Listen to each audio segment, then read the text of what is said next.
The 73rd Miss World, in partnership with our sponsors. Diamond Sponsor, Gale Simcoe, Official Host Destination in Hải Phòng, khu du lịch quốc tế Đồi Rồng, Dragon Ocean Đồ Sơn. Official Transportation Sponsor, Omoda and Triku Việt Nam. Transportation Sponsor, Việt Travel, Host in Hạ Long, Beam Group.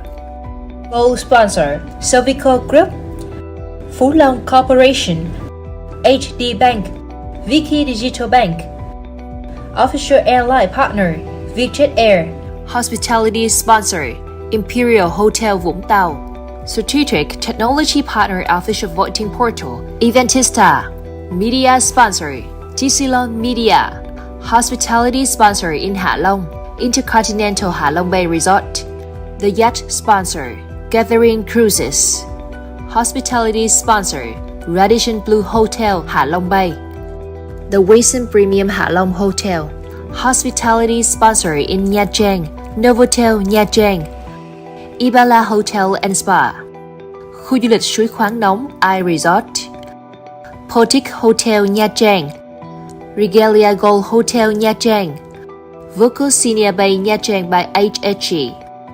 Hyatt Regency Nha Trang. Boma Resort Nha Trang. Iconic Hotel. Citadines Bayfront Nha Trang. The Morning Glow Handwritten Collection. Tui Blue Nha Trang. Shopping and Entertainment Partner, Gold Coast Mall in Nha Trang. Hospitality Sponsor in Đà Nẵng, 4 Points by Sheraton Đà Nẵng. Hospitality Sponsor, La Chateau Hotel. Special Energy Coffee Sponsor, Trung Nguyên Legend. The Iconic Bag Sponsor, Châu Phíp. Fashion Sponsor, Alice. Exclusive Olive Oil Partner, Olivola. Accompanying Sponsor, Sun House. Fashion Sponsor, Le Soleil. Kaylin. WFVN, We Are From Vietnam. Food Sponsor, Yuri Station. Drink Sponsor, Yi He Tang. Vietnamese Heritage Dining Partner, Cơm Niêu Thiên Lý. Accompanying Sponsor, Tây Nguyên Food Việt Nam. Trường Cao đẳng Kỹ thuật Công nghệ Bách khoa CTech. Service Sponsor, Vinex. Jewelry Accessory Sponsor, Avery Jewelry. Co-Sponsor, Bear Soil. Media Sponsor, Unique OOH. Notch Group. Hoa Mộc Media and Event. Healthcare Sponsor, Sante Hospital. Fashion Sponsor, Duy Trần Couture. Jenny Brado. Lavance. Đồng phục Hải Anh. Pili Fashion. Flower Sponsor, Chiến Flowers. Drink Sponsor, trà sữa ít béo từ hạt Mobeya. Drink Sponsor, Yến Sào Khánh Hoà. Accompanying Sponsor, Shin Cà Phê. Trendy Beauty. Official Glam Partner, Quân Nguyễn Poulet Academy. Service Sponsor, Lock and Lock. The New Kind of Soda Sponsor, Sela. Food Sponsor, Marina Beach Club Nha Trang. Tiệm Yến Nha Trang. Papasot. Cuckoo Buffet. Juices and Nutritious Cereal Sponsor, Legumes. Public Speaking and Communication Coach, The TV Face. Legal Advisory Support Unit, Công ty luật ATQ. Media Sponsor, Tower Hill Communications. Suzu Group. Thế Anh 28 Entertainment. Thế Giới Hoa hậu. Molly Group. Bamboo Creative. World Beauties. World Press. Backstage Showbiz. MZ News. Z Studio. Zalo Video. TikTok. Star Nation. Top Show.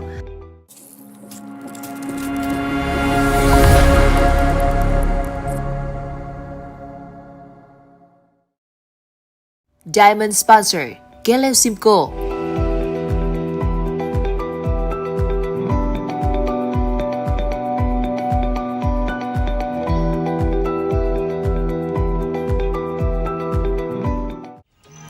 Tọa lạc tại vùng đất linh thiêng Đồ Sơn, nơi hội tụ linh khí của đất trời và vẻ đẹp hùng vĩ của thiên nhiên. Một ngày tại đồi rồng không chỉ là hành trình khám phá hệ sinh thái nghỉ dưỡng đẳng cấp, mà còn là hành trình lưu giữ những khoảnh khắc gắn kết gia đình, nơi mỗi trải nghiệm đều trở thành một kỷ niệm đáng nhớ. Dragon Ocean Đồ Sơn, quần thể du lịch nghỉ dưỡng nổi trên biển, top 10 dự án hướng tới mục tiêu phát triển bền vững nhất Việt Nam.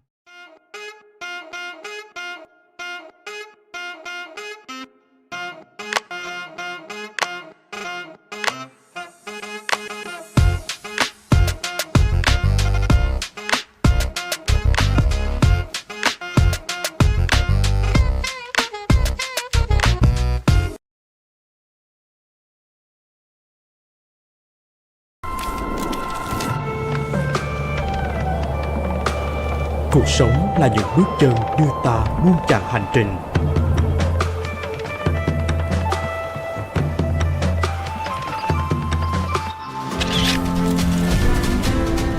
Từng khoảnh khắc, từng cảm xúc, từng dấu ấn sẽ mãi được lưu giữ qua những trang ký ức về một chặng hành trình đầy tự hào.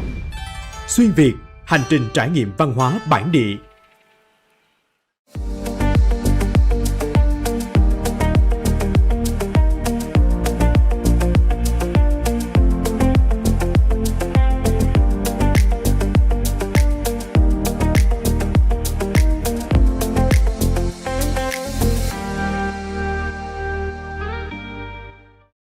Co-sponsor Phú Long Corporation.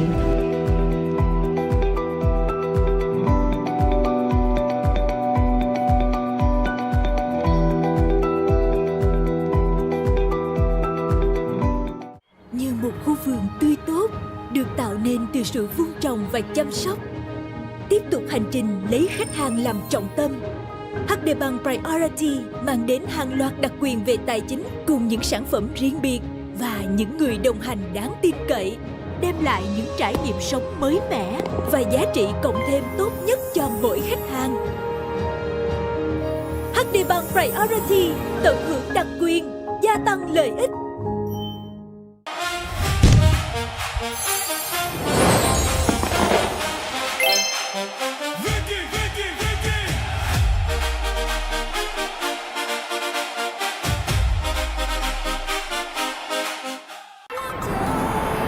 Bạn muốn món ăn tươi ngon nóng sốt, muốn thỏa thích shopping, hàng xịn hết ý. Vietjet phục vụ mọi mong muốn theo đúng sở thích. Vậy là thích ngay.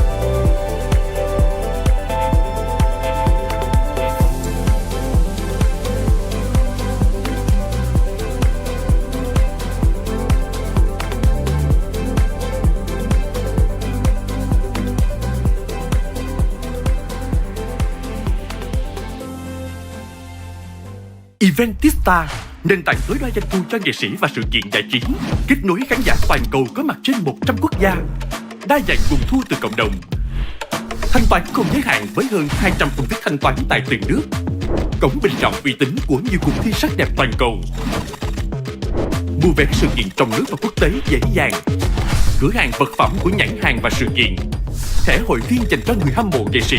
Truy cập ngay onezone.vn khám phá các sự kiện và kết nối với nghệ sĩ của bạn. Media Sponsory Tisilon Media.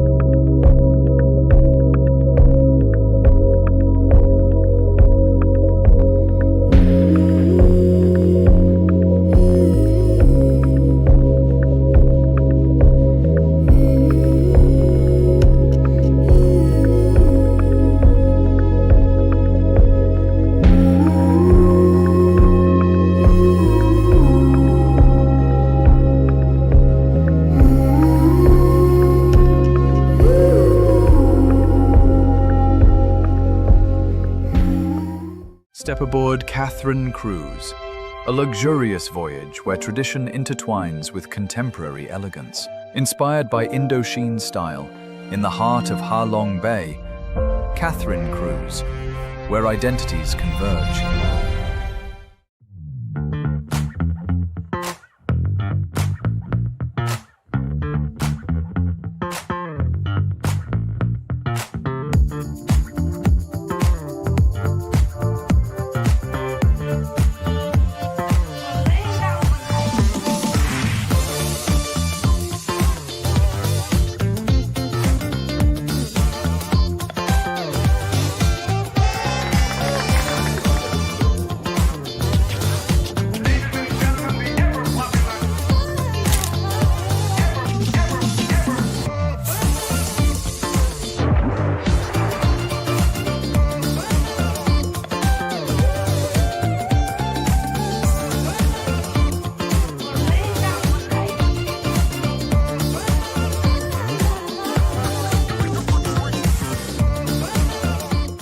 Hospitality sponsor, the Wilson Premium Hạ Long Hotel. Diamond sponsor, Galen Simcoe.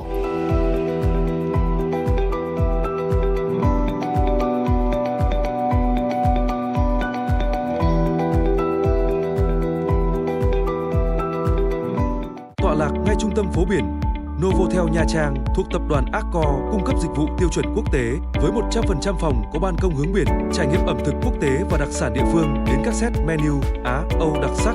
Novotel Nha Trang, điểm đến lý tưởng cho kỳ nghỉ của gia đình bạn. Hospitality sponsor in Nha Trang, Ibala Hotel and Spa.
chốn phồn hoa náo nhiệt, một tuyệt tác kiến trúc được tạo dựng, La Chateau Hotel.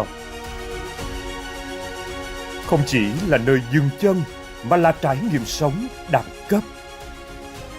Để tái tạo năng lượng, tìm lại sự cân bằng. La Chateau Hotel, tuyệt tác lâu đài giữa chốn phồn hoa. Special Energy Coffee Sponsor, Trung Nguyên Legend.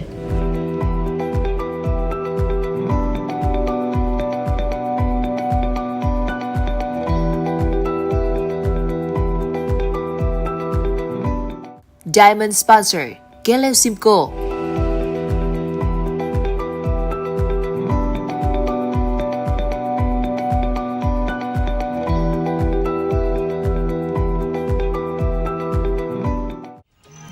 Tọa lạc tại vùng đất linh thiêng Đồ Sơn, nơi hội tụ linh khí của đất trời và vẻ đẹp hùng vĩ của thiên nhiên. Một ngày tại đồi rồng không chỉ là hành trình khám phá hệ sinh thái nghỉ dưỡng đẳng cấp, mà còn là hành trình lưu giữ những khoảnh khắc gắn kết gia đình, nơi mỗi trải nghiệm đều trở thành một kỷ niệm đáng nhớ. Dragon Ocean Đồ Sơn, quần thể du lịch nghỉ dưỡng nổi trên biển, top 10 dự án hướng tới mục tiêu phát triển bền vững nhất Việt Nam.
Ladies and gentlemen, welcome to day 2 of the head-to-head challenge here at the Miss World Festival.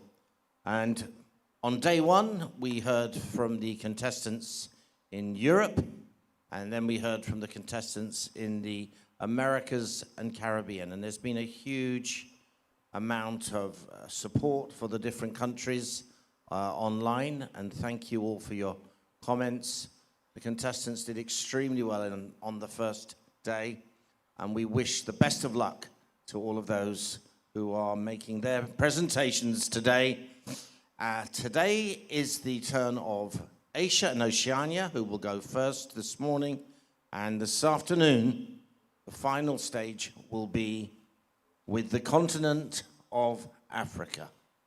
So without further ado, let's begin today's head-to-head challenge, and our first contestant from Asia and Oceania, Australia.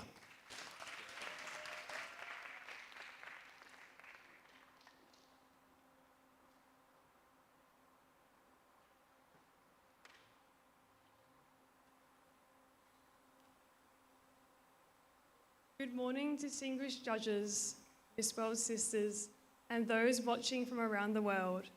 My name is Olivia Spanovskis, proudly representing my beautiful country, Australia, and I work as a marketing executive in the experiential tourism industry. My advocacy stems around the importance of connection to inspire conservation of our natural world. Growing up, I was fortunate to travel around Australia with my family, and it was through these experiences that introduced me to not just the beauty of the natural world, but also its significance and importance of its protection. Some moments stay with you, some moments change the way you see the world. From jumping into the water and gliding alongside a whale shark, to witnessing the fragile moments of a turtle bobbing to the surface as the sun is setting over the horizon. Walking through ancient rainforests that burst with life found nowhere else on Earth, and going to Ningaloo Reef and connecting with traditional owner Hazel, learning from her perspective the importance of country and the importance of treading lightly to protect these places into the future. It's through moments like these that I learned that some of our greatest lessons go beyond the classroom. They are made through experiences. And today, working in the experiential tourism industry, I help other people connect with nature, the connections that I have formed myself. Yet these places are facing increasing pressures. Australia faced back-to-back marine heatwaves in 2024 and 2025, forming the most extensive coral bleaching event on record. And in my home state of South Australia, we face an unprecedented algal bloom, which caused marine species to vanish. Yet these are not just in Australia, these are impacting worldwide. Of course, the more disconnected we become from the natural world, the easier it is to overlook these challenges. If we're asking people to protect these places, they firstly need to understand why they matter. As Sir David Attenborough once said, no one will protect what they don't care about, and no one will care about what they've never experienced. This belief forms the foundation of my Beauty with a Purpose project, Kanyini. Kanyini is a First Nations concept revolved around unconditional love with responsibility, meaning embodying nurture, connection, and care for all of our land and the beings that live within it. While I do not speak on the cultural and spiritual knowledge, this message has deeply shaped the values around my project. Kanyini uses storytelling and education to inform, empower, and inspire individuals to go beyond simply seeing, exploring how purpose-led travel can inspire conservation. Through Kanyini, I've travelled across my hometown of South Australia, connecting with conservation groups and ecotourism operators to raise awareness of the importance of this movement in the tourism industry. Working alongside the Great Southern Reef Foundation, I've used their platform to raise awareness about the beauty of what lies beneath the surface, the challenges it currently faces, and the importance of the role we all take in safeguarding these places into the future. I met with Carl Charter, founder of Experiencing Marine Sanctuaries, who shared that a single encounter that he had once experienced in the natural world had changed the trajectory of his life, where he now uses his efforts to connect other people to the beauty of the natural world in hope to create the advocacy through other people's eyes. From awe to connection to advocacy. And at Aqaba, an ecotourism experience based in South Australia's iconic Flinders Ranges, I met with Francis, who explored regenerative tourism, going beyond not just connecting people to place, but also showing how it can actively give back to the restoration and conservation. Research involving more than 13,000 participants found that people who felt more connected to the natural world based on their first-hand experiences were more willing to actively connect and inspire and protect. For me, this isn't about encouraging people to travel more, it's about encouraging people to connect more. Because while the landscapes we each call home may look different, we all have something worth protecting. Connection creates understanding, understanding inspires care, and care inspires action. Because every person who forms a connection with the natural world becomes another voice for its future. Thank you.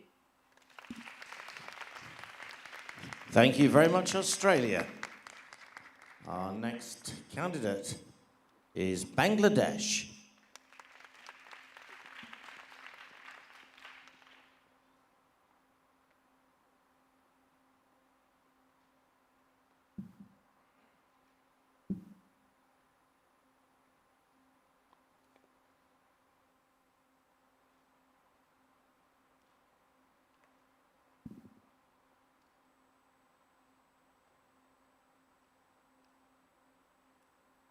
We often think that changing the world requires something extraordinary.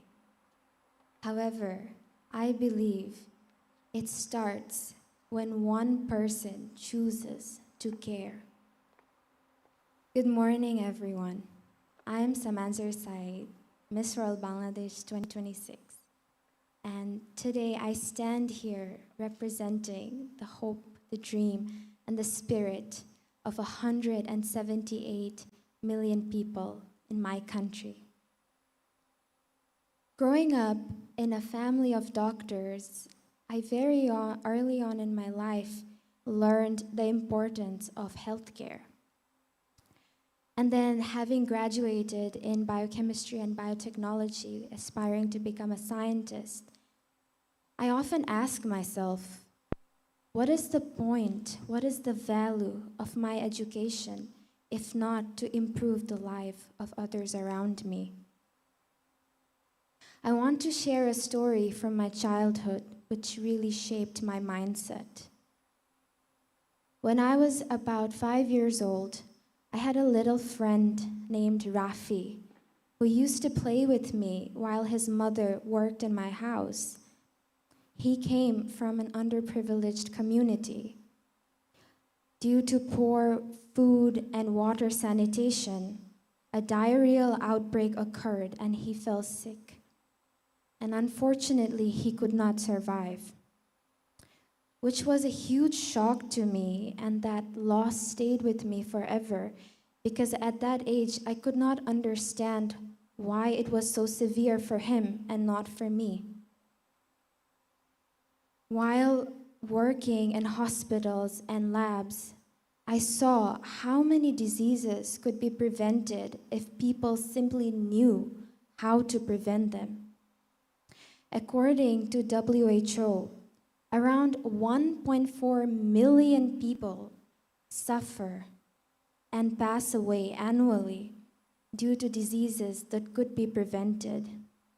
And that statistic did not sit well with me. So I started working with awareness campaigns regarding hygiene awareness. I worked with It's Humanity Foundation for 3 years, and that became my commitment in my Beauty with a Purpose project, Hygiene for Health Bangladesh. In our advocacy, we focus on 7 essential modules: hand hygiene, food hygiene, water hygiene, oral hygiene, personal hygiene, menstrual hygiene, and environmental hygiene. We not only spread awareness, but we also distribute hygiene kits. We keep record of the communities and the hospitals before and after we have visited them. And we occasionally have organized cleanup drives very recently before I came here, which promoted safe waste management. Now, I want to ask you all present here that when we look back, when we think about our hygiene, it's simply just a shift in our mindset that could collectively improve the life of everyone around us. And this movement has been growing in my country. I have recruited about 1,000 volunteers, and 100,000 people have been reached through my education and my awareness. Jago Foundation has pledged 60,000 youth volunteers, and 125 NGOs have agreed to collaborate with me in my project. These are numbers, but these are also people who are interested in this issue and who deeply care about this issue and who are willing to work with me. My greatest honor is during the official launch of my Hygiene for Health Bangladesh Foundation, the Honorable Minister of Health and Family Welfare and the Honorable Minister of Environment, Forests and Climate Change have been present to officially launch my foundation. Since then, we have recruited volunteers, and through fundraisers and charity events, we have raised funds to sustain our campaign and to sustain our foundation. Time. And I don't want it to stop here. I stand here today and I proudly let you all know that it is truly just a simple step that we can take, a simple responsibility and a simple choice to care that can improve the lives of everyone around us. Thank you so much. Thank you very much, Bangladesh. Our next contestant, Cambodia.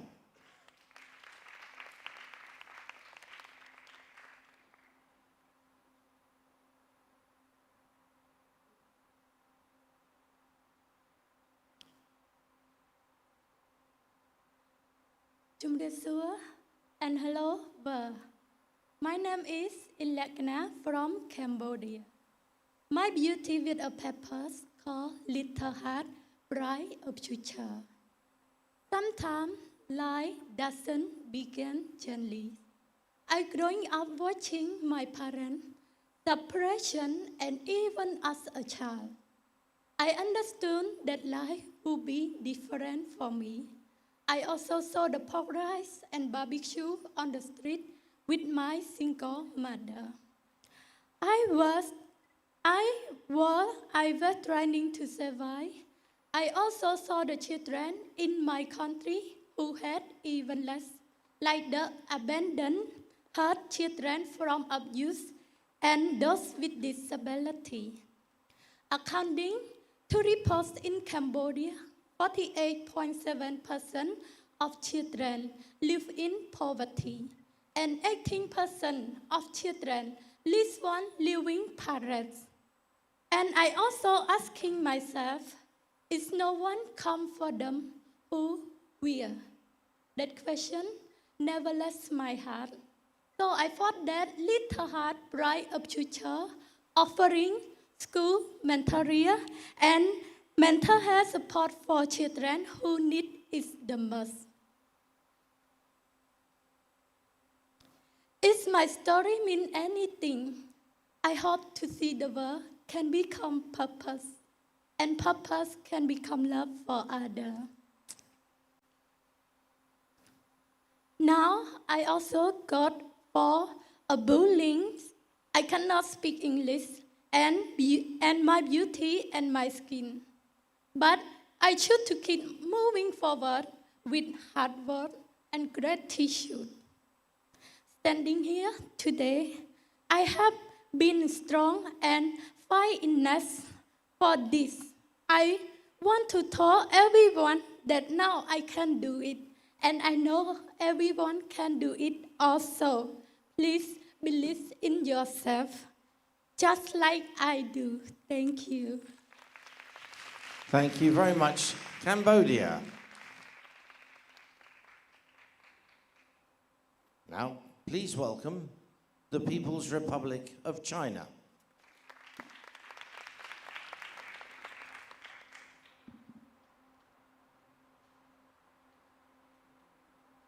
Good morning, everyone. I'm Dong Yifei, Miss World China.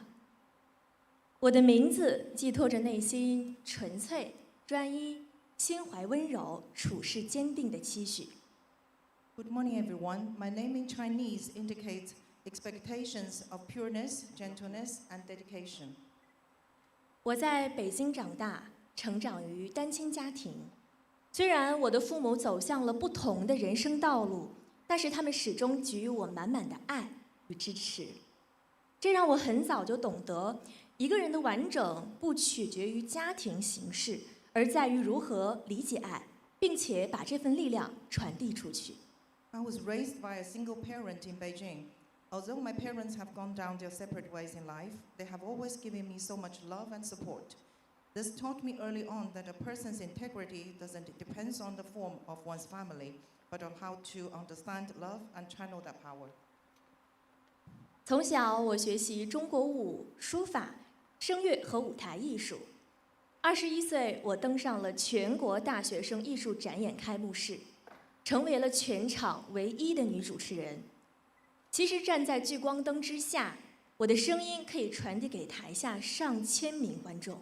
From a young age, I studied Chinese dance, calligraphy, vocal music, and stage art. At the age of 21, I appeared at the opening ceremony of the National University Art Exhibition and became the only female presenter. Standing in the spotlight, my voice can be heard by thousands in the audience. 站在那个舞台上，我真切体会到声音和表达拥有打动人心、鼓舞他人的力量。我意识到，如果我只把舞台用来展现自我，那其实是远远不够的。手握这份影响力，我希望可以把光和勇气带给更多有需要的人。也正因 When standing on that stage, I really appreciated the power of voice and expression to move people and inspire others. It occurred to me that it wouldn't be enough if I only used the stage to express myself. With this influence, I hope to bring light and courage to more people in need. 也正因为如此，我有幸投身到已经开展8年的美育公益项目当中，前往西藏偏远山区，为当地孩童带去艺术课程和学习物资。That's why I participated in the 8-year-old beauty care project. We traveled to the remote mountainous areas in Tibet to bring art classes and school supplies to local children. 我至今记得初见孩子们的模样，多数孩子腼腆内向，低头羞于表达，不敢展现自我。我们不去苛求他们追求完美，只是耐心陪伴他们一点点探索。I still remember seeing them for the first time. Most of them were shy and introverted. They cast their eyes down and were afraid to express themselves. We didn't ask them to be perfect. We just patiently accompanied them in their exploration. 一同绘画，感受色彩；一同歌唱，练习简单的舞蹈；反复示范，不断给予鼓励，引导他们勇敢地迈出第一步。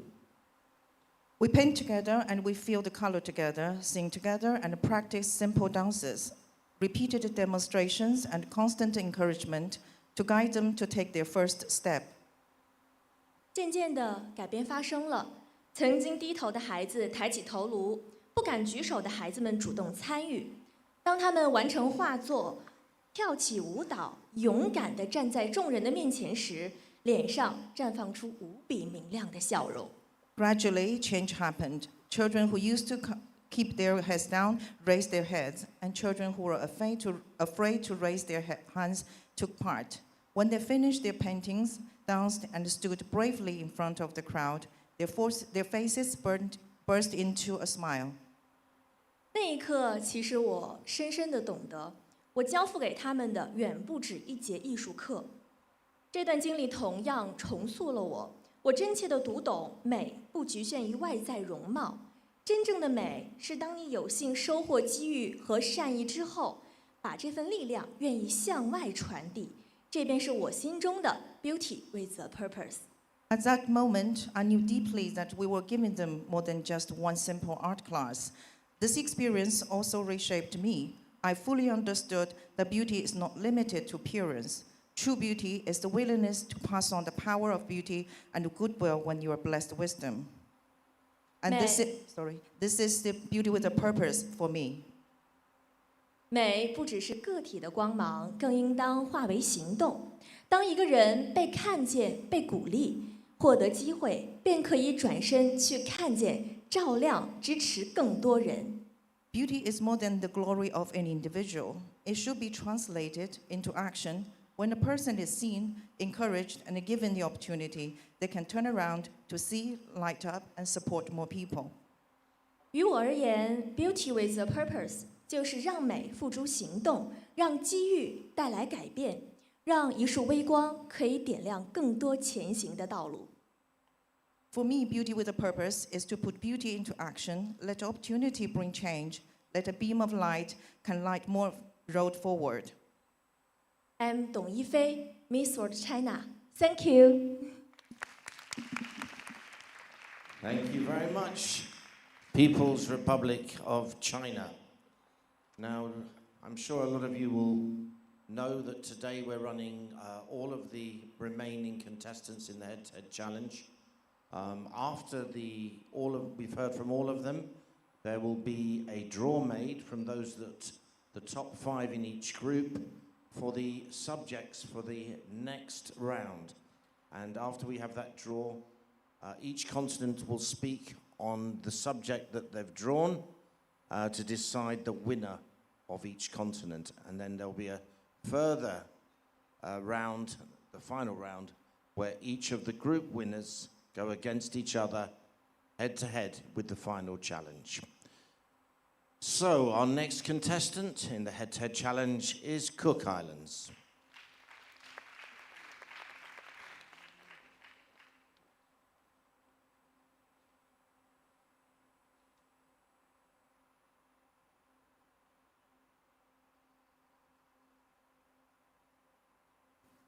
Kia ora and Sing Chao.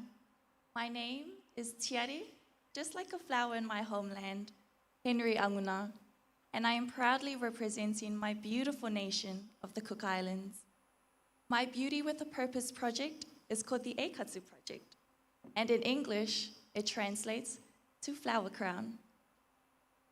An Eikatsu is woven flower by flower, each one different, each one adding strength, beauty, and meaning. I believe every young woman is the same. As many of us have said here earlier, I too have lost my father. About 2 years ago, my family of 3 decided to travel overseas to New Zealand to receive better medical care for my father's heart condition. But because of this move, my father was unhappy. He wanted to be back home in our little paradise. He wanted to be home in his culture, his roots, his family and his friends. But because of this, we made another risky decision to move back home, to move back to the Cook Islands, where then my father passed away knowing he was back home, surrounded by his people and his culture. My father always believed in me. He always saw strength in me that I never could see in myself. He believed in me. But it also helped me recognize how many other young women simply needed someone else to help them understand who they are and where they belong to, and how to see that they must be grounded in their culture and their identity. And that's where the Eikatsu Project came to life. Back home in the Cook Islands, 3 times a week, I train with younger girls of my community, teaching them the rhythm of the beats, the swaying of our hips, and understanding our culture, our folklore, and that's something I'm very passionate about. Seeing the younger generation so happy in what we do, so happy of being grounded of our culture, makes me, as an individual, feel so happy, knowing that my culture is alive, that our identity is strong, and that I, as a proud Cook Islander, can gladly say that our traditions and our culture is alive today, and I am proof. Back home in the Cook Islands, I hope to inspire our younger generation to know that there's a sense of belonging, that there's a sense of identity. A big challenge that we face in the Cook Islands today is depopulation. About 85% of Cook Islanders now live abroad.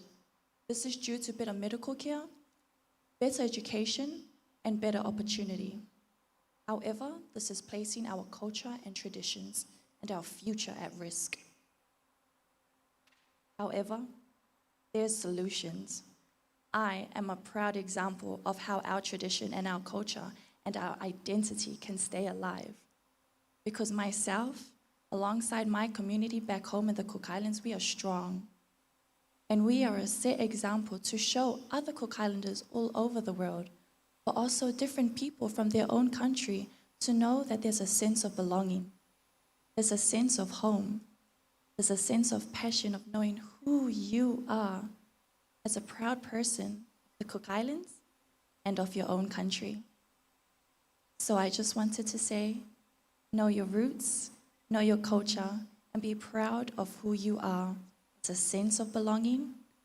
Wear your flower crown with might and justice. Be beautiful, be kind, and be proud. Kia orana e kia manuia, sing chao, and thank you. And thank you, Cook Islands, not only for the presentation, but having the only headwear that has grown while you've been here. Our next contestant is India.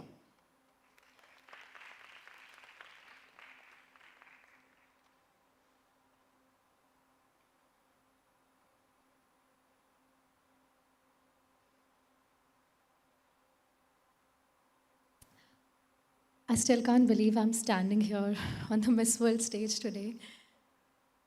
The butterflies are real, and so is Mrs. Morley sitting in front of me.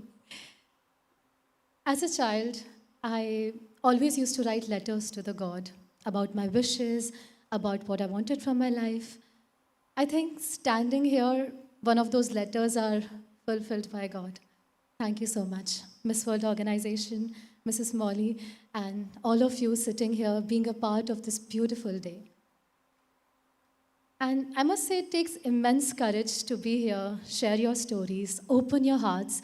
So can we please have a huge round of applause for all the ladies sitting here? Namaste world. I'm Nikita Purwal from India, an actor, a playwright, and an advocate for the tribal welfare of women and children. When I take you to my mission, I would want you to envision the possibility with me. We all have our water bottles right in front of us. We can touch it, we can see through it, we can drink it. And we simply move on without thinking where the water has come from, if it is safe or not, because it's simply there. But that there is not everyone's reality.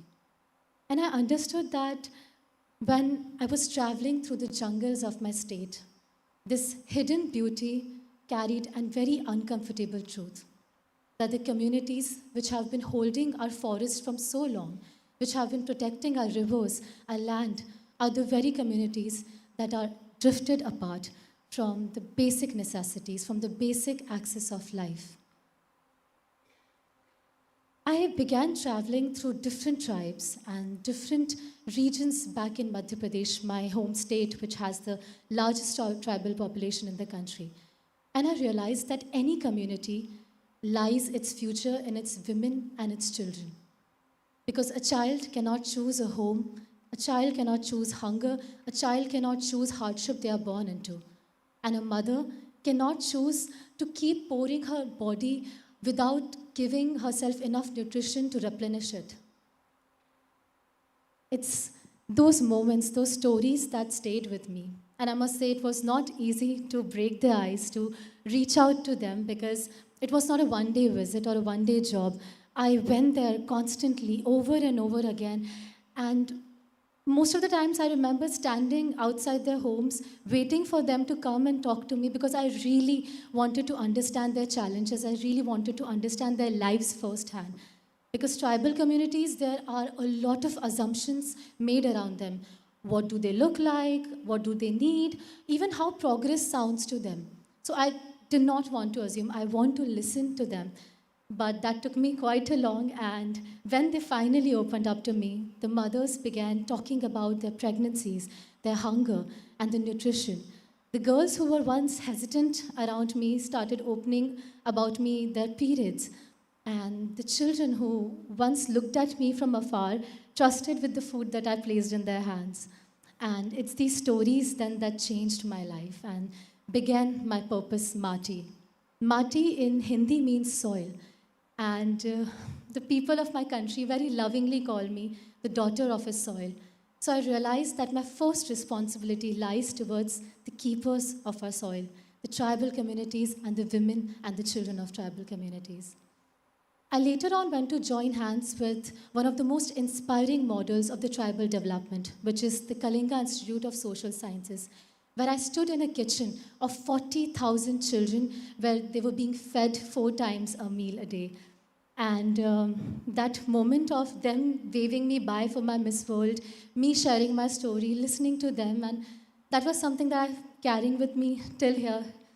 And I still hope that when I go back to India, I get to see them and I get to share this journey with them again, because they were so excited to know that I was representing India and representing their stories, because it is this representation which gives them opportunities, and I'm really grateful to Miss World Organization for giving us all of that.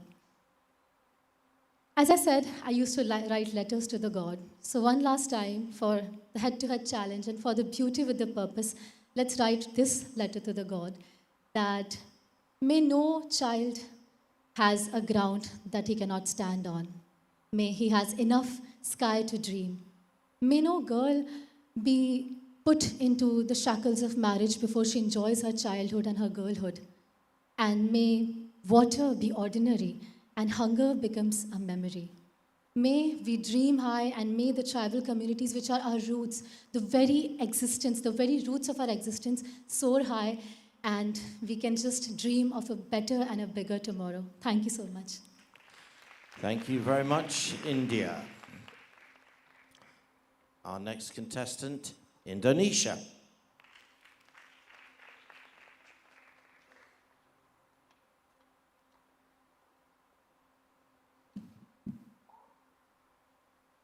Testing. Xin chào world. Good morning, distinguished judges, the Honorable Mrs. Julia Morley, CBE, and my beautiful, beautiful sisters. I now humbly ask each and every one of you to close your eyes for 10 seconds.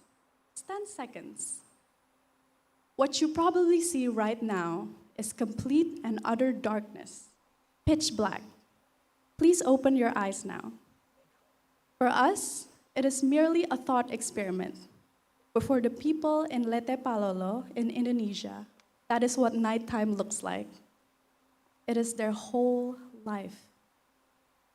Before I jump into that, I would like to say that, Xin chào, my name is Audrey Bianca and I represent Indonesia. Growing up, my mother always told me, in the words of our national heroine, Raden Ajeng Kartini, that after darkness comes light, which means that whatever difficulty that we are facing right now, there is hope in the end of the tunnel. Better times will come, and that whatever that is worthy does not come easy. This has been my life motto ever since, and has shaped me to the woman I am today. It has led me to the Miss World stage in Vietnam and my beauty with a purpose. Now, Leyte Palolo, a village that is located in the eastern part of Indonesia, has 38 houses and 310 residents. 36 of them are children, which they have a childhood that is a bit different than most of ours. What I remember the most is that when night falls, these children kept on studying in the dark, only using a flicker of an oil lamp, the ones where you have to light up with fire and smoke comes out of it. When I remember sitting there, I remember the sting in my eyes and my nose. I remember how painful it was. But what even more painful is is realizing that these children have to go through this every single day just to study. Which is why we decided to give them light and electricity. Because in this village, when the sun sets, everything stops. Even something as small as charging a phone means crossing to another village entirely and having to pay 5,000 rupiah just for that one use. And the lack of electricity is only the beginning. There's extreme poverty, lack of access to clean water, lack of security and safety, real education. There's so many things that we never even have to think twice about. And I knew standing there that I could not simply turn and walk away, not after seeing how hard these people fight for their lives. I decided that it is right that we bring them light and electricity. But I was frequently asked this one question: is it enough? Is it impactful to simply give them light? I know this one quote that is familiar for all of us. You give a man a fish and you feed him for a day. You give him the tools to fish and you teach him, you feed him for a lifetime. We could have only given them supplies, books, but we decided we want to give them something more, something that renews itself every single morning, which leads me to the 3 pillars of my beauty with a purpose. Firstly, we decided to build a multifunction hall that serves as the center of electricity, and children can study and people can gather. Secondly, we installed 8 solar panels and system and a battery, and we taught the villagers how to manage it. And lastly, we installed 1 solar lamp for each home so villagers can keep on doing their activities at night. When we finished this project, I realized that beauty with a purpose is not a responsibility. It is a privilege. It was a privilege for me to see the fighting spirit of the people. It was a privilege for me to see their faces and reaction when we turned on the lights for the very first time. They were crying, they were jumping up and down, and they were thanking me. It was over something that we deem so simple, a light, but it is life-changing for some. For them, having access to light and electricity is not only being able to see things at night, but it opens so many doors, opportunities, productivity, and more time spent together. Time. This is why this project is called Habis Gelap Terbitlah Terang. After darkness comes light. Because no child or anyone deserves to get their dreams taken away by darkness or a lack of light. I am Audrey Bianca, and I am sharing the light given to me from Indonesia to the world. Thank you. Terima kasih. Thank you, Indonesia. Our next candidate is from Japan.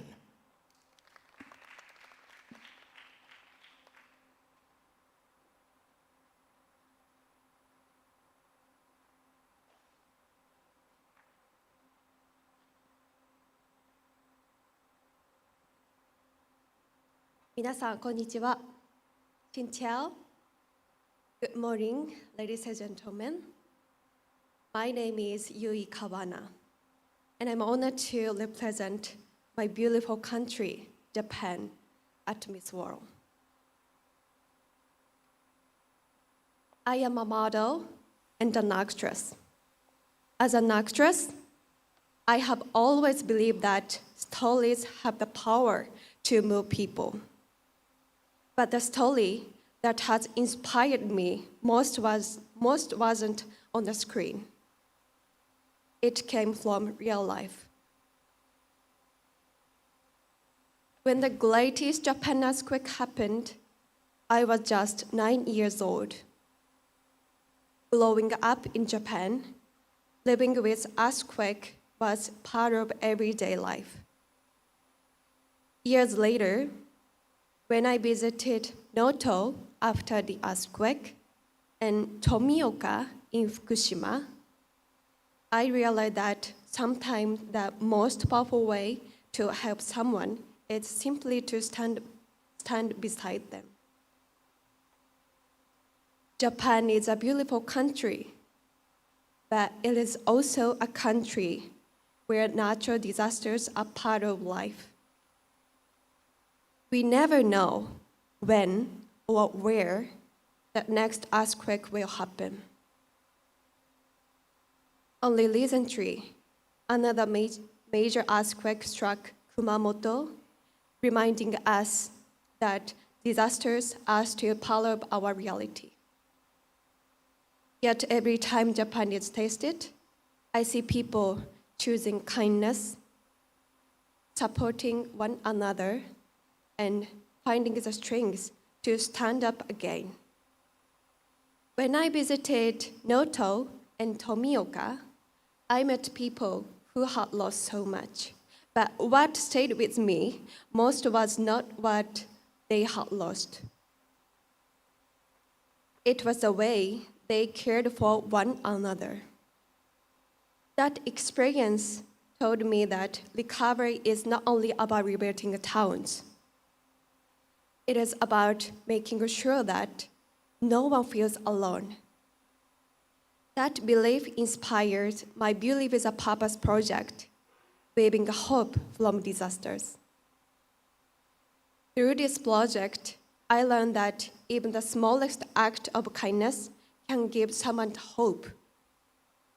Sometimes, simply saying, "You are not alone," can make all difference. Before I continue, I would like to share a few words in Japanese with everyone watching from Japan. 日本で聞いてくださっている皆さん、日本はこれまで何度も自然災害を乗り越えてきました。その姿を見て私は、どんな出来事もいつか自分たちの強さに変えていけるのだと感じています。人生もきっと同じです。思うようにいかないことや、何か辛いことがあっても、何か立ち止まるようなことがあっても、その時間が無駄になることはありません。自分たちが歩いてきた道を信じて、そしてまた自分らしく前を向く大切さを忘れないでほしいです。What I just shared in Japanese in message about believing in the past, we have worked and turning even difficult experiences into strengths.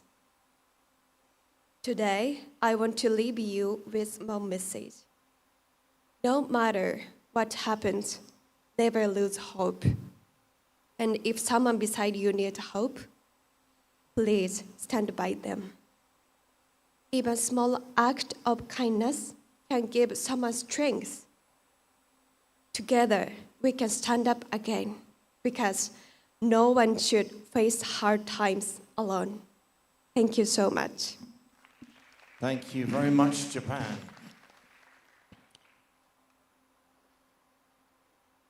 And our next candidate, Kazakhstan.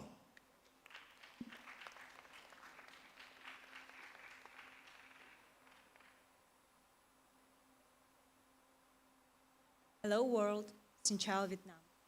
My name is Bagam Baltabayeva, Miss World Kazakhstan 24. Kazakh culture, Mayana is a goddess who protects mothers and children. I believe that Mayana lives in every woman, in our care, in our kindness, in our wish to protect others. When I was a child, I first felt her inside me when I once visited an orphanage. I saw so many children who were just like me. They had dreams, beliefs, and hopes, but they didn't have something I had, a family. That experience inspired me to take action. Today, I am a primary school teacher. I work closely with children. I also volunteer and founder of social project, More Than Beauty. The name of our project reflects my belief that beauty is not only about appearance, that beauty is also about kindness, responsibility, and impact we make on of other people's lives. More Than Beauty focuses on supporting families and mothers in difficult situations and preventing orphanhood. We also cooperate with the organization, with the Anaya organization. We brought together more than 200 volunteers, doctors, and organizations. We have already supported more than 100 women. We provide them information, guidance, and support. Because helping one mother can mean helping an entire family. And protecting a family can mean today preventing a child from entering an orphanage tomorrow. Our work also contributes to the Sustainable Development Goals, especially Goal 1, no poverty, and Goal 10, reduce inequalities. We have already taken several real action. First is we organize public events with local bloggers influenced to raise awareness about importance of family preservation and work with the Anaya organization. We give them opportunity to learn new skills and develop professionally, because I believe that empowerment is one of the biggest and strongest form of support. My mission is so simple, but it's so important. I want to contribute to ending orphanhood. This is not a problem in only my country. It exists in many parts of the world. I want to show for whole world that beauty can be a powerful tool for change. By bringing people together, raise awareness, speaking about difficult public issues, we can make real difference in the world. We are not changing their life, their present, we are also changing our future. Thank you for the attention. Thank you very much, Kazakhstan. And now we move to Korea.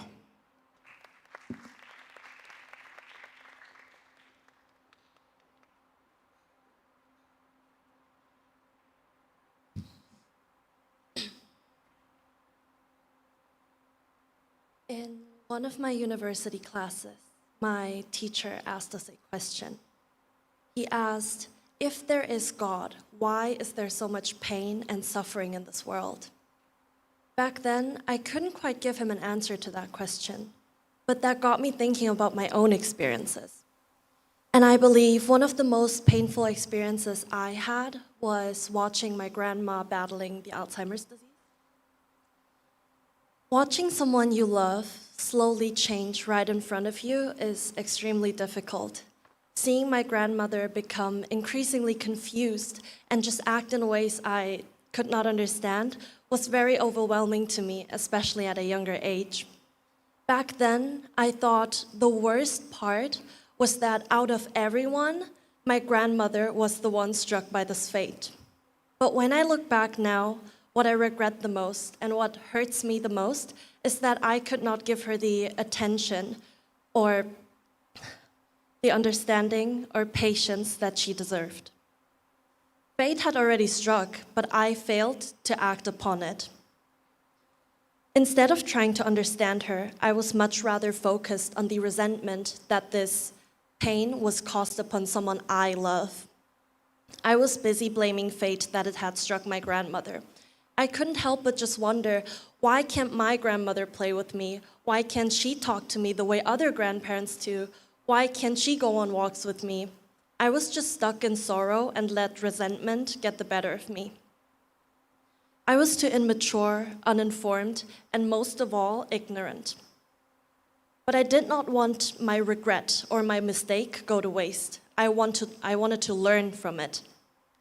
My experience with the Alzheimer's disease became the foundation of my Beauty with a Purpose project. I began visiting elderly care facilities, helping the staff with everyday tasks. But to be honest, what was most special were the simplest moments. Just to sit down with someone, listening to all of their stories, and to just keep them company, that what was truly precious. in a way, caring for them also helped heal that sense of regret inside of me, doing the things I was unable to do for my grandmother. My grandmother passed around a year ago now, and I cannot go back in time and change the way I responded to her. But I used my regret as a drive to learn how to treat other people in similar situations today. We cannot always choose what happens to us. We cannot undo illness, loss, or suffering. But what we can do is to choose what to do with the pain. So what I wanted to say by telling my story is, no matter in what area or aspect, do not let your pain go to waste. We can turn pain into empathy. We can turn regret into responsibility. And we can use our own experience as a drive to change other people's lives and to prevent their pain. So, dear Professor, Mr. Beck, I think I finally have an answer to your question from back then. Perhaps pain is meant to teach us something. It is meant to teach us empathy, and it is meant to teach us, and it is meant to give us a purpose. And perhaps our purpose is not to live in a world completely free of pain, but instead to make sure that because we have known pain ourselves, to prevent it for others, to help others prevent it.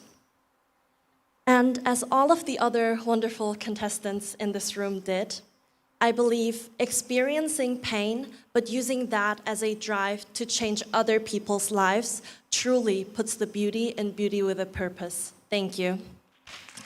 Thank you very much, Korea. And now the turn of Kyrgyzstan.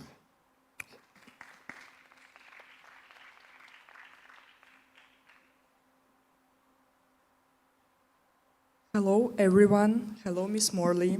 It's a privilege to stand here today as part of Miss World, a platform that gives us not only a voice, but an opportunity to turn our personal message to meaningful changes. My name is Saadat Asalbekova, and I'm proudly representing Kyrgyzstan at Miss World 2026. My project is called Every Life Matters, and it was born from something personal to me. 1 year ago, I lost my father after a 5-year battle with a rare disease called renal amyloidosis. His diagnosis came too late, and precious time was lost. During his treatment, he also experienced a serious complication, including sepsis. Watching my father's fighting from his life, it changed me forever. I can't change my father's story, but I can help change someone else's. In Kyrgyzstan, particularly in Bishkek, I want to see a stronger access to a modern diagnosis equipment, better awareness of rare diseases, and continued development of oncology care so that more patients have a better chance to receive right diagnosis and treatment as early as possible. And there is another story from my country that I carry with me. In 2013, Jibek Nukeyeva was crowned at Miss Kyrgyzstan and represent our country at Miss World 2013. She was young, beautiful, full of dreams, and like me today, once stood on the stage and representing Kyrgyzstan at Miss World 2013. Just several years later, at the age of 21, she was diagnosed a chondrosarcoma, a rare form of bone cancer, while she was pregnant. She fought for her life and for a newborn son, receiving treatment in different countries because access to modern and specialized diagnosis and treatment was not available in Kyrgyzstan. Sadly, she passed away at the age of 22.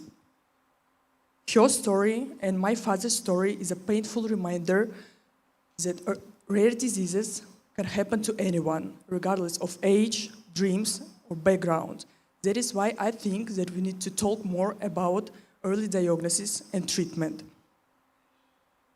But my project is not only about what we need to change, it also is about what we can do today.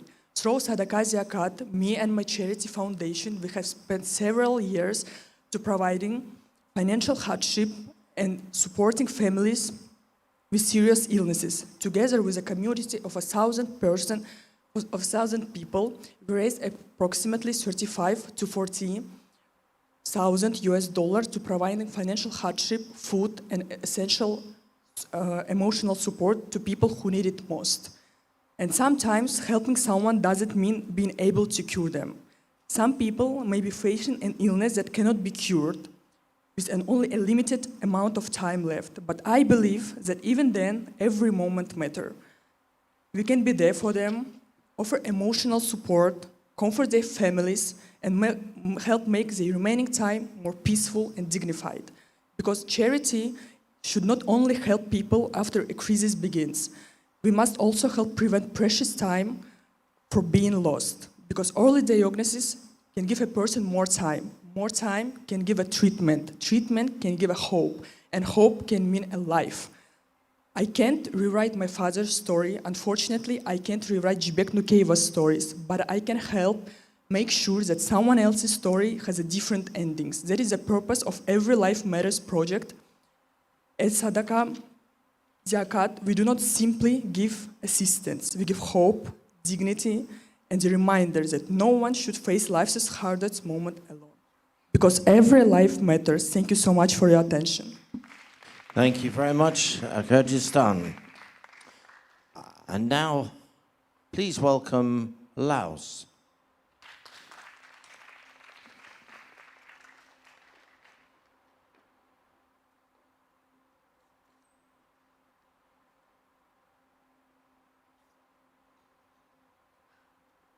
Good morning, ladies and gentlemen, honorable judges, fellow contestants, and the member of Miss World family.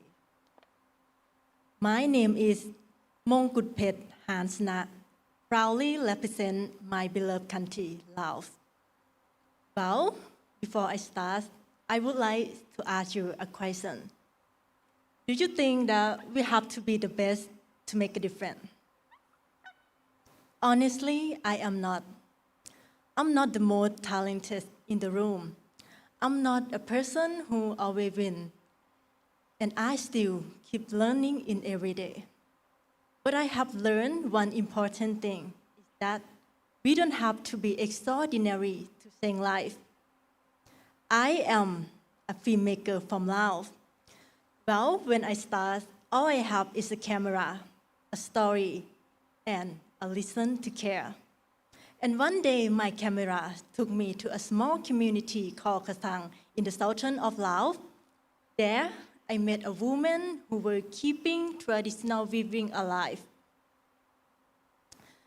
Back then, fewer than 10 families were practicing this traditional craft, and I don't have money or power to change their life. But all I have is camera. So I asked myself, if I use this to help them, why not? Then I start to share their life, to film their story, and to help people to read more the story, the value of their tradition and craft and the culture of them. And that's how my journey as filmmaking began.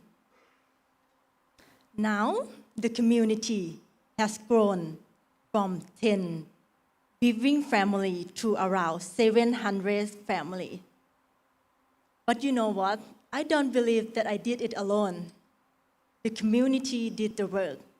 I just simply used my skill, the thing that I have, to help people read the story, the voice that always been there. And that's changed the way I understand impact. That we don't have to wait until we have everything to help someone. We can start with what we already have, and that become the foundation of my Beauty with a Purpose project, Voice of Hope. For me, Voice of Hope is about helping people to be seen, heard, and valued by filming documentary. And maybe you are asking yourself, what can I do? I just a one person. I understand, but maybe you have a voice. Maybe you have a skill. Maybe you have a time to listen. or maybe you simply have a kind heart. Whatever you have, use it for help someone. Because we don't have to change the whole world. One small act of kindness can give someone hope. One story can inspire one another. And that to me is what being role model means. It's not about being perfect, but choosing to care. Now, I want to leave a final question with you. What that you already have that can help someone? Because we all have something to give. And for me, I believe that the most beautiful thing a person can do is to leave the world a little brighter than they found it. I am Mongkutpet Hansna, an ordinary person who already made a positive impact for my community while following my own dream in the same time. And I am standing here. I'm not only a Miss Rollout, I am also a storyteller of my country.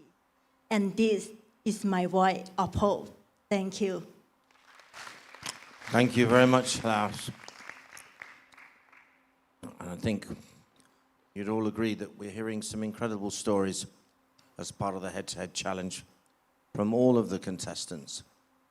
And the standard of their presentations is extremely high. And may that continue now with our next contestant, Lebanon.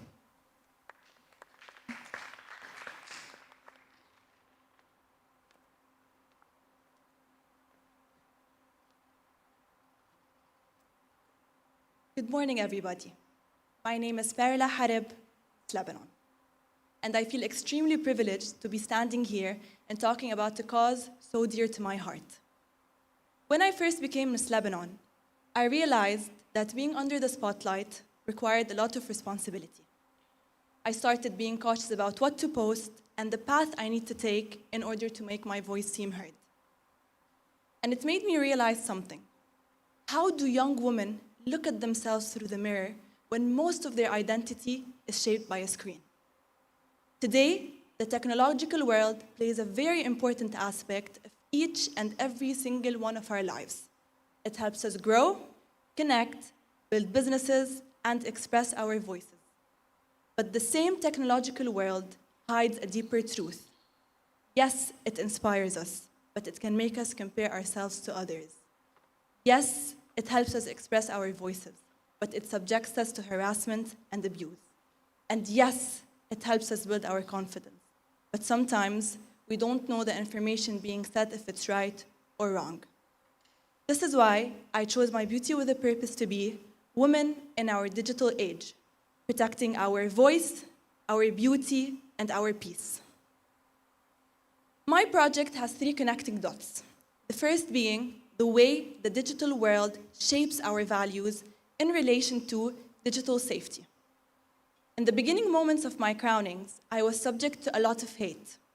People started comparing me to unrealistic beauty standards, stating that if I at least checked one of these boxes, I would have been more deserving of the crown. This made me realize that millions of young girls are subject to edited pictures, filters, and unrealistic beauty standards. This made me want to go to universities and schools, and I did.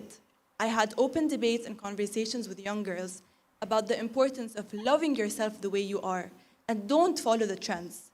Be true to yourself. And because protecting the woman's confidence is only one part of the responsibility, I also took it upon me to collaborate with cybercrime units and talk about the importance of being safe online. Being safe online is not only limited to protecting your passwords and knowing what to post. It's when knowing when there's something is wrong and speaking up, because millions are subject to harassment, and they should not fear of speaking up. During my journey, my project took an unexpected turn. My beloved country underwent war, and it took a shift between humanitarian aid and digital awareness in times of crisis. I began visiting displaced families, I began talking with children with uncertainty, and I realized the importance of media literacy, knowing whether the information is coming from a reliable source and knowing if it's true or not. Because in times of war and during crisis, we do not know what information is true.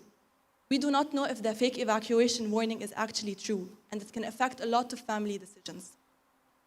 During my project, I do not aim to disconnect people from technology. On the contrary, I aim to teach them how to navigate it properly while knowing how to feel seen, heard, respected, and protected. As Miss Lebanon, I believe that my crown is not a symbol of perfection. It's a responsibility to use my voice in a way that I know can make a difference. Thank you. Thank you very much to Lebanon. Please now welcome Malaysia.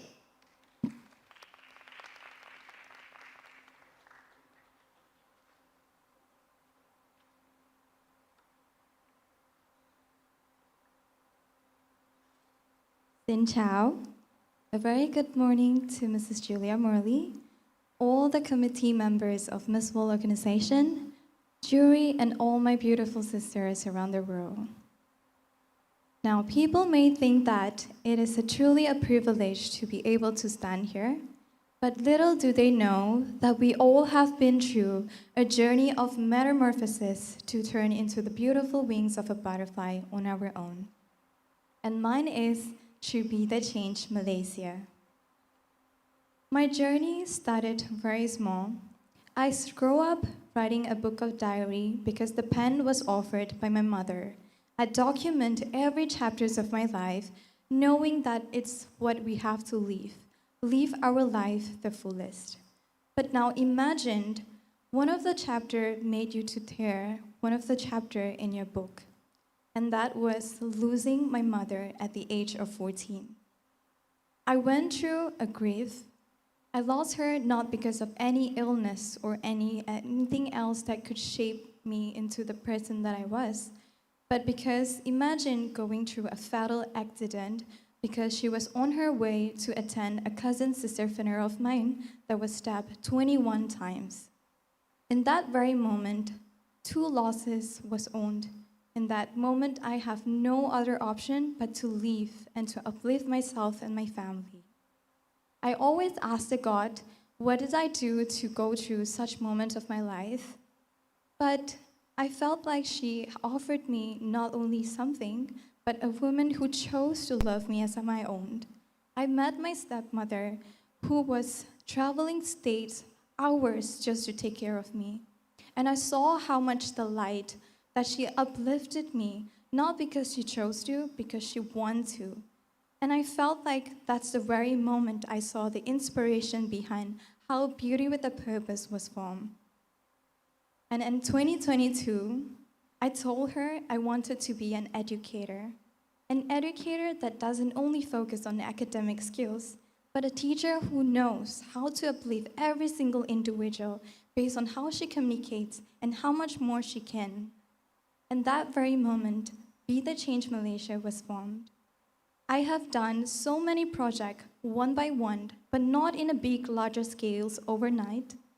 It became from planting trees with children from the rural areas, doing my own booklet for the orphanage, and also launching an autism children workshop by painting, knowing that they have different approaches to do. In 2024, I told my father that there's something about it that I want to do. And I expanded even more projects across rivers, rugged roads, and a lot more. I have launched my own society in Malaysia, registered under the Registration of Society, called Pertubuhan Suara Perubahan Insan Murni, at a very young age. And it gave me a moment and opportunity to expand this even further. And one of it is to do the first ever school and hospital for the Orang Asli children, which is the indigenous children in Malaysia. There are 20 school and hospitals in Malaysia, but this one is very special. My dad believed in me more than I could, and he offered me aligning with the Ministry of Health and Education to expand this, the first ever school and hospital for them. But that's not it. I saw a very moment that I worked closely with my Miss World Malaysia organization. I co-organized workshops, and a lot more charity programs in Sabah. I saw how we planted trees and even went to hospitals to support leukemia children and children with disability who have a lot more offered talents to the world. And that's the very essence of what I believe that a teacher should be. And I told him the moment I came back, I want to document every chapter of this. With that being said, I have my own website called BeTheChangeMalaysia.org on the website where I document every testament moment of my life into the journey of mine. Because in that moment, I felt like my journey is not about myself, how much I could shine, but how much light of the candles that I could light up to every single individual. By 2028, I wish to work with the Miss World organization to expand Be The Change Malaysia into an international territory because I believe that we could work and align together to reach the desired goal. And one of the chapters that I came up before I even competed here is to expand my emotional intelligence movement in Cambodia and Vietnam. Across all these years since 2022, we have impacted 8,000 children and we have raised 60,000 ringgit. Also, by volunteering about 400 children. And I want to leave a message by saying that it's not about how much we can change the world, but how much you can be the change. Jangan tunggu dunia berubah, jadilah perubahan. 如果我们可以真到实在的改变，我们可以等到我们自己的房。மாற்றங்கள் உருவாகும் நம்ம உன்னியத வாழ்க்கைகள். And that's the very essence of how a Miss World should be. Thank you. Thank you. Thank you, Malaysia. Now, welcoming for the very first time to Miss World. I think what we'll do is should we have a break now before? Because I think we'll have our mid-break. So we'll have a 10-minute break and then we'll return with our contestant who's in Miss World for the very first time. So 10-minute break.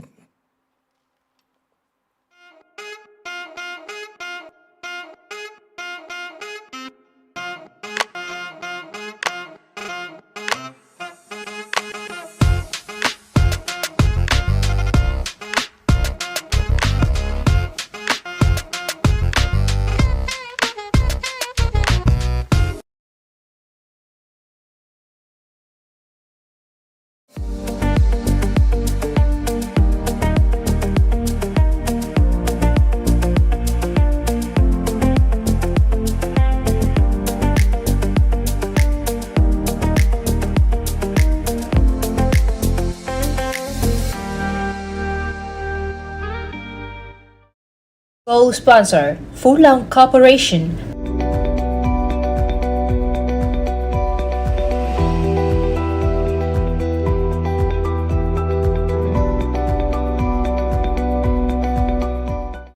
Như một khu vườn tươi tốt được tạo nên từ sự vun trồng và chăm sóc. Tiếp tục hành trình lấy khách hàng làm trọng tâm. HD Bank Priority mang đến hàng loạt đặc quyền về tài chính cùng những sản phẩm riêng biệt và những người đồng hành đáng tin cậy, đem lại những trải nghiệm sống mới mẻ và giá trị cộng thêm tốt nhất cho mỗi khách hàng. HD Bank Priority tận hưởng đặc quyền, gia tăng lợi ích. Co-sponsor Vicky Digital Bank.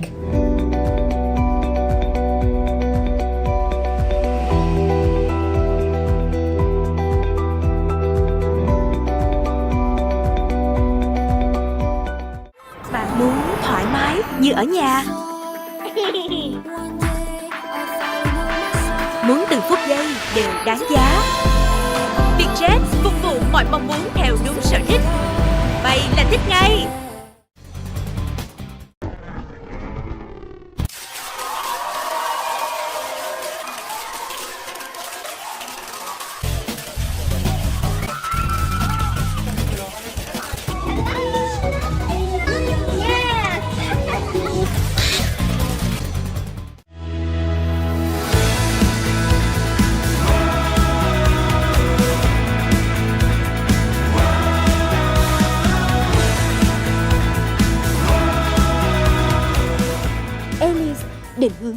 thời trang. Tôi chọn Olivola, dầu ô liu thượng hạng từ Tây Ban Nha, giàu vitamin E và polyphenol. Vẽ đường cong quyến rũ, nâng niu vẻ đẹp tự nhiên để tôi luôn tự tin tỏa sáng. Cùng Olivola, đẹp hơn mỗi ngày.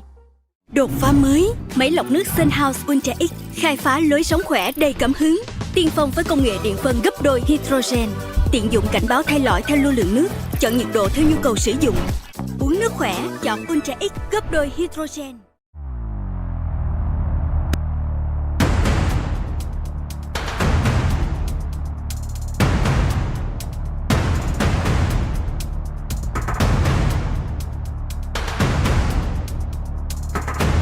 Mỗi hành trình đều có một khoảnh khắc chuyển mình, không phải để trở thành một ai khác, mà để tự tin hơn trong chính phiên bản của mình. Kaylin, chất riêng trong từng thiết kế. Fashion sponsor WFVN. We're from Vietnam.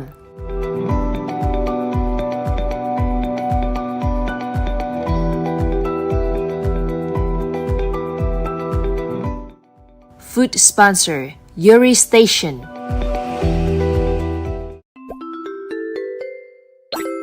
Với 8.000 cửa hàng trên toàn thế giới và đạt mốc trên 100 cửa hàng tại thị trường Việt Nam, Gietang gây ấn tượng về cả hương vị sản phẩm lẫn trải nghiệm khách hàng, đạt số lượng bán ra lên tới 1,5 tỷ ly trà sữa nướng, đa dạng sản phẩm từ trà sữa, trà trái cây tới cà phê, liên tục ra mắt các sản phẩm hot hit dẫn đầu xu hướng và mang chất liệu văn hóa bản địa, đội ngũ nhiệt huyết và luôn tạo dựng niềm tin vững chắc cho mọi khách hàng và đối tác nhượng quyền. Gietang, thương hiệu trà sữa được yêu thích toàn cầu. Cơm niêu Thiên Lý tự hào là chủ nhà hàng cơm niêu phủ khắp thành phố Hồ Chí Minh. Thiên Lý cam kết nguồn nguyên liệu tươi ngon từ khâu sơ chế đến thành phẩm, là nơi để thực khách tìm về những bữa cơm gia đình đúng nghĩa. Cơm niêu Thiên Lý, một thập kỷ gìn giữ, quảng bá tinh hoa ẩm thực Việt. Tây Nguyên Food Việt Nam tự hào là cái nôi của hương vị đại ngàn, mang trong mình sứ mệnh lan tỏa những giá trị ẩm thực lành mạnh đến với khách hàng trên mọi miền đất nước. Bằng cam kết không phẩm màu, không chất bảo quản, không phụ gia, chúng tôi mong muốn cùng bạn chăm sóc sức khỏe và tận hưởng những bữa ăn ngon của người Việt. Chào mừng bạn đến với trường cao đẳng kỹ thuật công nghệ Bách khoa CTech, một thành viên của Hải Phòng Group, nơi kiến tạo tri thức, chắp cánh ước mơ và mở ra tương lai sự nghiệp cho thế hệ trẻ Việt Nam và quốc tế.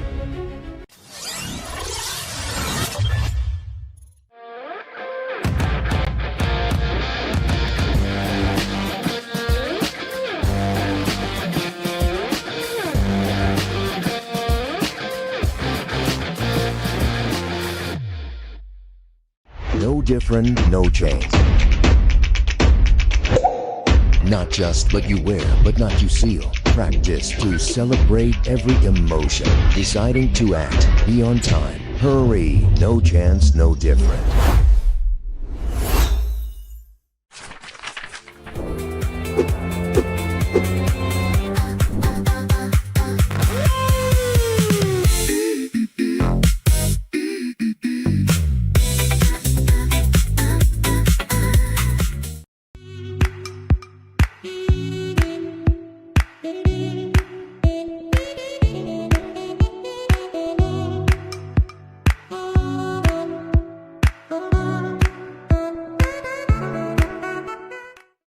Media sponsor Notch Group.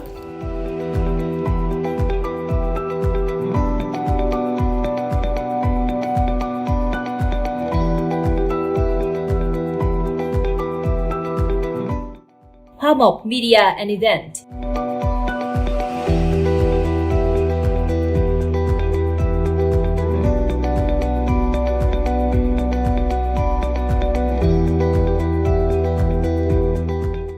Bệnh viện đa chuyên khoa, tiêu chuẩn quốc tế. Bệnh viện Santé, với đội ngũ bác sĩ chuyên gia đầu ngành, trang thiết bị hiện đại, tiên tiến, với 14 chuyên khoa mũi nhọn, chúng tôi làm việc tận tâm, hiện đại và luôn đồng hành với người bệnh.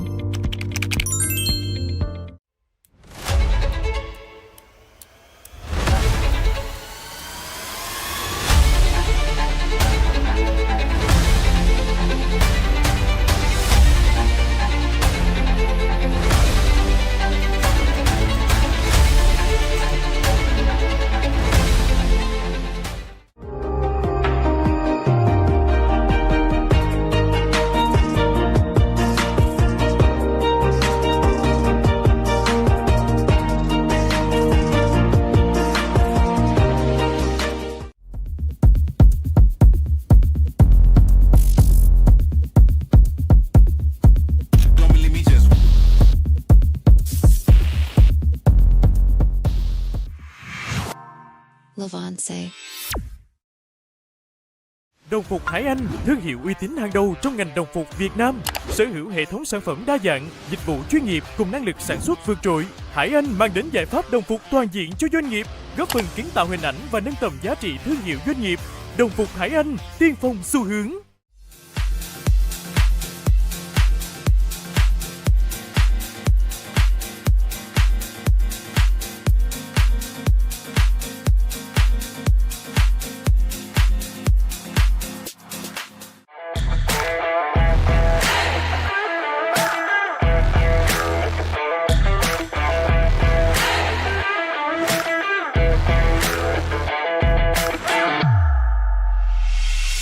Mobeja, trà sữa ít béo từ hạt với 3 không lạm dụng, không dư thừa, không vượt mức khuyến nghị, đường dưới 25g, béo thấp, ngon nguyên bản, không phải là thần dược, là lựa chọn không gây hại. Mobeja, yêu bạn như cách bạn yêu bản thân mình.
And the second part of our morning session.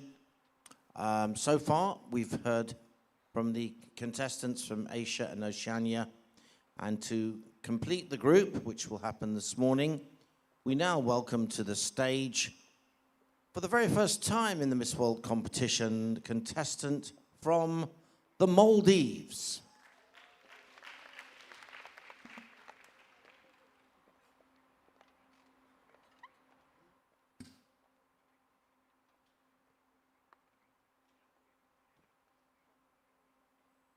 Assalamu alaikum. Everyone listening here today and listening from all over the world, and my fellow sisters, a very good morning to you all. My name is Mariam Ema Mohammed, and I have the honor of representing the Maldives on this prestigious platform for the very first time. When people picture my country, they see clear water, white sand, and islands that look like a postcard. But that is not what I see. What I see is home. The Maldives is the lowest lying nation on earth with an average ground level of just 1.5 meters above the sea level. And from where I come from, the ocean is never far away.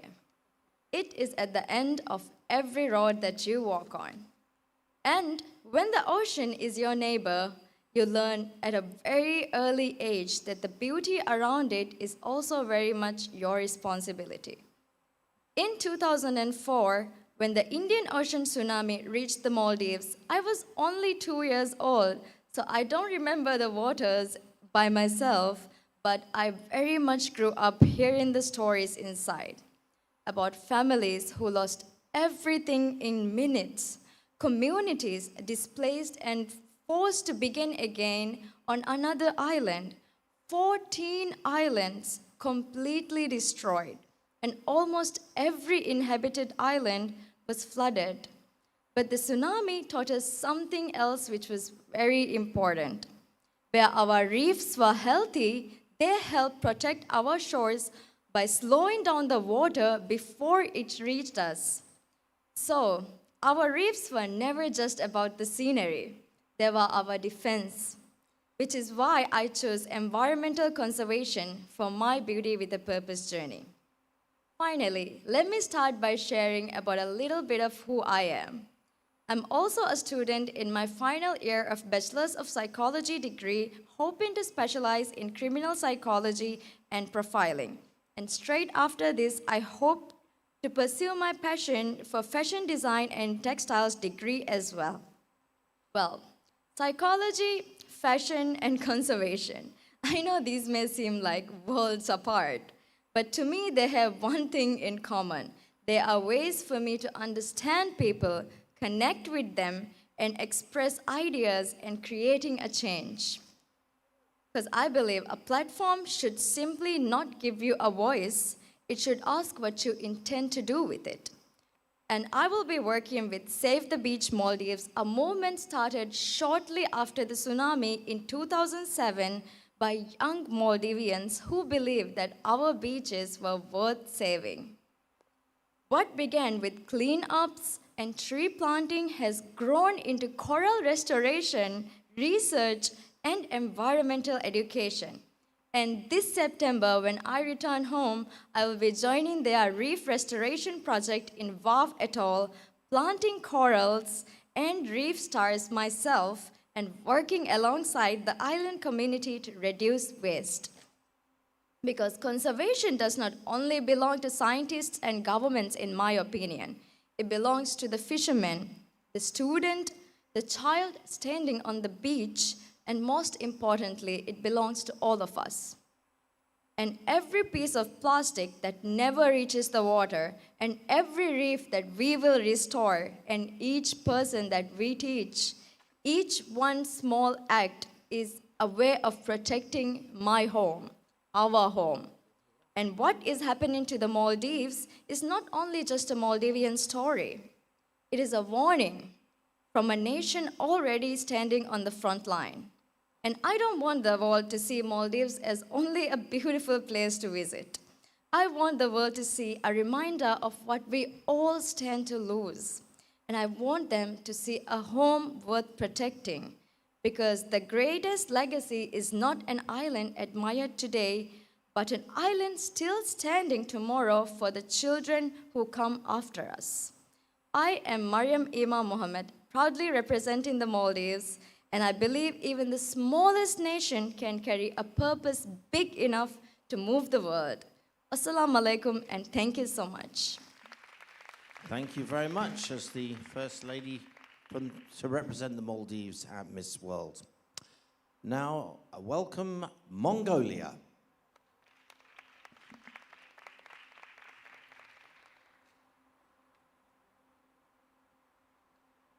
Hello world.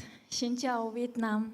Сайн байна уу миний дэлхийн өнцөг булан бүрт байгаа элэг нэгт монголчуудаа. My name is Инхтул Баяр сайхан. First of all, it's a great honor and privilege to stand on this stage representing my beautiful country, Mongolia. I would also like to sincerely thank Miss Julia Morley for creating beautiful purpose and giving so many women the opportunity to raise their voice and make a difference in the world. It's an honor to stand here with women from different countries, different cultures, and backgrounds, each carrying a purpose, a story, and dream to make a difference.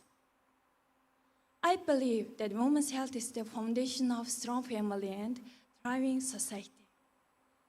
Cancer has touched many Mongolian families, including my own. And through this experience, I learned something very important. Behind every statistic, there is a woman, a mother, a daughter, a friend.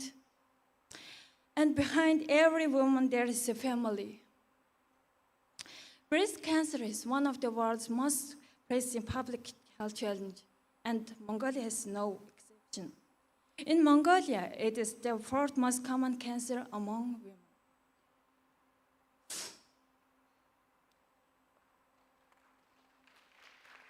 But what concerns me most is that 60 to 70% of cases are still diagnosed of an advanced stage. Behind these numbers are real women, real families, and real lives. And this tells us one thing: we need to act earlier. That is why, as Miss World Mongolia, I choose to turn my voice into action.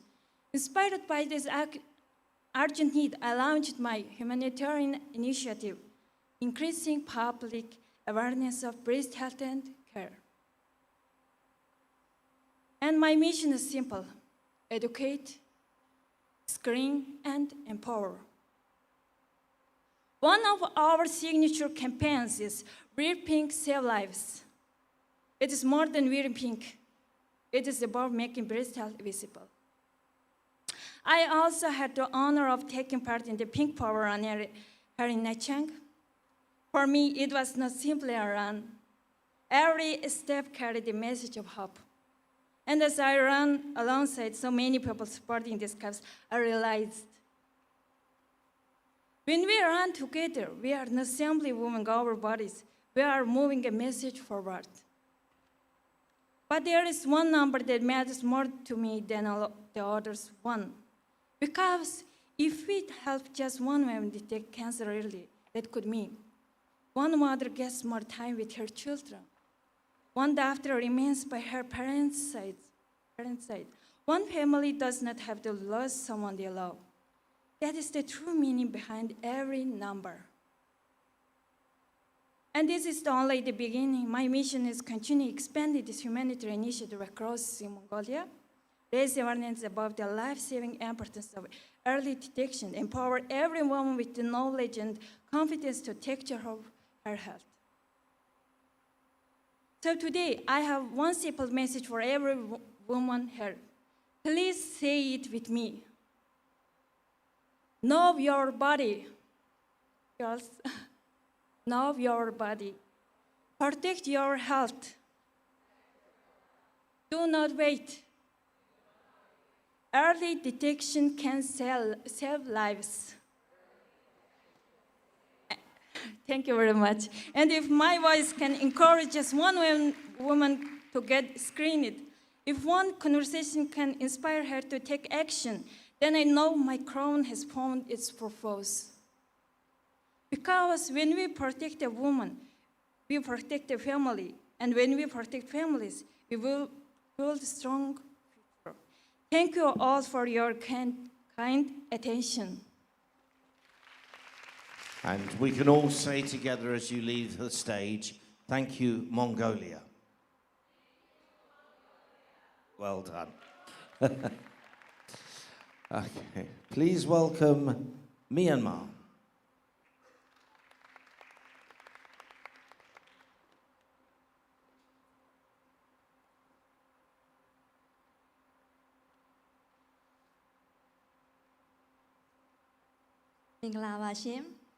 Good day, distinguished judges, my dear sisters, and hello world.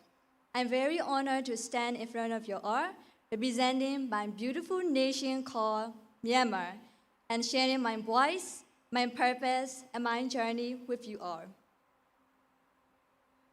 My name is Han Tinh Tinh Ao, proudly representing Myanmar. I'm 20 years old, currently an English major student at the Yangon University of Foreign Languages.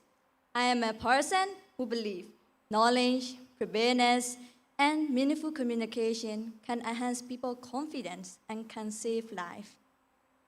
Ladies and gentlemen, earthquakes give no warning. They arrive without permission. In March 2025, at 10 minutes to 1 at the afternoon, there is a huge earthquake in Myanmar. Magnitude 7.7. More than 3,500 people could not survive at that afternoon.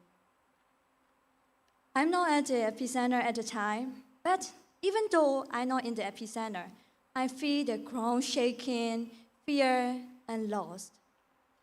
And there's one image that I couldn't forget, is that a woman holding a child, crying in front of the damaged building, and the face of the people who lose hope for their life. At the time, there is one question I hold in my mind, is that why? Why so few people only know what to do during the earthquake? That question points out the importance of the knowledge.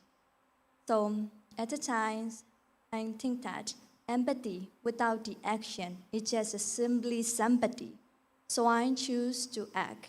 I started my Beauty with a Purpose project called Empowering Life and Protecting Tomorrows. Through my project, I share the disaster preparedness knowledge and the practical knowledge about the disaster. Not only what to do during the earthquake, but also how to prepare for and how to be recovered from the disasters. Disaster may happen in different places, but fear, loss, and hope are universal for everyone around the world. The true impact of my work isn't measured by how many work I did. It is measured by how many people gain resilience, confidence, and the stronger communities we create together. We have distributed warm, educational template around 1,000 households. And also I put that template in front of your desks. Yes. And this is my lifelong commitment to serve the communities. As long as they are alive to protect, I will share my knowledge continue. For me, Miss World is more than a stage. It is a powerful platform that changed the local impact into the global impact. This is the love of my life, This is the work of my life, not only as a Miss World ambassador, but also as a responsible global citizen. I will leave one message that I truly believe is that knowledge prepares us, unity strengthens us, and resilience rebuilds us. Thank you. Thank you very much, Myanmar. And we wish all of your country well after the earthquake. Now, please welcome Nepal.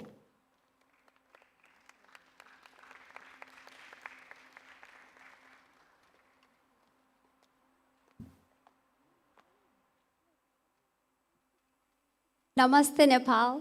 Xin chào Vietnam and hello world. I am Luna Little and my story began in Nepal where I once scored 9 out of 100 in mathematics and I was told that I'd never amount to much. While others measured me by my number, my parents measured me by my potential. That belief became the very foundation of everything I am today. At 17, I left Nepal for Australia. I worked at a chicken processing factory despite being a vegetarian, cleaned toilets, did dishes that was almost as big as me while navigating my studies. But those experiences only taught me that no job is beneath us if it's done with purpose. Today, I am a clinical nurse specialist, a master of public health student, and a founder of my Beauty with a Purpose project, The Allure. When I first envisioned my Beauty with a Purpose project, I promised myself I'd listen before acting. When we first arrived in Falewas, we thought that only focusing on healthcare alone would be enough. But as we started listening to the community, we realized that broader pictures were emerging. That's how our project, The Allure, meaning light, was born. When I first talked with the women, when I first talked with the children, I thought healthcare was enough, but then our project grew, and now we're focusing on 4 pillars. We're focusing on education, healthcare, sanitation, and dignity. I remember speaking to a young expectant mother who was on her 3rd trimester. She mentioned that she had to travel long distances just to get a scan to see if her baby was healthy. But this story was not just her alone. Elderly citizen, children, mother, everyone had to travel long hours just to get a basic health diagnostics or to talk to a specialist. In collaboration with Ansel, we inaugurated a telemedicine kit worth $80,000, which connects over 4,000 patients based in Falewas to the specialists in Kathmandu, because I believe that healthcare should never depend on the postcode you live in or the place you are born, but should rather be accessible and universal to all. As we kept listening, our 2nd and 3rd pillar emerged. When I was playing badminton with a group of children, one child mentioned that he wanted to join the army. When I asked further question, he grew quiet. He mentioned that his school simply did not have the resources. The next day, when me and my team went to school, we saw that the school typically serves 65 historically marginalized children. When we went there, we saw that the floors were cracked, the ceilings were broken, there were no library, no computers, no internet, no computers for them to access their dreams. But yet, when you talk to each and every children, they dreamt of becoming doctors, engineers, some even dreamt of becoming Miss Nepal. So we began with what was possible, because talent is universal and opportunity is not. So we established a library, installed 18 computers and a smart board so that each child can not just explore or go within their classroom, but can go beyond and explore the world as well. But then we saw a striking difference between boys and girls. And then we asked the teacher. They mentioned that the girls missed their school during their periods because the school simply lacked proper sanitation. So we raised funds, we renovated the toilet, and then we provided access to the running water so that no girls can or ever have to miss a school because of something as natural as their periods, or ever have to choose between education and dignity. As we kept listening further, our 4th pillar emerged. As I was talking to a woman living with disability, she mentioned that it was not the attention or the sympathy that she wanted, but it was rather the platform and the opportunity that she wanted to stand on her feet again, and she wanted to do something not just for herself, but for her family and for the community. We looked around and we found abundance of sal trees to make biodegradable leaf plates. That's when we raised funds and we established 2-story biodegradable leaf plate factory, also known as Dunatopuri in Nepali.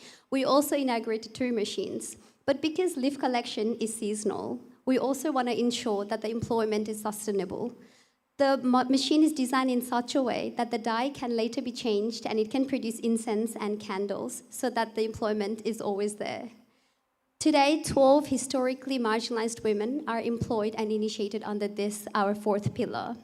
Our goal was simple, to shine the light where it was needed the most. But one thing I learned through my Beauty with a Purpose is that the lasting impact can only be created when you listen. When you listen, when you serve with purpose, and when you create opportunity, not just to shine the light in their life, but to help them discover the light that they have within themselves. This is my Beauty with a Purpose project initiated by Miss World. Thank you so much. Dhanyavad. Thank you very much, Nepal. Please welcome to the stage, New Zealand.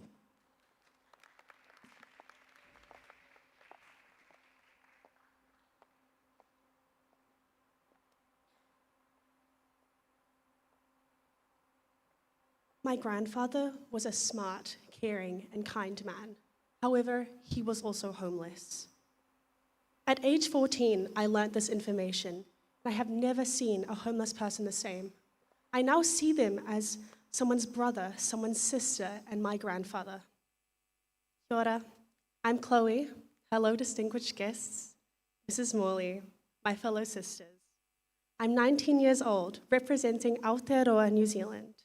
And I believe that no matter the history that you have, you deserve to have the basic human right of shelter. In New Zealand, 100,000 people experience housing deprivation. 300 million people globally experience homelessness. However, no one is born wanting to be homeless. It stems from a lack of education, a lack of financial support, family, domestic abuse, the list goes on. I met with a young man called Junior. We had McDonald's, and we talked about how he ended up on the streets, and he told me that it was better and safer than being at home.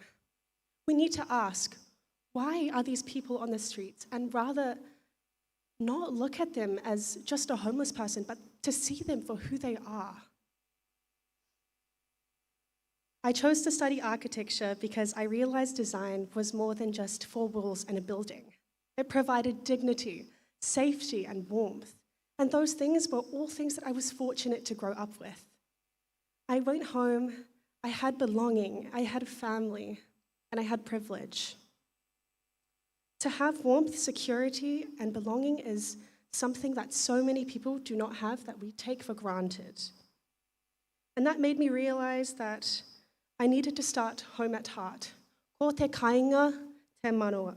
Ko te kāinga ke te manawa began. I've held community fundraisers where I face painted for children at preschools and communities, and we've raised money to gather jackets, blankets, and essential needs for people who are homeless. However, we have to have compassion and understanding, but that's not enough. We have to challenge the structure that allows people to fall through the gaps of society. Why should we discriminate against people who did not have the same opportunities that we have? Why do we have to discriminate against those who are on the street simply because they did not grow up the same way that we did? It makes me angry, it makes me upset, because I've talked with these people and they are brilliant. I submitted a written submission in collaboration with Watkins Law and Chairman of Titirio Watangi of the Marae. And through meeting with the Prime Minister, I submitted a bill opposing the proposed Move On law.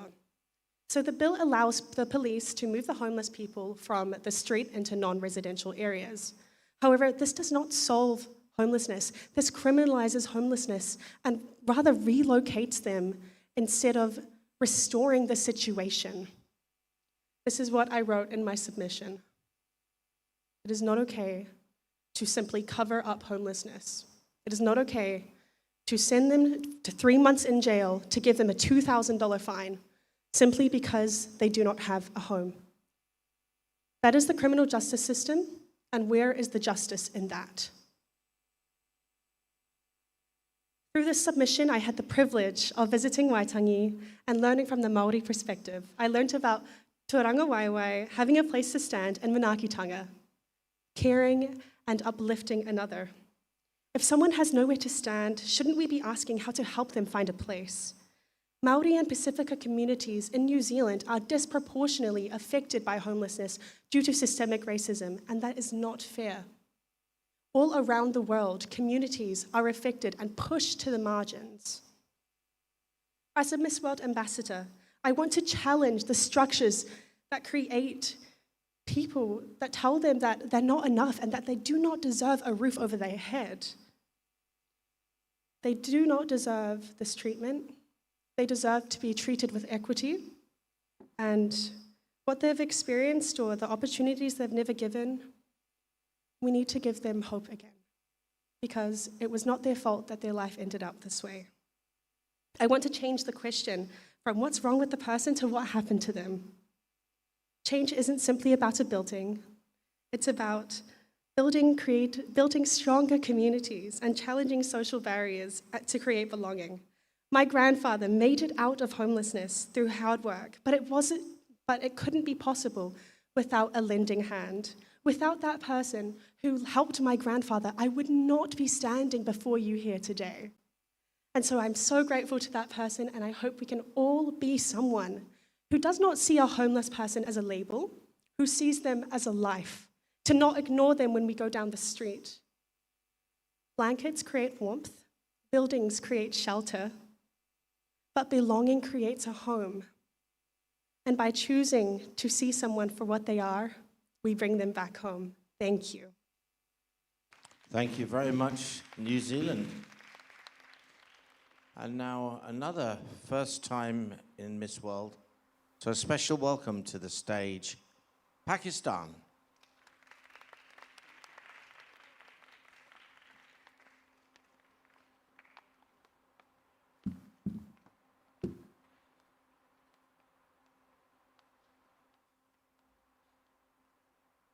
Assalamu alaikum, everyone.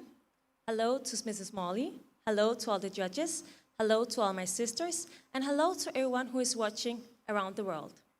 My name is Anaika Jamal Iqbal, and I'm proudly representing my beautiful country, Pakistan, for the first time ever in Miss World. I grew up with my mother and my two older sisters, and my childhood was filled with love, happiness, and support, which is something I am very grateful about. Also, from a young age, I was taught to be grateful for everything, even the small things, which something maybe people take for granted. Because you never know how fortunate you actually are, and I realized that when I grew older, because I found out that I had a childhood that not many people have, and I'm very privileged to have that. Because for thousands of babies and children in Pakistan, they don't have the same childhood that I have. And that is something that I care very deeply about. Because for a child living with thalassemia can be very difficult.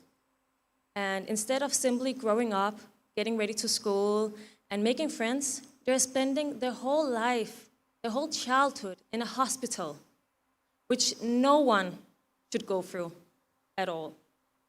Thalassemia is one of the most common inherited blood disorders in Pakistan. And both children and families are affected by that all over the country. Many babies are born with the beta thalassemia major, which is a severe form of the disease that requires a lifelong medical care. The children with thalassemia also need blood transfusions every few weeks just to stay alive. Also, they need iron gelatin therapy to help reduce the extra blood in the body due to the transfusions. And if this disease is not diagnosed early enough or treated properly, it can cause serious health problems such as affecting the heart, the liver, and other important organs. Also, this creates a financial and emotional burden for the families.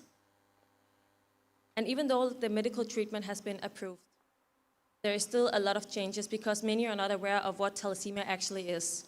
And that is why education, career screening, and premarital tests are very important to help reduce the number of people living with thalassemia. In Pakistan, we have a lot of hospitals and blood banks and charitable organizations that really do anything they can to help all these sick children, but they're still depending on blood donation and the public health to meet the growing. I want to raise awareness and promote genetic counseling because those are two actions that can actually improve and change the fact that these children are sick. And we can improve the living life of the children living with thalassemia. These two actions can also help prevent new cases in the future. And today, I'm standing here as the first ever Miss World Pakistan, which I'm very proud about, and I'm so excited to be here already, and I'm excited to talk with you guys about my project because it means a lot to me.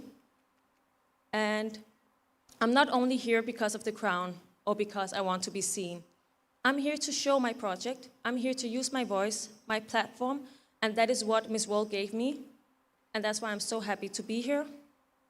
And also, one thing that people should know is that, like I said before, child should be happy. They should have a great childhood. And childhood is not about survival, which these people actually are doing when they have thalassemia. It's about living, it's about dreaming, it's about growing up, and of course to have their future. Because as we all know, all these children are the most important in our world because they are our future. So once again, this is Miss World Pakistan 2026. Thank you so much for listening. I hope you liked my project. Thank you very much, Pakistan. And now, a welcome to the Philippines.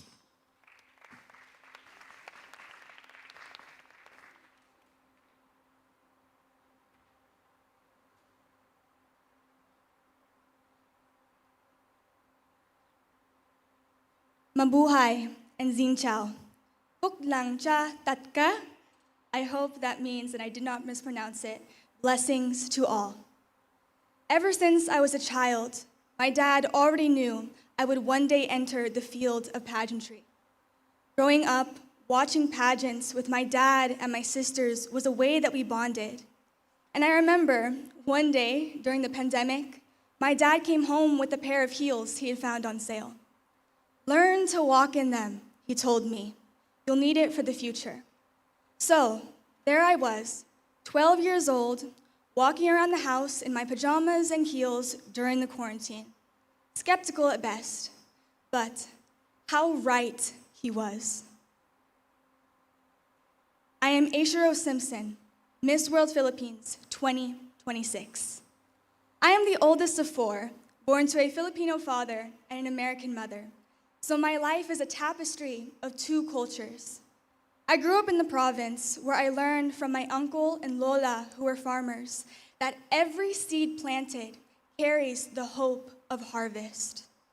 Growing up, traveling internationally since I was 6 months old with my family's nonprofit organization shaped my heart for service. And it was through outreaches to the widows, elderly, persons with disabilities, single mothers, and children that I learned the simple act of showing up for others creates lasting change. This has been my world for the entirety of my life. And now I want to share it with all of you. So let's play a game. Can I have everyone raise one hand? If I say something that you've done before, put a finger down. Let's try it. Put a finger down if you have ever danced along to a song on the radio. Put a finger down if you have ever played a sport, whether that was just for fun or competitively. Put a finger down if you have ever learned a new TikTok dance. Put a finger down if you have ever felt depressed. Put a finger down if you have ever felt stressed out or anxious. We all had to pack for Miss World. Put that finger down. Thank you. Anyways, so what does all of these things have in common? The answer is seed initiative. We have all, in big ways or small ways, felt the joy of a little happy dance, or the release and therapy of moving our bodies through exercise. As a dancer and gymnast myself, I have seen the power that movement has over your physical body. But not only that, but your social, mental, and emotional capacity as well. Growing up, I was homeschooled, which meant I often felt lonely or isolated. But thankfully, my dad taught me how to dance, and it became an outlet of creativity and passion and allowed me to connect with people. That is why I created SEED, a sports and dance initiative that advocates for the physical, mental, and emotional health of today's youth. According to UNICEF, 1 in 7 children worldwide experience mental health issues. Sports and dance are both universal languages. They speak without using words, but they are both powerful mediums in which anyone can use and will leave lasting positive impact on your overall well-being. In 2025, I became an ambassador for the International Sports Federation, Pickle Lab, Batang Pickleball, and the Picklebells. I have been able to speak with leadership and organizations about the power of sports and dance. I have created a mental health curriculum in hopes of making a deal with the Philippine Department of Education, and I have given scholarships from my own winnings that will fund a child's dream to dance or provide equipment for schools. Throughout the years, I've been able to reach over 10,000 students worldwide, in the US, Vietnam, and places across Luzon, Visayas, and Mindanao. To me, pageantry has become a path to feet already walking, a reality to eyes who already saw a vision, and a megaphone to a voice already speaking. Because legacies are not built in only great leaps, but in quiet choices to rise, one moment and one choice to bring light into the world. Maraming salamat. Thank you all. Thank you, Miss Philippines. And as you leave the stage, we should have said, keep your hands down if you bought less than 8 pieces of luggage to Miss World. Yes, exactly. There we are. Our next contestant is from Singapore.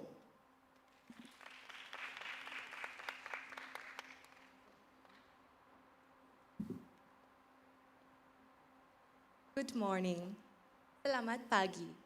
Kale vanakkam. 早上好. I am Aishwarya Nicole Tan, and I am a proud representative from Singapore. Growing up, I was born from a Peranakan father and an Indian mother. So I've had multiple different cultures being infused together. And I'm a woman of many different side quests. I do Muay Thai, I've done ballet, I've been singing in a band as well, and I've also danced. However, one thing that has never changed about my life is community work and serving the community. I've been doing this ever since I was 13 years old. I've been involved in YMCA charity work. I've been doing a lot of community church work as well, and it's part of my identity, and it's just part of my culture in Singapore. Because in Singapore, we have something called Values in Action. And it's a program that is built for secondary school and primary school kids. And I believe that volunteering is something that is a habit, and it's a culture, and it's something that can be brought through influence. And it was the same for me because I had a very special influence in my life, and that was my grandmother. Her name is Lily, or I'd rather say her name was Lily. And I'm very glad to share Lily's Foundation with all of you today as a remarkable platform of all the work I've done over the years. If you were to ask me, why Lily's Foundation? Why did you choose Lily's Foundation? I'll be very honest with you. Lily's Foundation was founded in 2022, not for one cause, but it was a cause for many things. However, at that point of time, it was done for the tuition business that I was already doing. And I wanted to grow that and did pro bono tuition services after the loss of my grandmother. It was a very painful time in my life, and I wanted to give back to the community. It is something that community work is already something that I've done for a very long time. But something about education and giving back using the skills I had was very important to me. Of course, just like every team or everyone in this room, I believe that sometimes we do fall into greed. And at the prime age of 17, I fell into greed as well. I was more focused on making money and hustling rather than what was around me or the community work. So what I did was I was working full-time. I had 17 tuition classes on top of my full-time diploma. I was very packed, very busy. I did not have time for family. I did not have time for community. And that is one of my prime regrets as to how I lost my grandmother. And it's a regret that stays with me till today. Moving forward, after that painful incident and after doing pro bono services, I decided, what's next? I still feel so empty.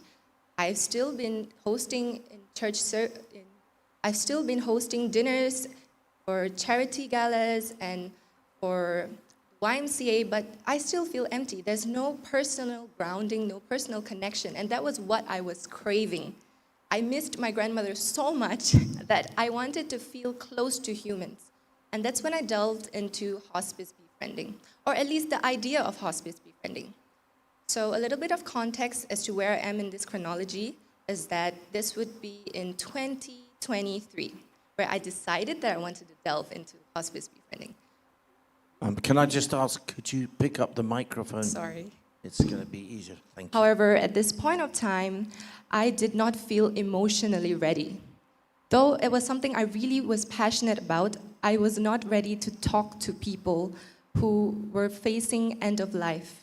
And I was scared. I was scared that, this is something that is going to be very emotionally painful for me. And to be delving into something like that was not going to be easy. So I still continued my community work. I still did whatever I could, and I put that on hold. Right until this year, at the start of the year, I finally got an opportunity to go for hospice befriending training. And that's when I started it proper. In between 2023 to 2025, I was still doing my community services. I was also very involved with the church organization because that's our primary platform. And I'm very happy to share that Lily's Foundation has been growing and has been getting the visibility through social media. And to be very honest, I never felt that good work had to be documented up until I got into pageantry for a sense. Time. Pageantry is the first thing that I got, is new to me, and Miss World is the first time I got into any sort of pageantry. And I came to Miss World for a platform because I want to share what I've been doing with the rest of the world. It's been 15 years since I've been doing this, and I want to grow it. I want to grow it further, but I need a platform because in Singapore, we're a very small country, and I feel that this time, it can be different. And not just through hospice befriending, not just through charity galas, through something much more. Thank you. Very sorry. But thank you very much. We greatly applaud what you're trying to do. Singapore. Our next contestant is Sri Lanka.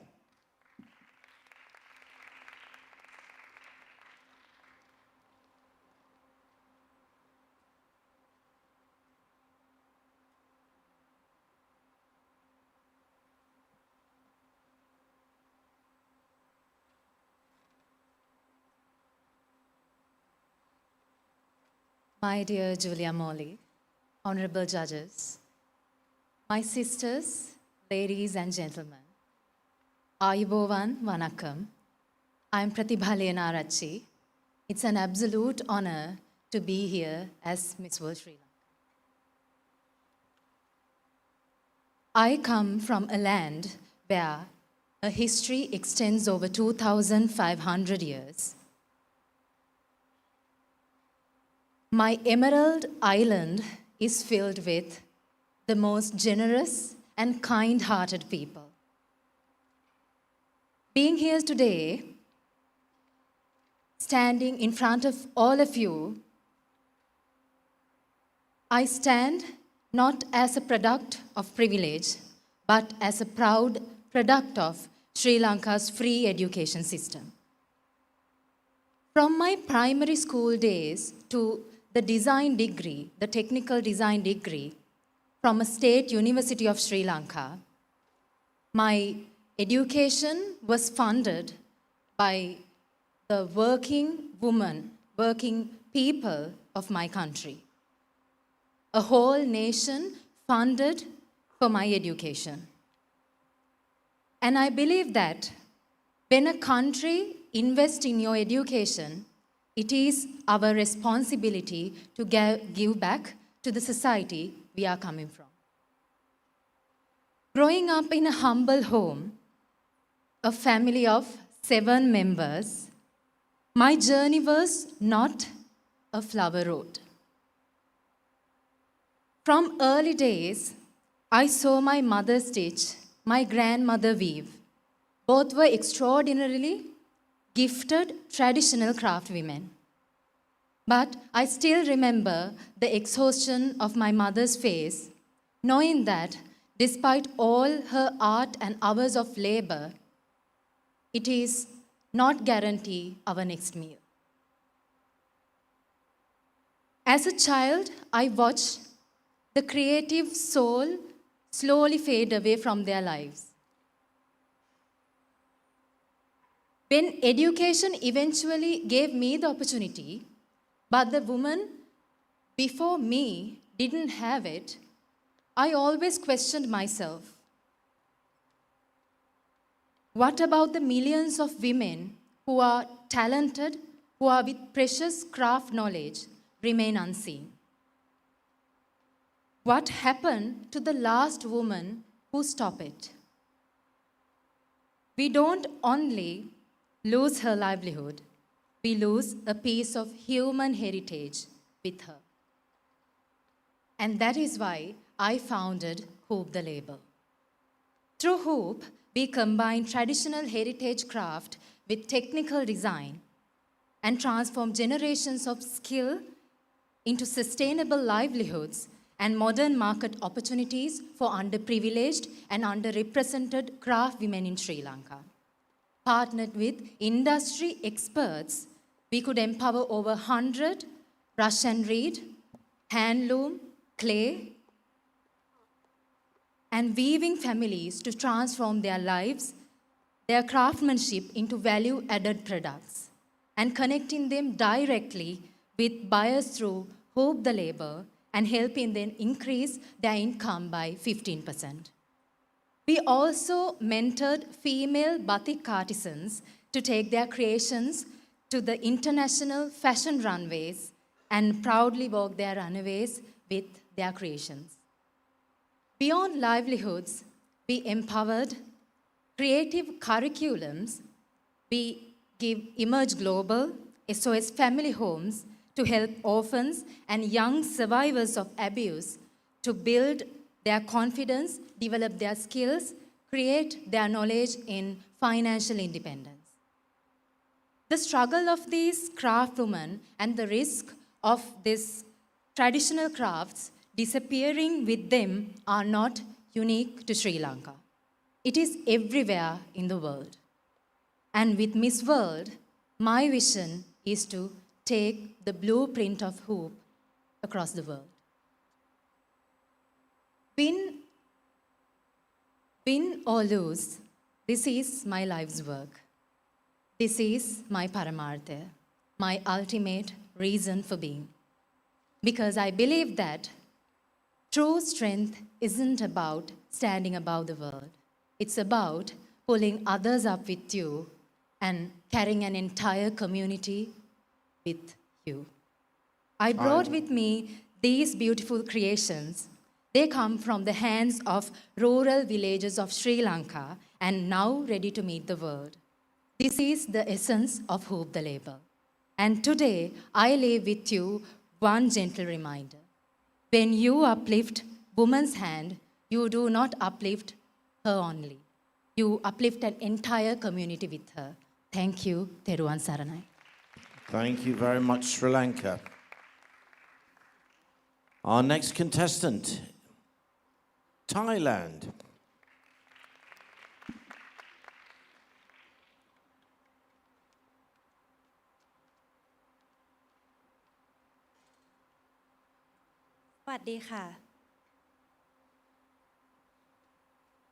Good morning, ladies and gentlemen, my sister, my family.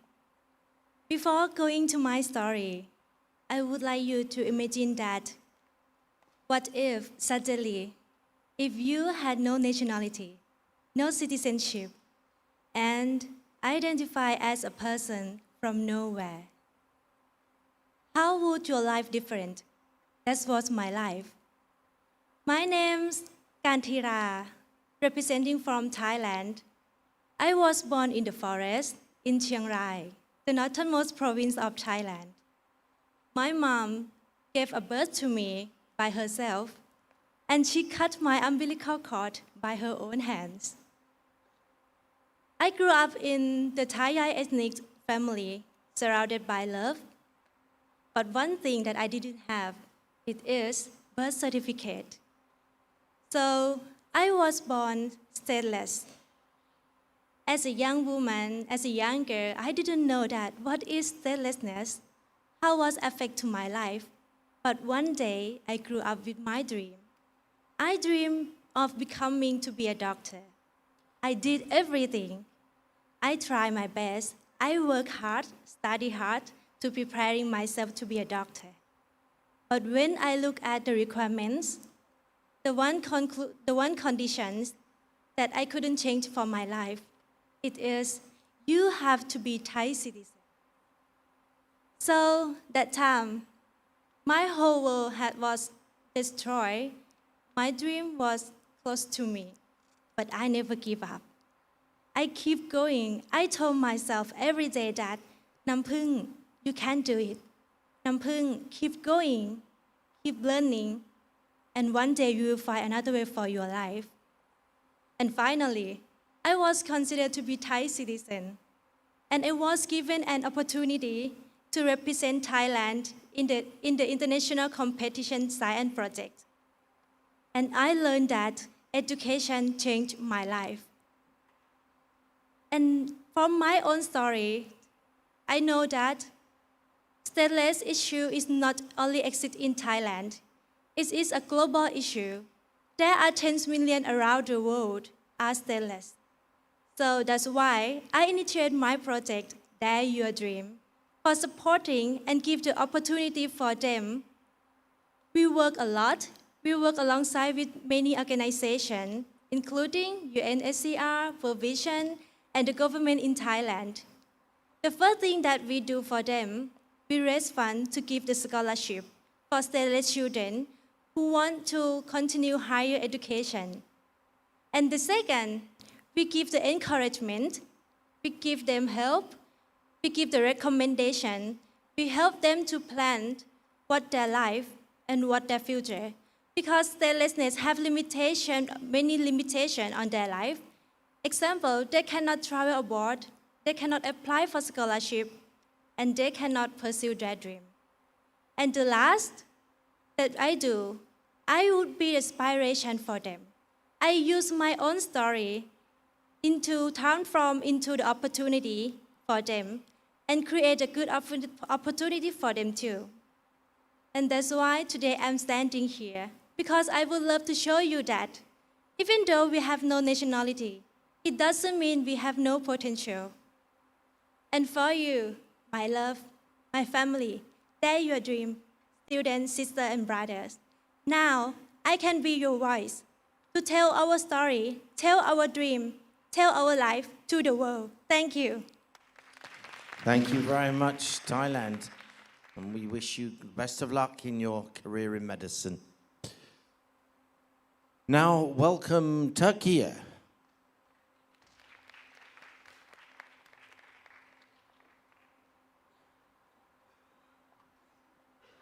Morning. Hello, everyone. Hello, Miss Julia Morley. My sisters, ladies and gentlemen. I'm Sıla Saraydemir. I'm honored to represent my country. I studied social work for 4 years because I have always been deeply affected by other people's pain. Since I was a child, whenever I saw a person, a child, or even an animal suffering, it stayed with me. I realized that I did not want to only feel sad. I wanted to help.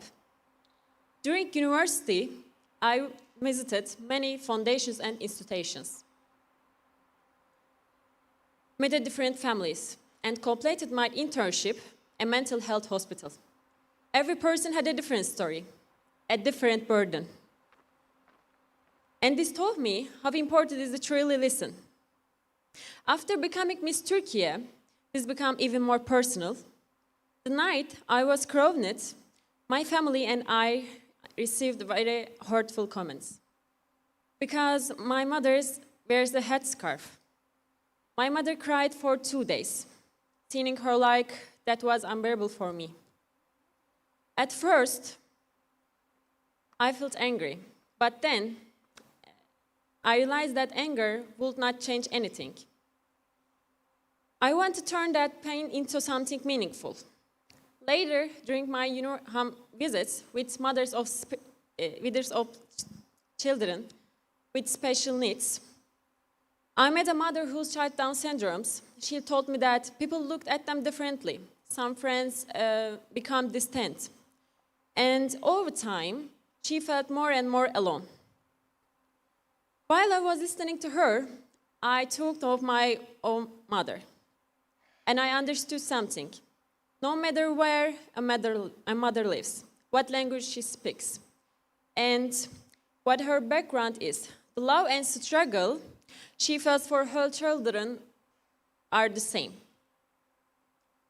In Turkey, Down syndrome occurs in approximately 1 in every 800 births, and more than 6,000 babies are diagnosed with cerebral palsy every year. But behind every number, there is a child. And behind that child, there is often a mother who has been putting herself second for years. So I ask myself, why we are supporting the children who are supporting the mothers? This is the first project of its kind in Turkey, together with Governor's Office of Giresun and Giresun Spatial Provincial Administration. We created for 2-floor sport center. On the lower floor, children can receive physical therapy, psychological therapies, and other therapies. On the upper floor, mothers can socialize, join activities, and talk to each other, and simply have the children are being supported. I did not want to create something temporary. I wanted to create something sustainable. One night of the Miss Turkey final, I said, I want to be voice those who are not heard. Today, I understand the sentence, I are not heard. Today, I understand the sentence even more deeply. One of my biggest dreams is to establish my own foundation in the future and create lasting change for people who need support. Because if this title has given me strong voice, I want to use for those who are not heard. For me, be with a purpose, seeing if I remember one day, I want to be not how I looked, but for the lives I helped empower. Thank you so much. Thank you very much, Takia. Now, in the Asia Pacific group, the final contestant is Vietnam.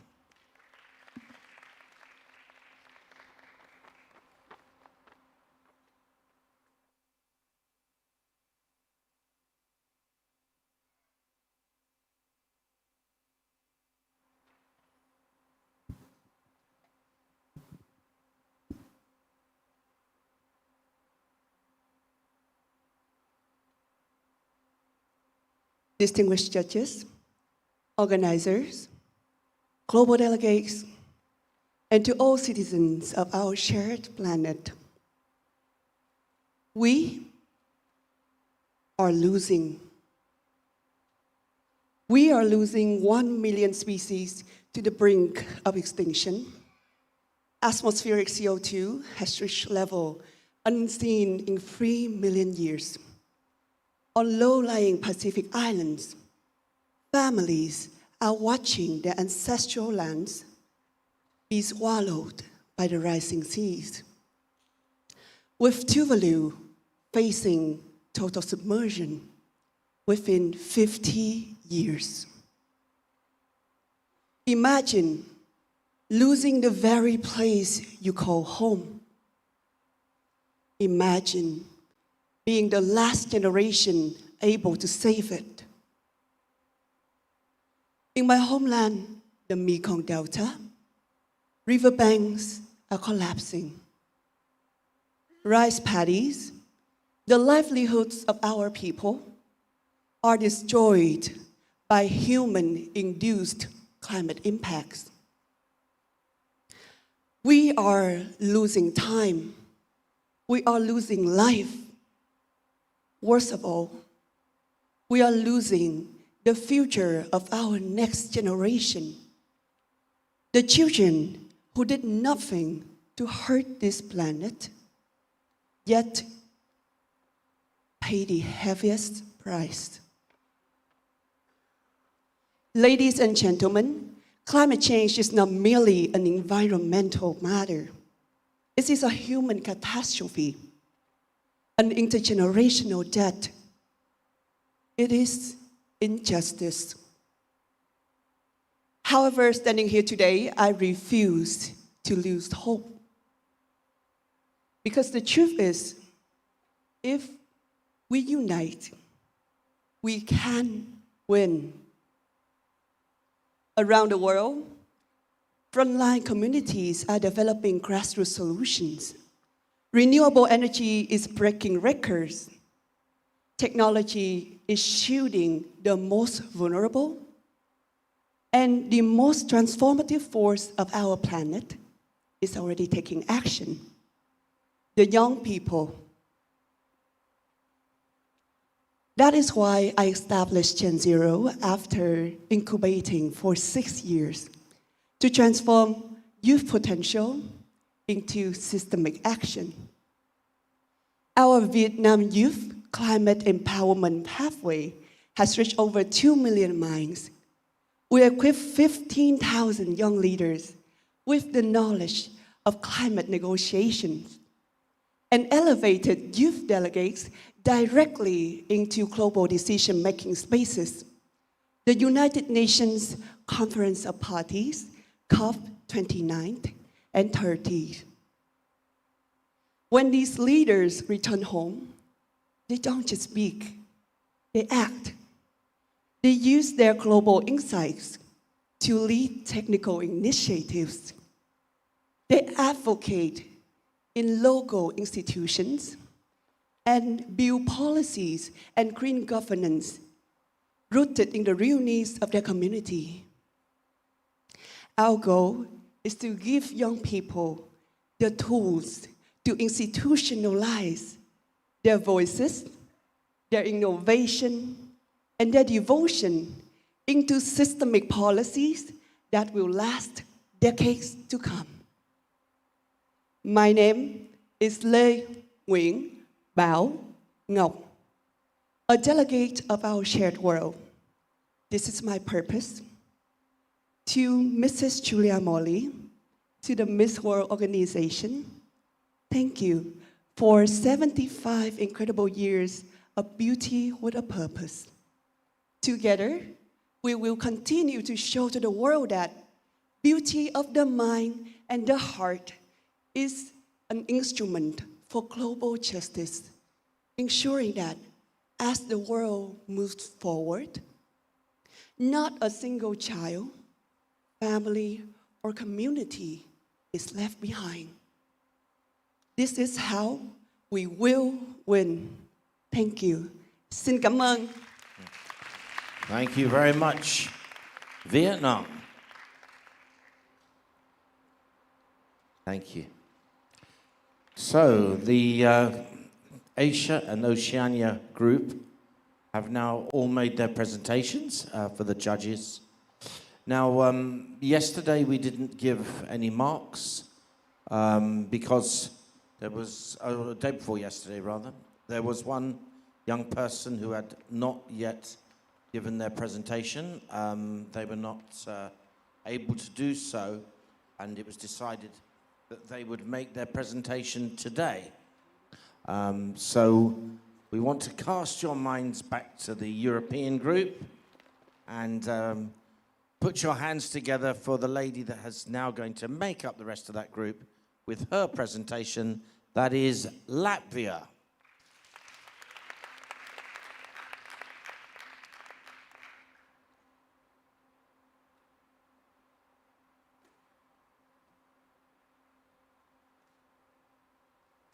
Good afternoon, ladies and gentlemen. Good afternoon, world. My name is Milana Smolera.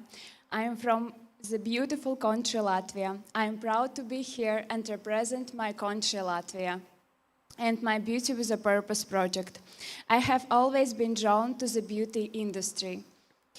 I've always admired elegant, well-groomed women and realized how much a person's appearance can influence their mood, confidence, and overall well-being.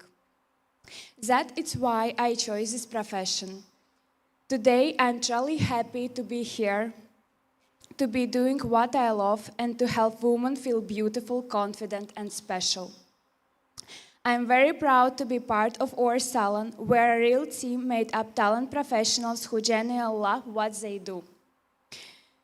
Heart in Hands, Saving the Savers. My project is called Heart in Hands, Saving the Savers. I chose this topic because I realized one simple thing. If we want to save animals, we first need to support the people who save them every day. Animal shelter constantly struggle with a lack of funding, food, medication, and basic resources. And when those resources run out, it is only the shelter that is at risk. It's the lives of the animals depending on it.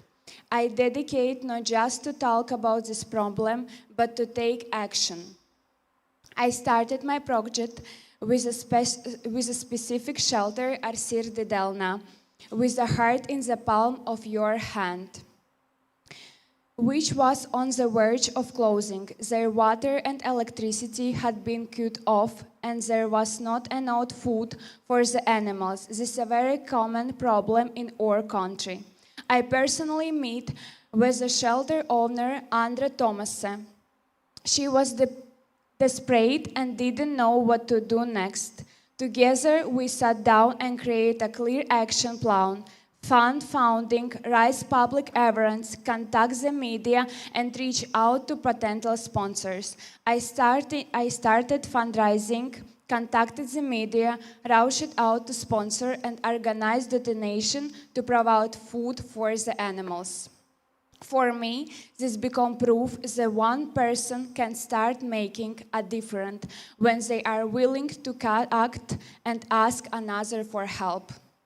Now, my goal is to develop Heart in Hands and support shelters before they reach the point of crisis, be helping with food, essential resource, volunteers, and financial support.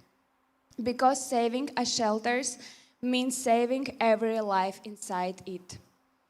And that is meaning behind my project. Saving the Savers supports those who dedicate their lives to saving others. Thank you. Thank you very much, Latvia. And of course, that now completes the European group, but thank you for making your presentation.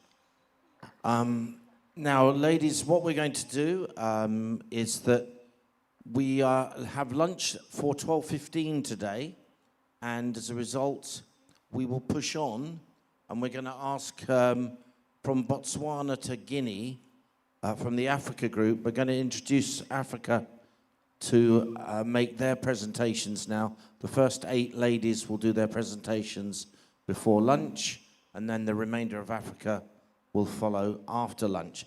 So if we could ask Botswana, Cameroon, Côte d'Ivoire, Equatorial Guinea, Eritrea, Ethiopia, Ghana, and Guinea, if you could go to the backstage area, ready to come forward and give your presentations.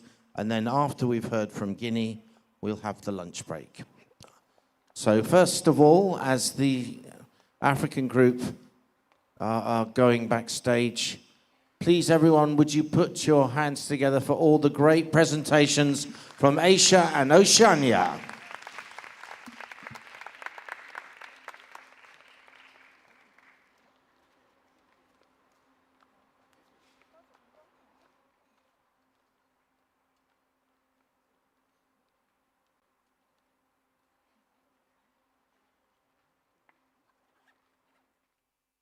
Okay, to the people at home, we hope you're enjoying Head-to-Head Challenge, the final day.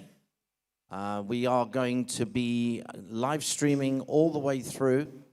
We are coming to the final group, and after we've heard from the final group, we will have a short deliberation from the judges, and then there will be a winner given from each of the 4 groups. And from that, from each group, we'll have 5 selections who will then battle it out to become the group winner. And then the group winners will go forward to one final round. So let's now return to Africa, and it's head-to-head challenge time for Botswana.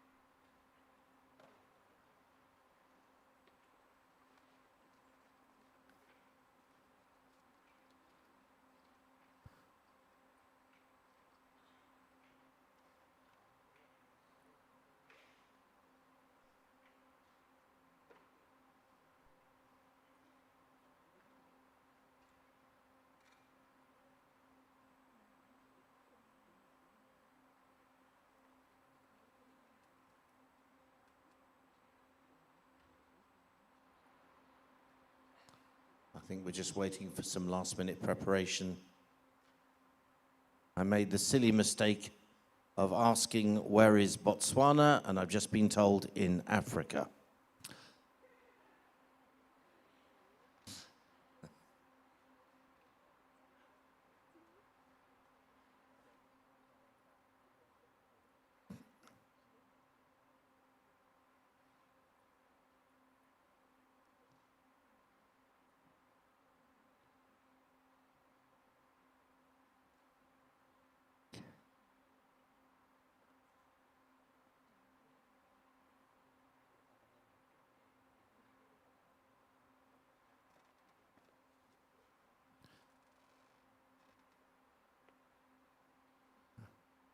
This is the difference between doing a voiceover and being a presenter.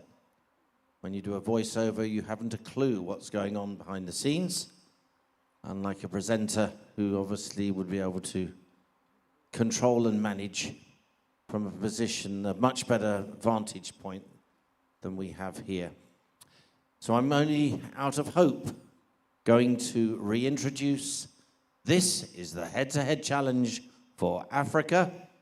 Please welcome your first contestant with a special round of applause if she appears, Botswana.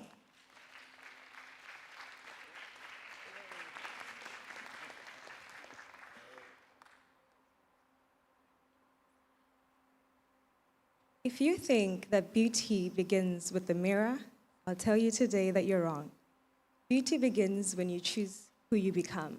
Ladies and gentlemen, my name is Ruth Thomas. Good morning and win today.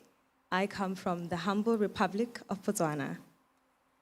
For so long in my life, I felt so defined by circumstances. I felt out of place after so long of being bullied and being told that I wasn't enough and not beautiful. The mirror became my enemy. Every time I looked in the mirror, I saw something I didn't like and appreciate. I felt a void within myself that I couldn't feel with the clothes that I wore, or the makeup that I put on, or the hair that I had on. I went lacking for years until one day, God gave me an opportunity to become a beauty advisor. And the sole job that I had was to make women feel beautiful. And in doing that, I found a healing to myself and a mission of a lifetime. I started helping them feel confident in themselves, and that healed a part of me that I never knew I needed. From that moment, I knew that this is the purpose of my life, to remind humanity what the true meaning of life is.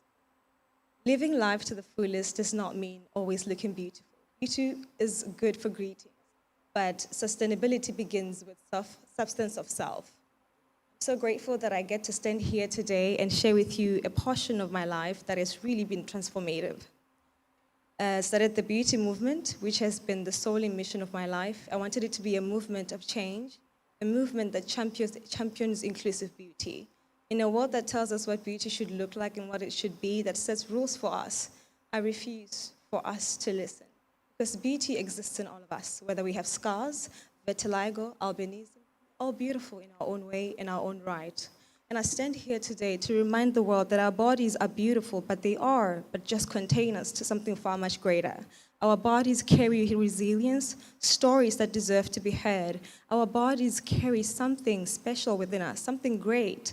I always say when I teach that our bodies are something not to glorify, but what's inside. So thank you so much to all the beautiful women here. I feel very honored that I get to stand beside you. Thank you for choosing to be an answer to the cry of many in the world. I am so grateful. So through this movement, I've been honored to work with an organization in my country called Ratong Center. What they do is we help women who are recovering from trauma, coming out of abusive situations to learn to love themselves again. Women who've gone through life-changing, transformative experiences that have changed them from looking beautiful to looking otherwise, according to the world. In a world where they don't find a place to belong, a world that labels them as ugly, we find them as beautiful just the way they are. And the soul mission has become for us to understand that the body perishes, our looks perish, but our eternal self remains. And this is why we should remind the world to be kind, to be loving, to be receptive, and to be accepting of one another however that we may look. Because at the end of the day, we are here as humanity to serve the world. Thank you so much. I appreciate it. Thank you very much, Botswana. Our next candidate is Cameroon.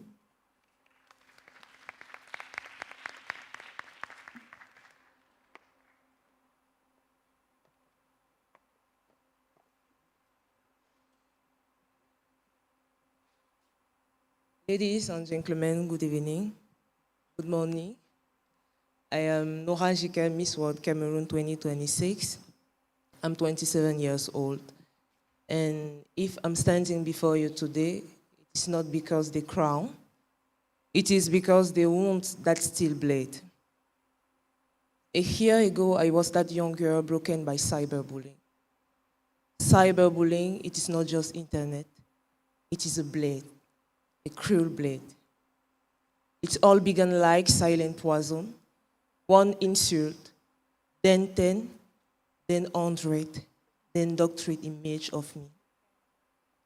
Vicious word etched on my face, my body, dead strife, day after day for a year. And too many women cry alone in their rooms, their only witness, their agony life off screen. Then I went at my wittism. I turned off my phone for a terrifying moment. I think that if I ended my life, the torment would finally cease. I cried non-stop. I slowed word that shattered me. I was compared to an animal again and again until I saw an animal in the mirror. People shout that I was too ugly to represent my country. I wipe away the tears of my grandmother, my mother, my sister, while my own overwhelmed me. The hospital corridor became familiar, fluently became my daily reality. Today, I see a world where a single message can destroy life. And in Cameroon, we have already lost too many young girls to this online brutality. Through my Nunji Foundation, I break a silence in schools, market, and neighborhood, carrying this message. My dream was born from pain, and my goal is greater than beauty. My goal is survival. I dream of a stronger law, digital education, compassionate social network, and freeware of the world. So, I implore you, let us stop feeding the darkness, and let us stop rise up together. Thank you. Thank you very much, Cameroon. Thank you.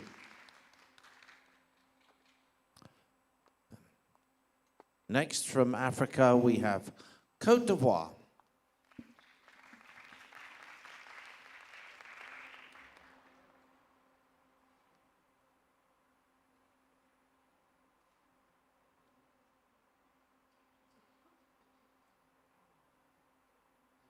Azaguié is a small town, almost a big village in Côte d'Ivoire.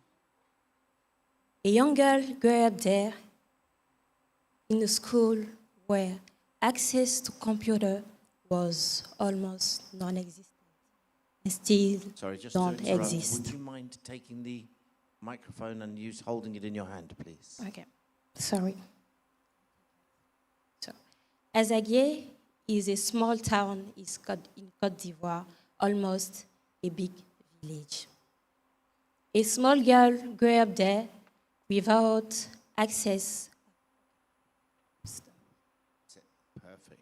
So we start again, and we'll introduce you. Please welcome Côte d'Ivoire. Sorry. Azaguié is a small town, almost a big village in Côte d'Ivoire. A young girl grew up there in a school where access to computer was not non-existent and still don't exist. But at home, something changed her life. A father brought home a computer for his daughter because he believed that these tools will change the world in the future. At first, it was simply a machine. But with time, it became a window to knowledge, confidence, and opportunity. As she grew older, she realized that many young girls around her never had that same chance. Good morning, everybody. My name is Fatima Kone, representing Côte d'Ivoire, and that young girl was me. I decided to turn this opportunity that changed my life into opportunity to change the life of other young girls around my community. That's how Digital Côte d'Ivoire, my beautiful purpose project, was born. Where this vision became action through a digital summit bootcamp where 20 young girls were trained to digital skills while learning Google, PowerPoint, Word with confidence, leadership, and access to opportunity. But for me, 21 girls is only the beginning. To our one girl teaching another approach, every girl is empowered, is encouraged to pass on what she has learned to another, creating a chain of knowledge, confidence, and opportunity. One opportunity changed my life. Through digital, I want to open that same doors for 1,000 girls and empower them to hold that door open for girls coming after them. Because when one girl learns, she can teach another. When one girl rises, she can lift another. And that's how 20 girls can become 1,000, 1,000 can become 1,000, and 1,000 opportunities can become a movement. Before I leave this stage, I love me to share you a message. Life has taught me that no matter what we go through, we have the power to rise, to grow, and to keep moving forward. Never let a difficult chapter make you believe that it's the end of your story. Never underestimate the power of God, and always remember that we are our only limit. Thank you. Thank you very much, Côte d'Ivoire. Our next contestant, Equatorial Guinea.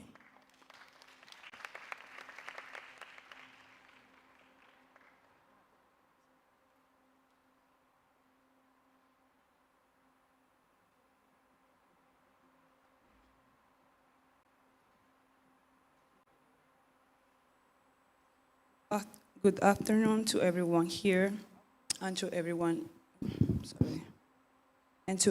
listening, dear judges.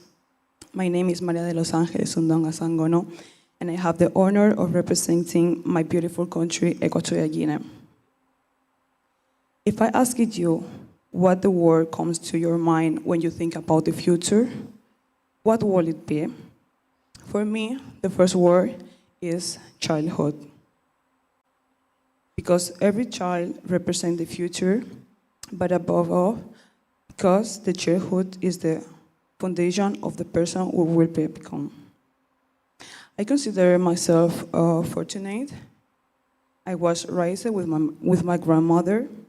Many years grew up away from my parents because of work. But I always had something essential, that is love, attention, and people who were there for me. That allowed me to grow up feeling safe, love, and support. But not every child has the same opportunity. While visiting the orphanage, I discovered many different stories. From childhood who have been abused by their own parents, to newborns baby who had been abandoned. If there is one thing that characterizes to the people of my country, is that we are humble and hardworking. When I witnessed this reality, I understand that I didn't want just to be an audience. I wanted to do something, and that it hosts Little Like was born. It's a project that seeks to protect and support vulnerable children, but by creating spaces where they can feel safe, heard, and valued. Being able to help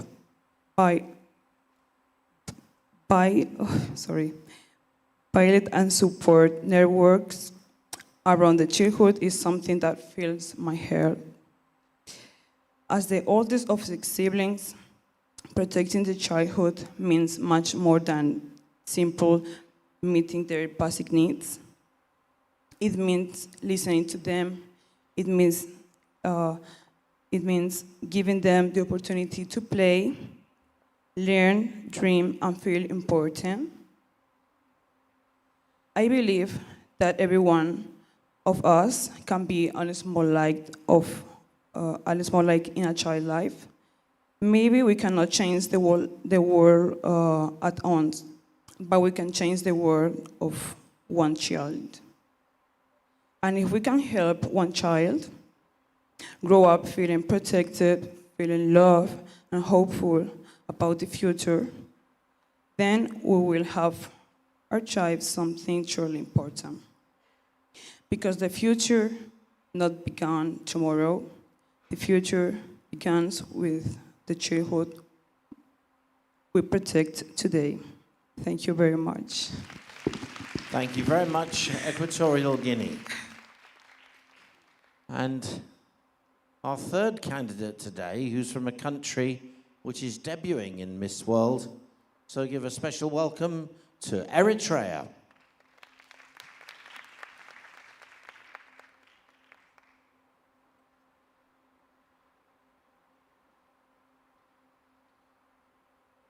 Imagine someone in a wheelchair. Do you expect them to climb the top of the building by Can using... I ask, sorry, because you're saying something meaningful, if you could take the microphone and we'll start again. I'll introduce you one more time. If you want to hold the microphone. Just that's it. So, ladies and gentlemen, please welcome Eritrea.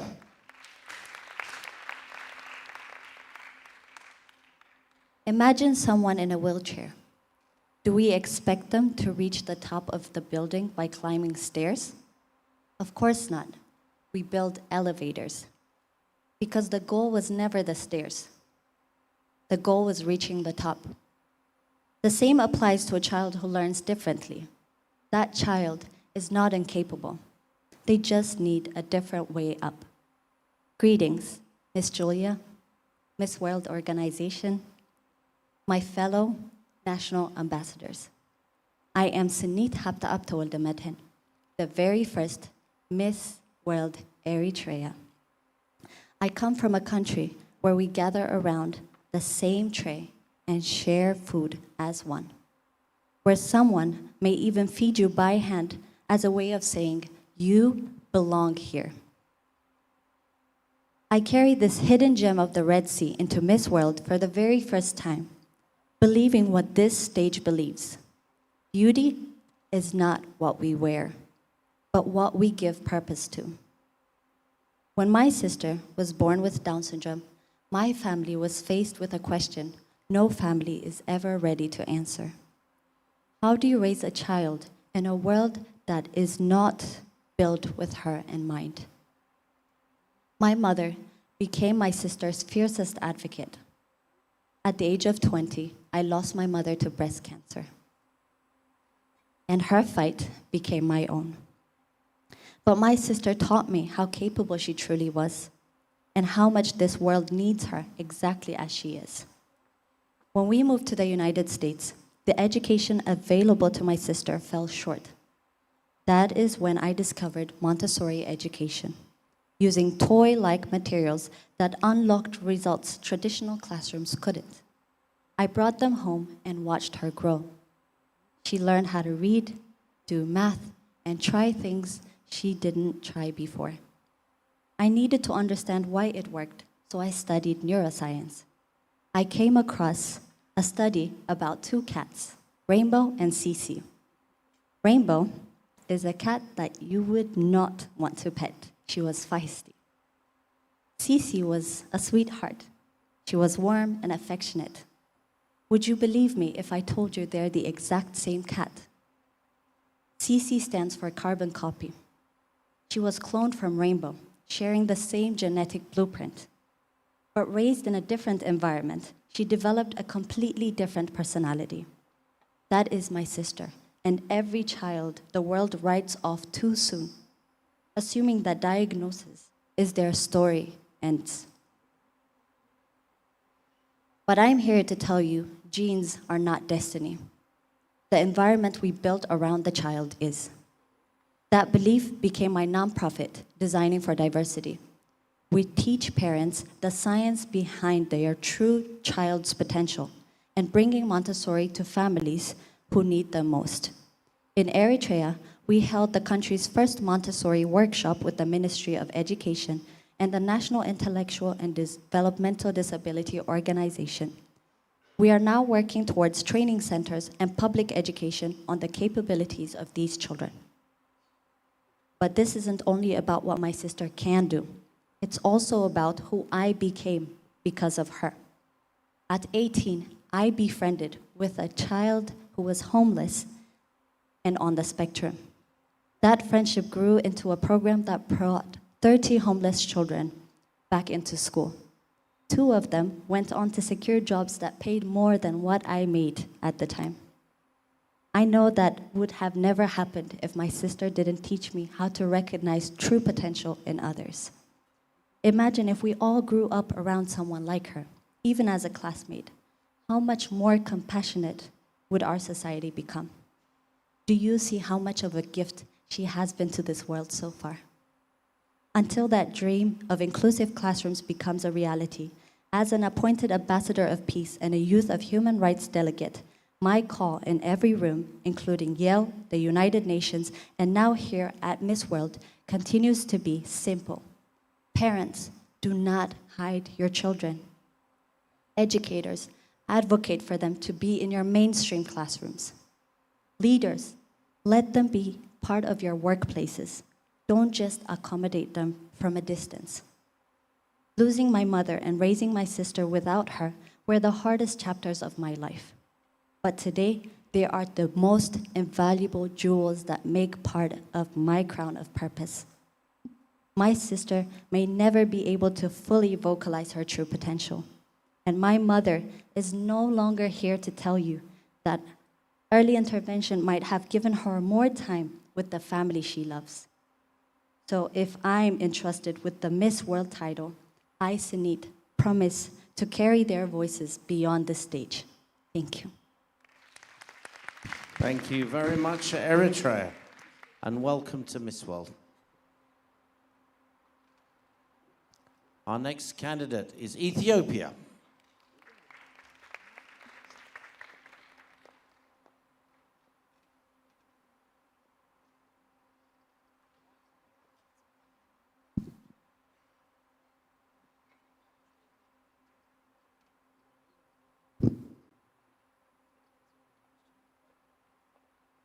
Salam, ጤና ይስጥልኝ. Xin chào Vietnam. Our chairwoman, Ms. Julia Molly, organizers, judges, beauty pageant queens, and everyone who's watching online. Good morning. I want to start by saying thank you. Thank you for creating this platform. Because of Miss World, the world is healing. We're not only here to be seen as a beauty queens, but we are here to see others. My name is Rutir Galam, and I'm representing my beautiful country, Ethiopia. How many of you know that Ethiopia is in the year of 2018? All right. Yeah, because we have our own calendar system. We are the cradle of humankind, 30 months of sunshine, the birthplace of coffee, and a breathtaking landscape. But behind my flag, let me tell you what brought me here, my strengths behind it. My story began with a loss. I lost my mother when I was 1. My father sacrificed his whole life to raise us and give us the better future. While he was not around, I used to abuse, and my sister used to go through illness. We didn't say a thing because of a fear losing him like my mom and us being left alone. While growing up, even though my sister is 5 years older than me, I was forced to protect her, but I would love it. My sister went back 5 years behind and sat in a chair with me in a class.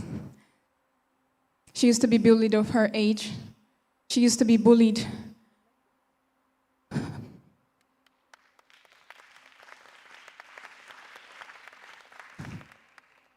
Her age gap, her skin, and her weight. She didn't choose any of it.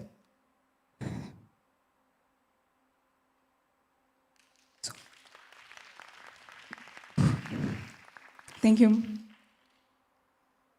I protected my sister for 8 years in one class. But one day, before coming here,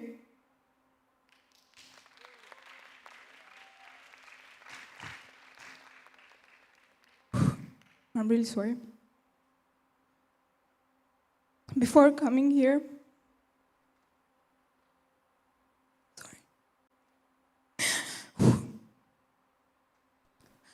while I'm preparing for Miss World journey, I was so excited because it's something I've been waiting for my whole life. My sister got a call. She was told that they wanted to surprise me. And she have a design called Lulusu Clothing Brand. The earring that I'm wearing is one of her pieces.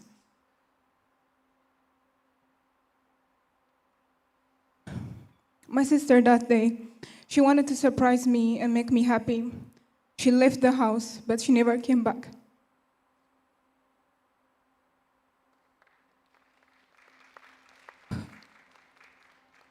My sister got kidnapped. But after that, kidnappers started asking for money and tried to make me lose whatever I built in my life. 9 days of fear, prayers. Just a week before coming here for Miss World in Vietnam, I got the baddest news in my life. The sister I carried for years, she got killed by my best friend of 10 years.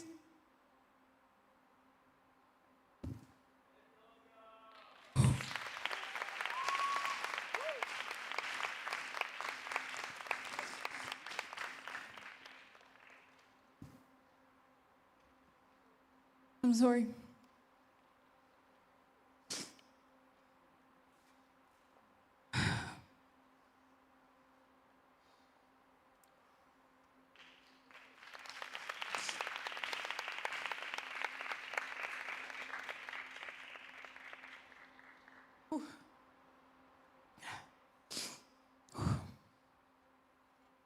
My sister got killed by my best friend of 10 years that I believed with her partner.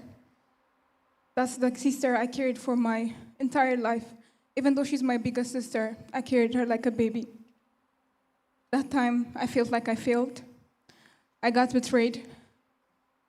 Not only that part, they killed me a lot of times. I thought the seizure killed her because she had an epilepsy. But that day, my sister was found in a suitcase, not in one, but in two, just before a week coming here. People told me, be strong. I know what I lost. I know why I'm here. I'm here not because I'm a cold-hearted person. I'm here because I have a responsibility. I'm here because of my father, my sister's prayer.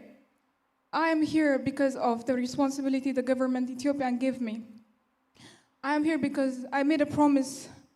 I made a promise for a woman and children that I will advocate for them and cheer for them. I cannot break that. So I packed my bags because I chose to leave and change my pain to a purpose. Through my project, The Silent Struggle with Women Empowerment and Youth Development, I did a tour in my country so that I can help children that get abused. Parents, children don't only need food, water, they also need the mental health. That matters a lot. The children we protect today are the generation that will lead our world tomorrow. And with women empowerment, I'm helping women with fistula, with Dr. Catherine Hamblin Fistula Center in Ethiopia. Imagine a woman giving birth, but she's left of licking urine and stool. I am here to advocate for them and create awareness. These women are being isolated by their husband, by their community, and more. Healing a girl with a fistula is not only treating the disease, it's also giving their dignity and women empowerment back. My motto is, be the light that helps others shine. In Ethiopia, we say, work በእሳት ይፈተናል. That means a gold is tasted by a fire until it's known its value. I have been tasted by a fire, but the fire did not destroy me. It had violated my strengths and my purpose. So to every woman, every child, and everyone watching here today when I speak, you can be broken without being defeated. Someone will try to break your journey, but they do not write your ending. It's God. God knows your ending. I am Ruth Yergalem. I am the face of hope. I am Miss World Ethiopia 2026. And Lulus, I love you.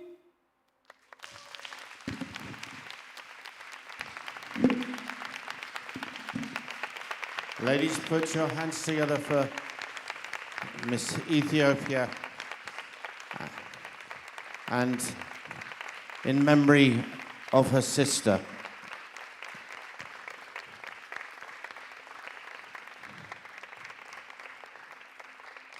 Ladies, I don't think anything could be more touching than what we've just heard. In light of what has just been said, and I think it's only right that we should take our break at this stage, and we can go and be with Miss World Ethiopia and offer her our support. We'll return with the others later. I'm sorry that we finished there, but I think it's only right that we go and give her our good wishes and give her support. So we're taking our break now. Thank you.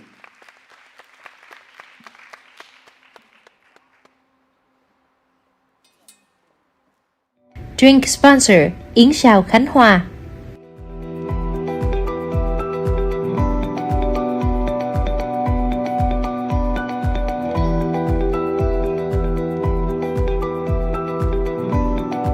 Accompanying sponsor, Shin Cafe.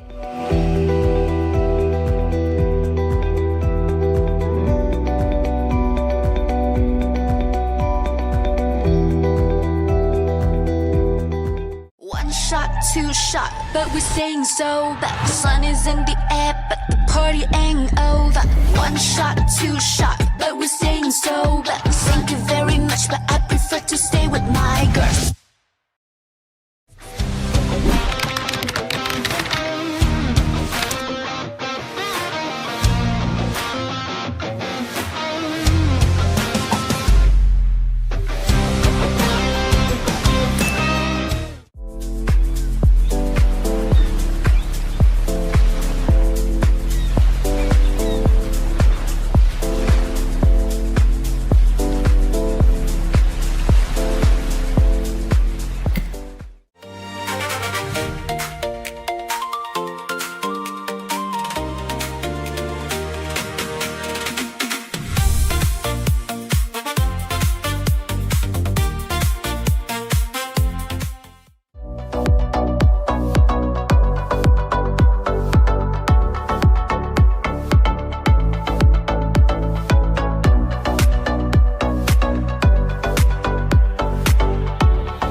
Tiệm Yến Nha Trang, chuỗi nhà hàng chuyên món Yến đầu tiên tại Việt Nam, nơi tinh hoa Yến xào được nâng tầm thành trải nghiệm ẩm thực hiện đại, cao cấp và an lành cho sức khỏe.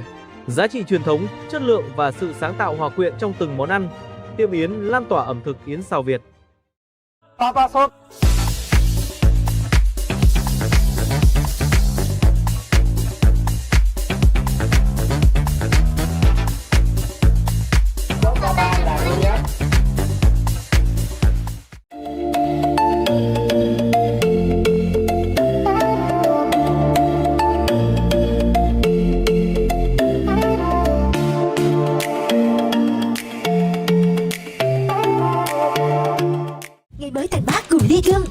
Nguyên nguồn dinh dưỡng dồi dào cùng những khoáng chất thiết yếu. Thưởng thức vị ngọt hoàn toàn tự nhiên từ nguồn rau xanh được thu hoạch từ những nông trại đạt chuẩn hữu cơ và cát, giàu chất xơ và vitamin, với dưỡng chất tốt lành. Chọn sức khỏe, chọn ly gum. Diamond Sponsor, Gale Simcoe.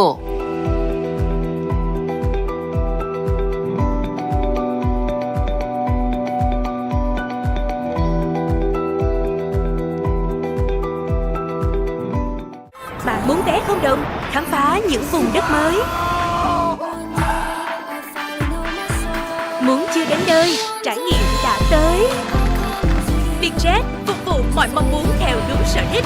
Bay là thích ngay.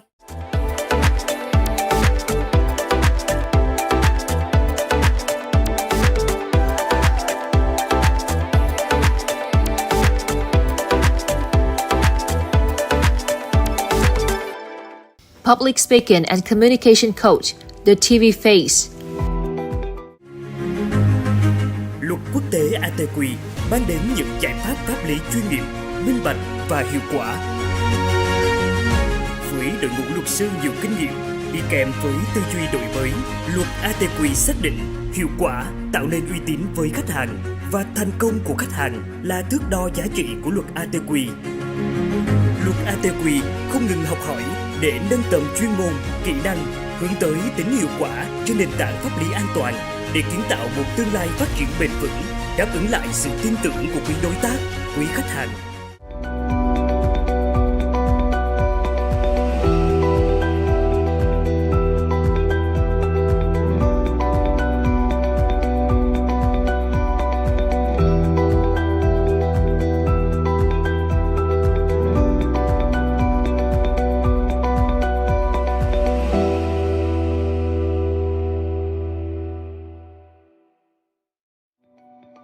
Media Sponsor, Suzu Group.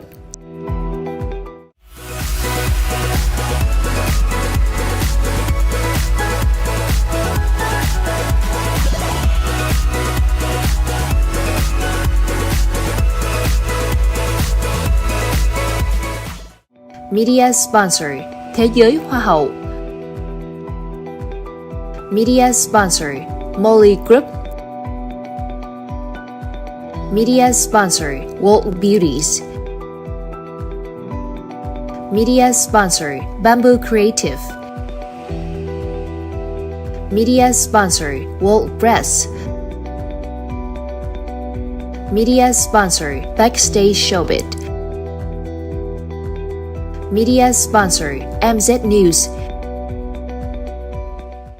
Z Studio là mạng lưới truyền thông đa kênh, có năng lực triển khai các giải pháp truyền thông tích hợp từ sản xuất nội dung, sáng tạo chương trình độc quyền, xây dựng chuỗi nội dung truyền thông cho đối tác và triển khai các chiến dịch truyền thông toàn diện trên hệ sinh thái Zalo. Media sponsor Zalo Video. Media sponsor Star Nation. Diamond sponsor Gale Simco.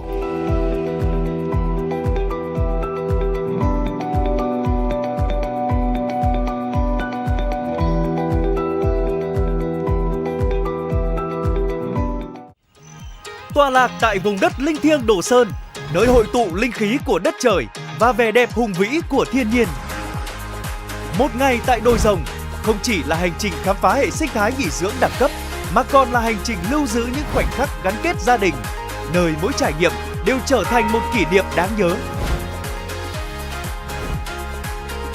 Dragon Ocean Đồ Sơn, quần thể du lịch nghỉ dưỡng nổi trên biển, top 10 dự án hướng tới mục tiêu phát triển bền vững nhất Việt Nam.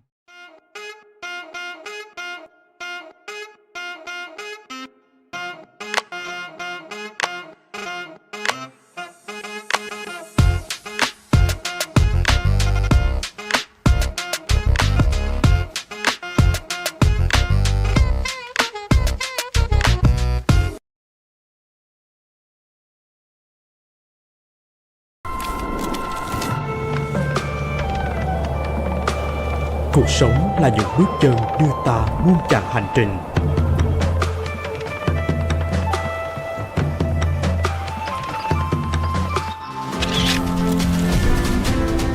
Từng khoảnh khắc, từng cảm xúc, từng dấu ấn sẽ mãi được lưu giữ qua những trang ký ức về một chặng hành trình đầy tự hào. Xuyên Việt, hành trình trải nghiệm văn hóa bản địa.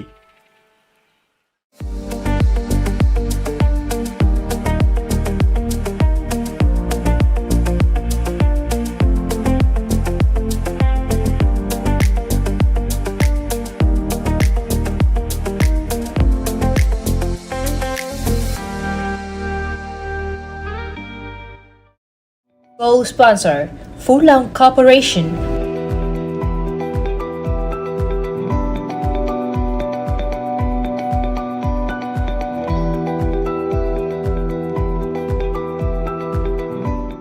Như một khu vườn tươi tốt được tạo nên từ sự vun trồng và chăm sóc.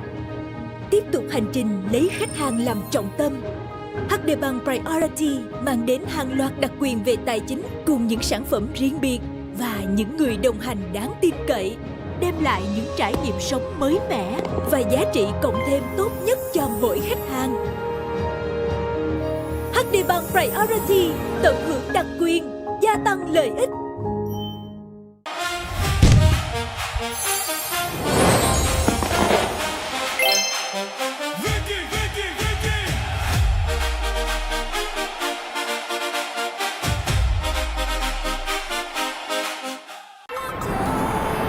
Bạn muốn món ăn tươi ngon nóng sốt, muốn thỏa thích shopping, hàng xịn hết ý. Vietjet phục vụ mọi mong muốn theo đúng sở thích. Bay là thích ngay.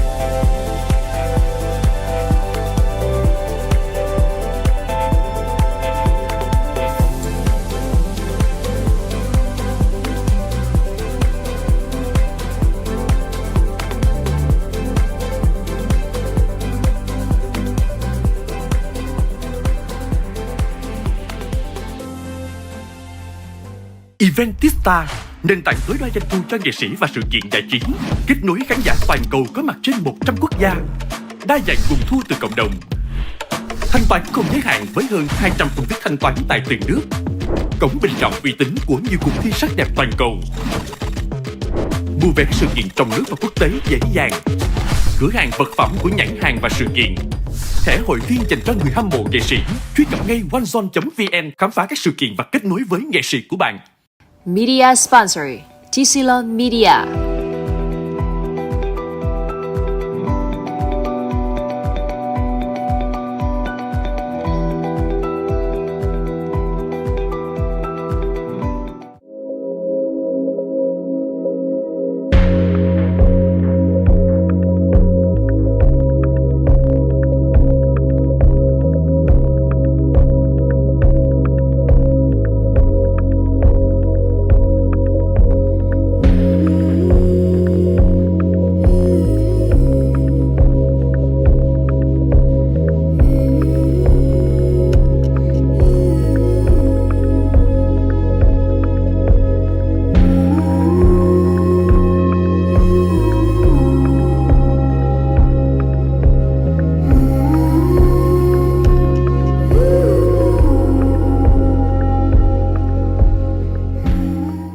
Step aboard Catherine Cruise, a luxurious voyage where tradition intertwines with contemporary elegance. Inspired by Indochine style, in the heart of Ha Long Bay, Catherine Cruise, where identities converge.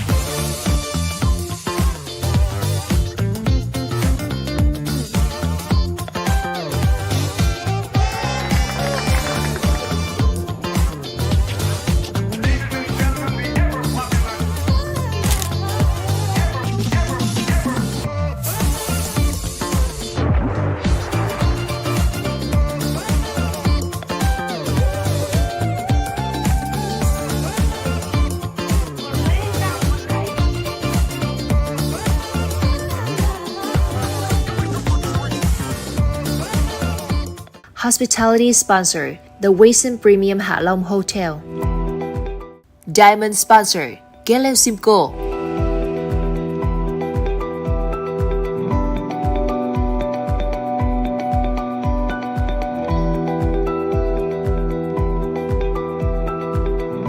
Tọa lạc ngay trung tâm phố biển, Novotel Nha Trang thuộc tập đoàn Accor cung cấp dịch vụ tiêu chuẩn quốc tế với 100% phòng có ban công hướng biển, trải nghiệm ẩm thực quốc tế và đặc sản địa phương đến các set menu Á, Âu đặc sắc.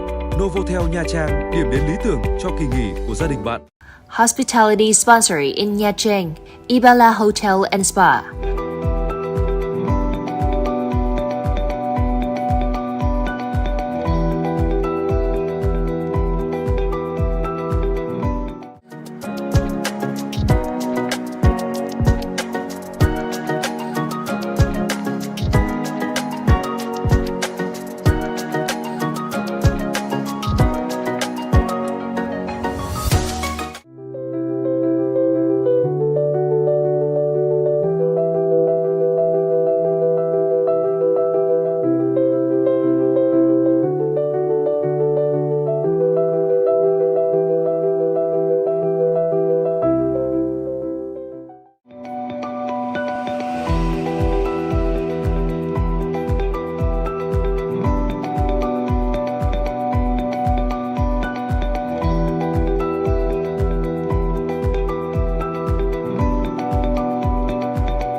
Giữa chốn phồn hoa náo nhiệt, một tuyệt tác kiến trúc được tạo dựng. La Chateau Hotel không chỉ là nơi dừng chân mà là trải nghiệm sống đẳng cấp. Để tái tạo năng lượng, tìm lại sự cân bằng. La Chateau Hotel, tuyệt tác lâu đài giữa chốn phồn hoa. Special Energy Coffee Sponsor, Trung Nguyên Legend.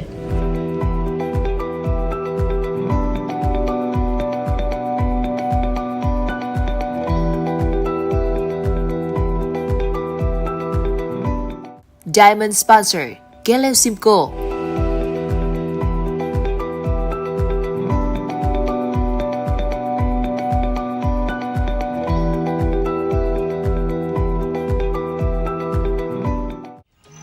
Tọa lạc tại vùng đất linh thiêng Đồ Sơn, nơi hội tụ linh khí của đất trời và vẻ đẹp hùng vĩ của thiên nhiên. Một ngày tại đồi rồng không chỉ là hành trình khám phá hệ sinh thái nghỉ dưỡng đẳng cấp, mà còn là hành trình lưu giữ những khoảnh khắc gắn kết gia đình, nơi mỗi trải nghiệm đều trở thành một kỷ niệm đáng nhớ. Dragon Ocean Đồ Sơn, quần thể du lịch nghỉ dưỡng nổi trên biển, top 10 dự án hướng tới mục tiêu phát triển bền vững nhất Việt Nam.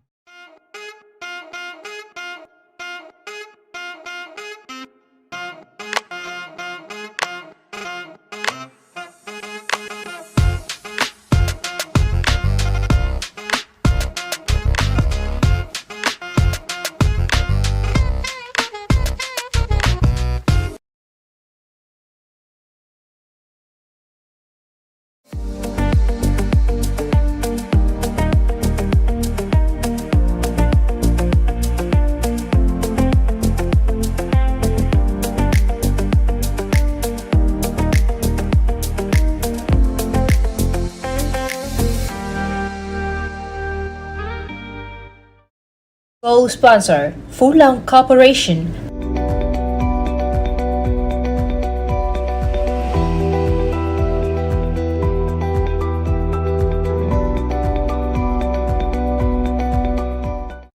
Như một khu vườn tươi tốt, được tạo nên từ sự vun trồng và chăm sóc. Tiếp tục hành trình lấy khách hàng làm trọng tâm. HD Bank Priority mang đến hàng loạt đặc quyền về tài chính cùng những sản phẩm riêng biệt và những người đồng hành đáng tin cậy, đem lại những trải nghiệm sống mới mẻ và giá trị cộng thêm tốt nhất cho mỗi khách hàng.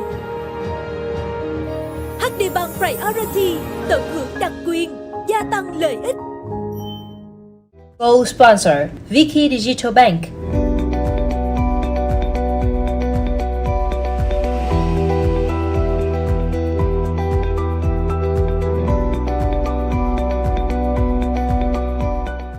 Bạn muốn thoải mái như ở nhà,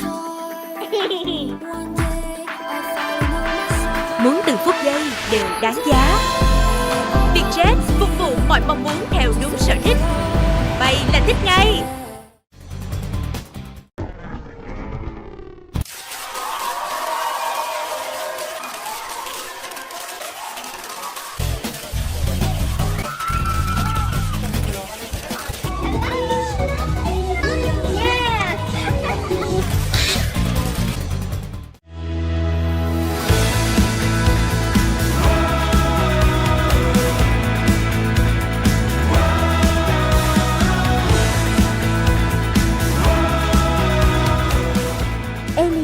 Định hướng phong cách thời trang.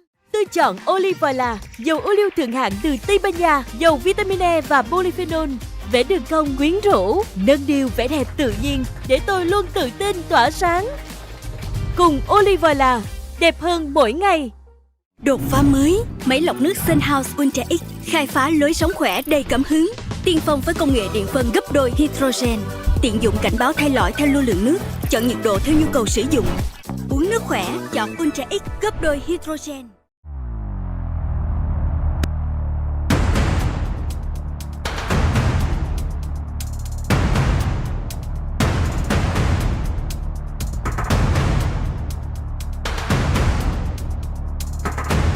Mỗi hành trình đều có một khoảnh khắc chuyển mình, không phải để trở thành một ai khác, mà để tự tin hơn trong chính phiên bản của mình. detailing, chất riêng trong từng thiết kế. Fashion sponsor WFVN. We're from Vietnam.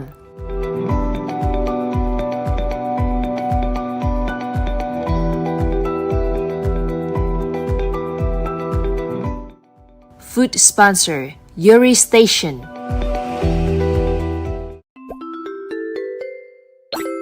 Với 8.000 cửa hàng trên toàn thế giới và đạt mốc trên 100 cửa hàng tại thị trường Việt Nam, Gietang gây ấn tượng về cả hương vị sản phẩm lẫn trải nghiệm khách hàng, đạt số lượng bán ra lên tới 1,5 tỷ ly trà sữa nướng, đa dạng sản phẩm từ trà sữa, trà trái cây tới cà phê, liên tục ra mắt các sản phẩm hot hit dẫn đầu xu hướng và mang chất liệu văn hóa bản địa, đội ngũ nhiệt huyết và luôn tạo dựng niềm tin vững chắc cho mọi khách hàng và đối tác nhượng quyền. Gietang, thương hiệu trà sữa được yêu thích toàn cầu.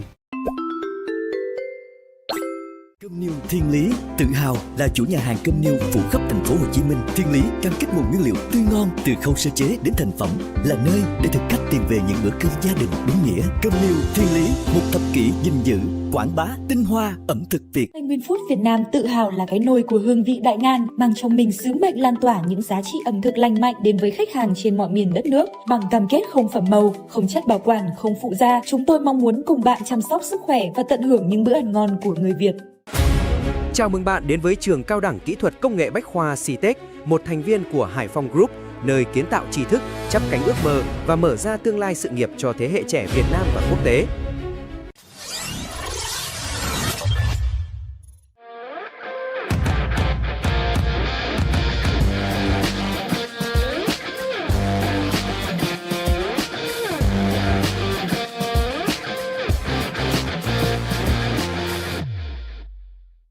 No different, no change.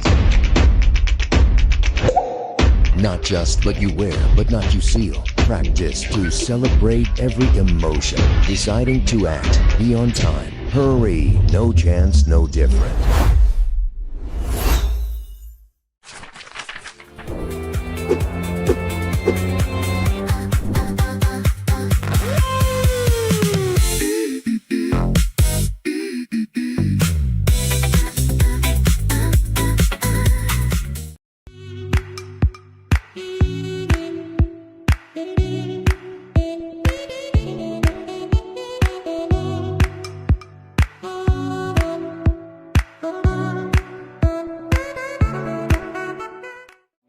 Media sponsor Notch Group.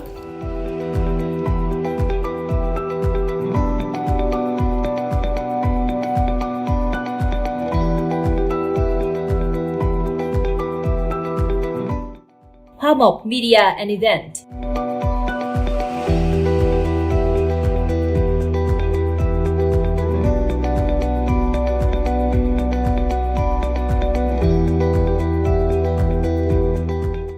Bệnh viện đa chuyên khoa, tiêu chuẩn quốc tế. Bệnh viện Sang Tê, với đội ngũ bác sĩ chuyên gia đầu ngành, trang thiết bị hiện đại tiên tiến với 14 chuyên khoa mũi nhọn, chúng tôi làm việc tận tâm, hiện đại và luôn đồng hành với người bệnh.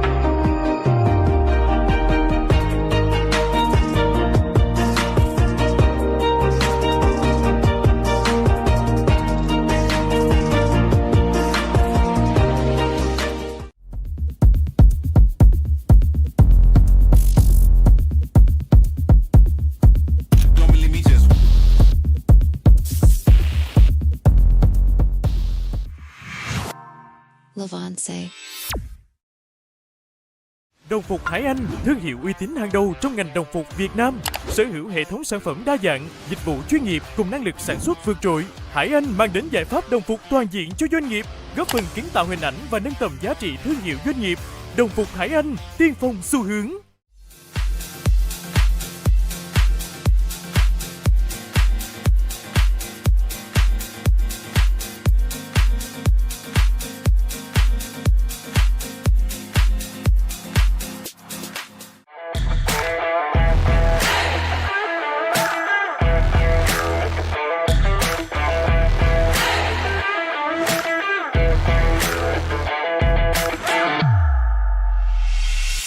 Mobeja, trà sữa ít béo từ hạt với 3 không lạm dụng, không dư thừa, không vượt mức khuyến nghị, đường dưới 25g, béo thấp, ngon nguyên bản, không phải là thần dược, là lựa chọn không gây hại.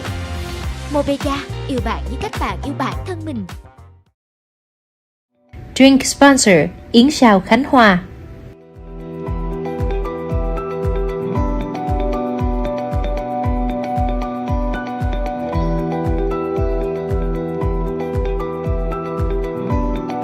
Accompanying sponsor, Shin Cà phê.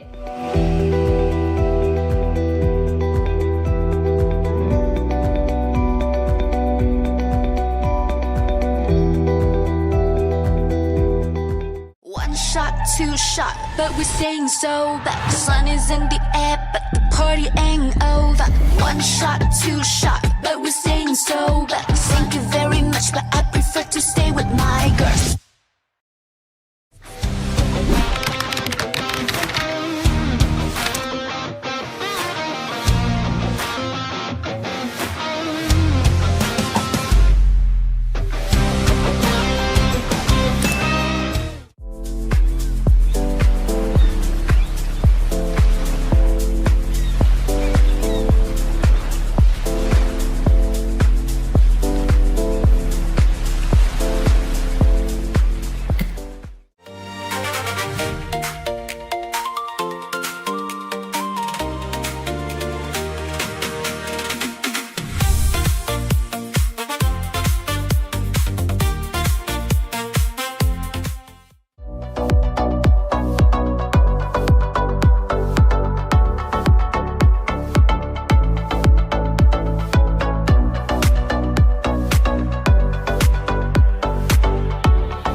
Tiệm Yến Nha Trang, chuỗi nhà hàng chuyên món yến đầu tiên tại Việt Nam, nơi tinh hoa yến xào được nâng tầm thành trải nghiệm ẩm thực hiện đại, cao cấp và an lành cho sức khỏe. Giá trị truyền thống, chất lượng và sự sáng tạo hòa quyện trong từng món ăn. Tiệm Yến lan tỏa ẩm thực yến xào Việt.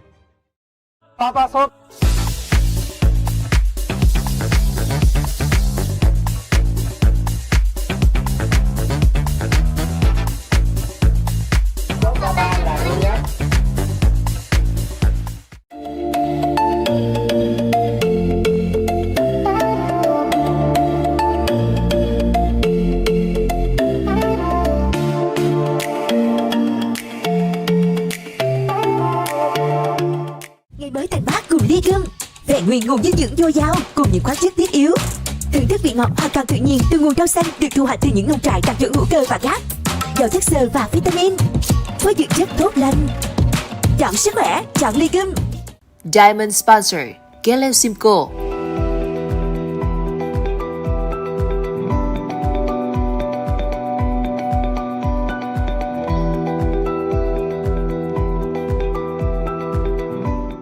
Bạn muốn vé không đồng, khám phá những vùng đất mới. Muốn chưa đến nơi, trải nghiệm đã tới. Vietjet phục vụ mọi mong muốn theo đúng sở thích. Bay là thích ngay.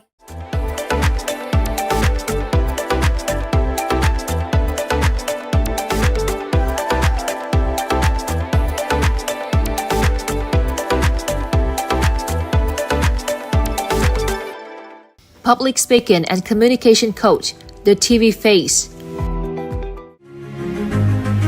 Luật quốc tế ATQ mang đến những giải pháp pháp lý chuyên nghiệp, minh bạch và hiệu quả.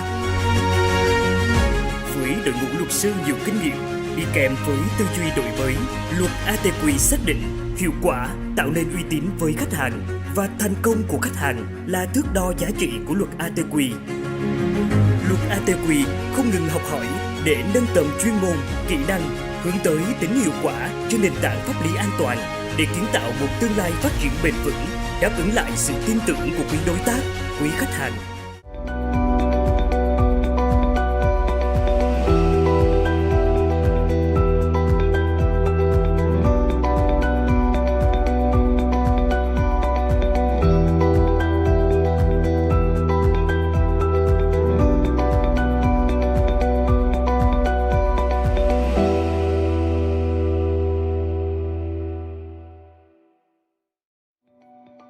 Media sponsor, Suzu Group.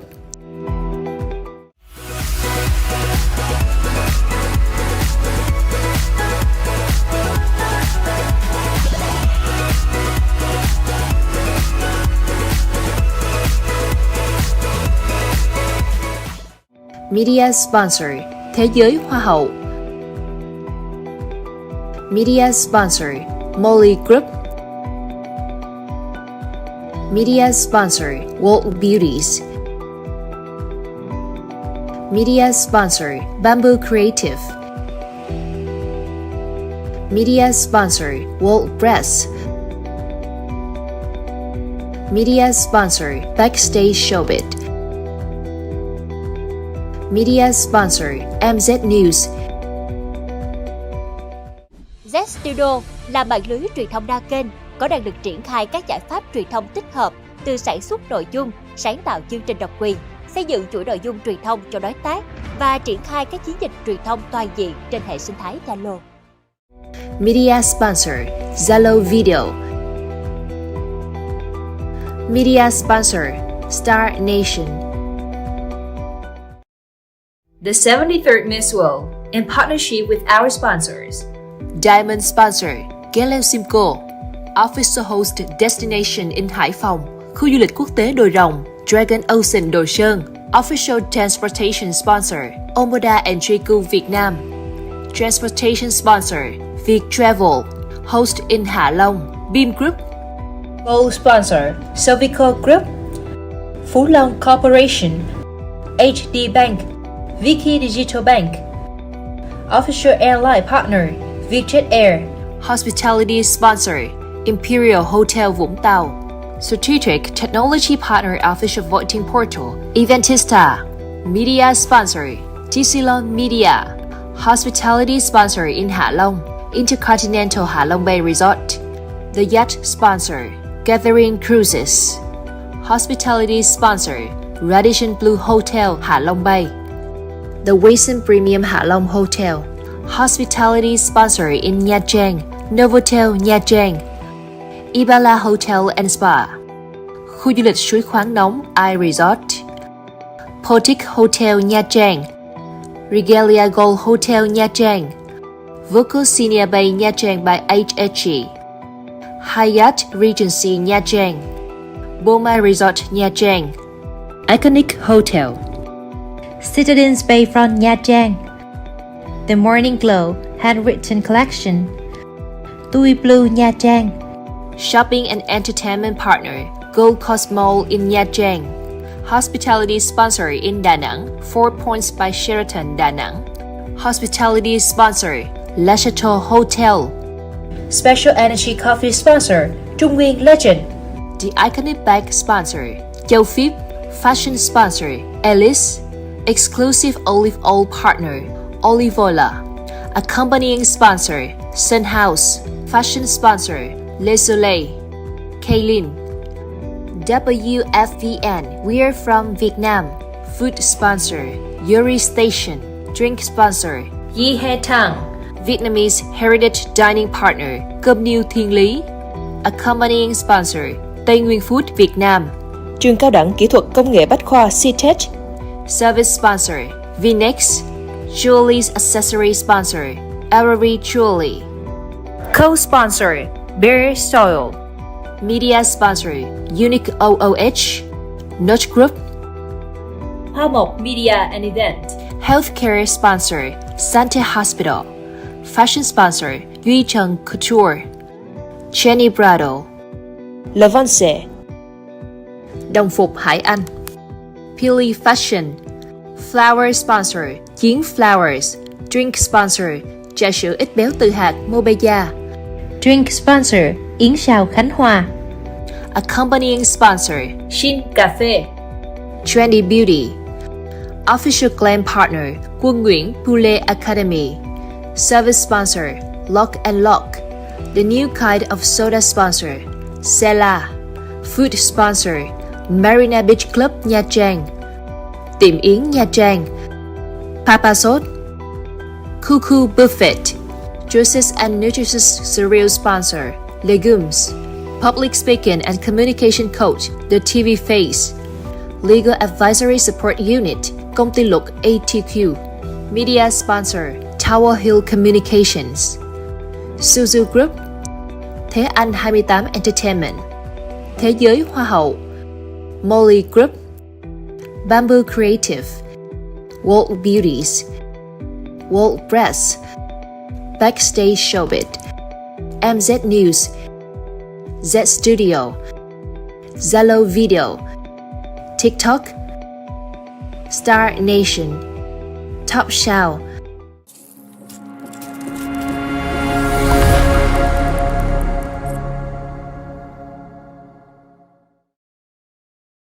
Diamond Sponsor, Gale Simcoe.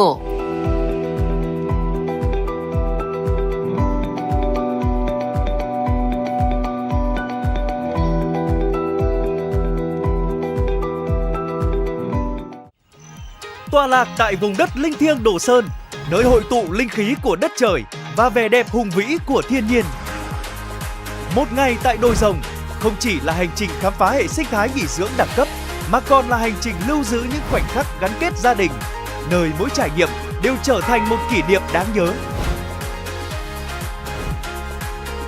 Dragon Ocean Đồ Sơn, quần thể du lịch nghỉ dưỡng nổi trên biển, top 10 dự án hướng tới mục tiêu phát triển bền vững nhất Việt Nam.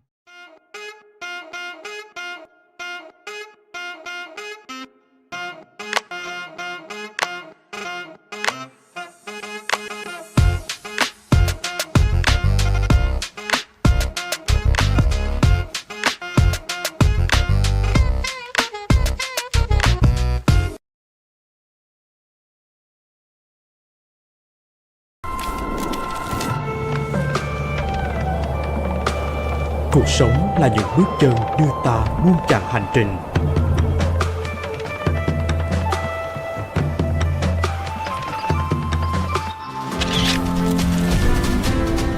Từng khoảnh khắc, từng cảm xúc, từng dấu ấn sẽ mãi được lưu giữ qua những trang ký ức về một chặng hành trình đầy tự hào. Xuyên Việt, hành trình trải nghiệm văn hóa bản địa.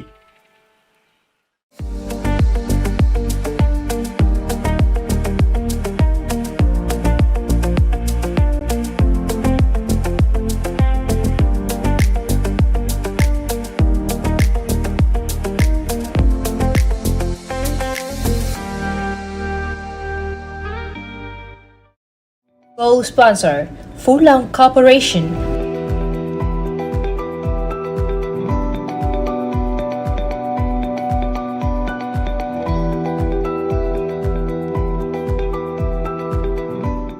Như một khu vườn tươi tốt, được tạo nên từ sự vun trồng và chăm sóc. Tiếp tục hành trình lấy khách hàng làm trọng tâm. HD Bank Priority mang đến hàng loạt đặc quyền về tài chính cùng những sản phẩm riêng biệt và những người đồng hành đáng tin cậy, đem lại những trải nghiệm sống mới mẻ và giá trị cộng thêm tốt nhất cho mỗi khách hàng. HD Bank Priority tận hưởng đặc quyền, gia tăng lợi ích.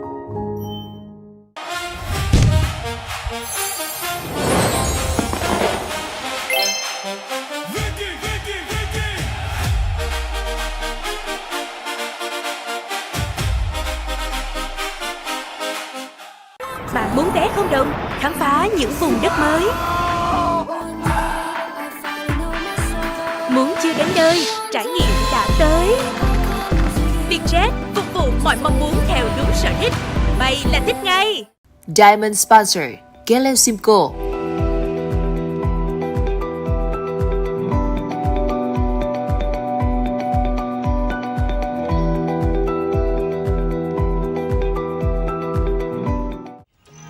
Tọa lạc tại vùng đất linh thiêng Đồ Sơn, nơi hội tụ linh khí của đất trời và vẻ đẹp hùng vĩ của thiên nhiên. Một ngày tại đồi rồng không chỉ là hành trình khám phá hệ sinh thái nghỉ dưỡng đẳng cấp, mà còn là hành trình lưu giữ những khoảnh khắc gắn kết gia đình, nơi mỗi trải nghiệm đều trở thành một kỷ niệm đáng nhớ. Dragon Ocean Đồ Sơn, quần thể du lịch nghỉ dưỡng nổi trên biển, top 10 dự án hướng tới mục tiêu phát triển bền vững nhất Việt Nam.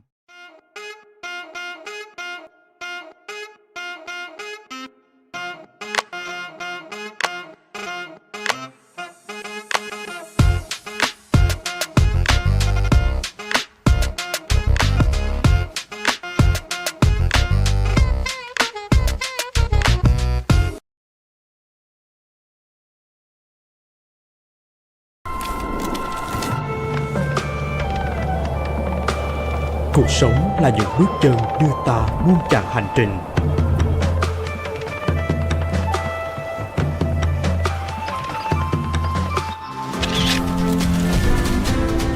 Từng khoảnh khắc, từng cảm xúc, từng dấu ấn sẽ mãi được lưu giữ qua những trang ký ức về một chặng hành trình đầy tự hào. Xuyên Việt, hành trình trải nghiệm văn hóa bản địa.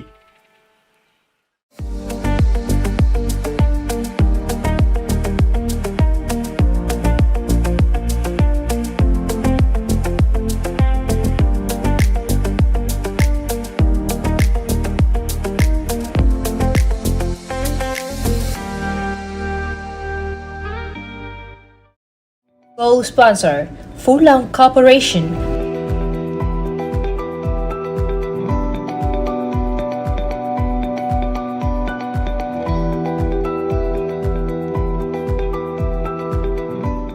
Như một khu vườn tươi tốt, được tạo nên từ sự vun trồng và chăm sóc. Tiếp tục hành trình lấy khách hàng làm trọng tâm. HD Bank Priority mang đến hàng loạt đặc quyền về tài chính cùng những sản phẩm riêng biệt và những người đồng hành đáng tin cậy, đem lại những trải nghiệm sống mới mẻ và giá trị cộng thêm tốt nhất cho mỗi khách hàng. HD Bank Priority tận hưởng đặc quyền, gia tăng lợi ích.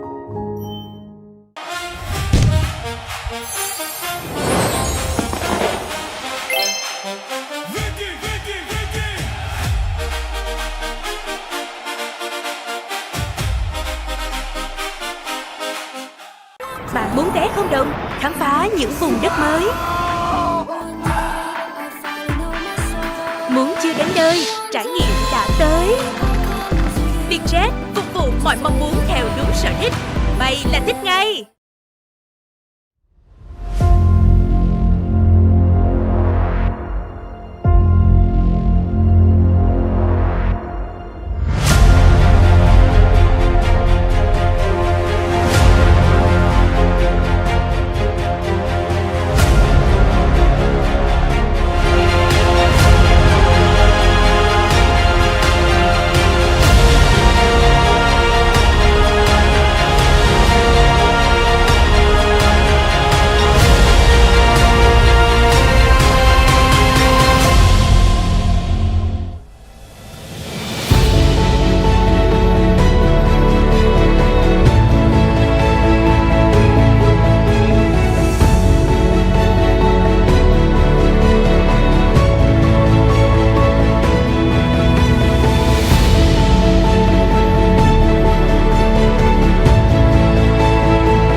Ladies and gentlemen, welcome back to the head-to-head challenge and the final session of round one.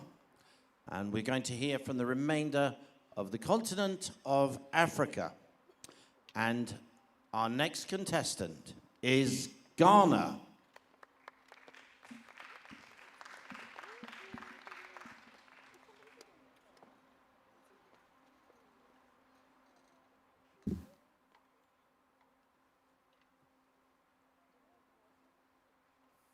Central World.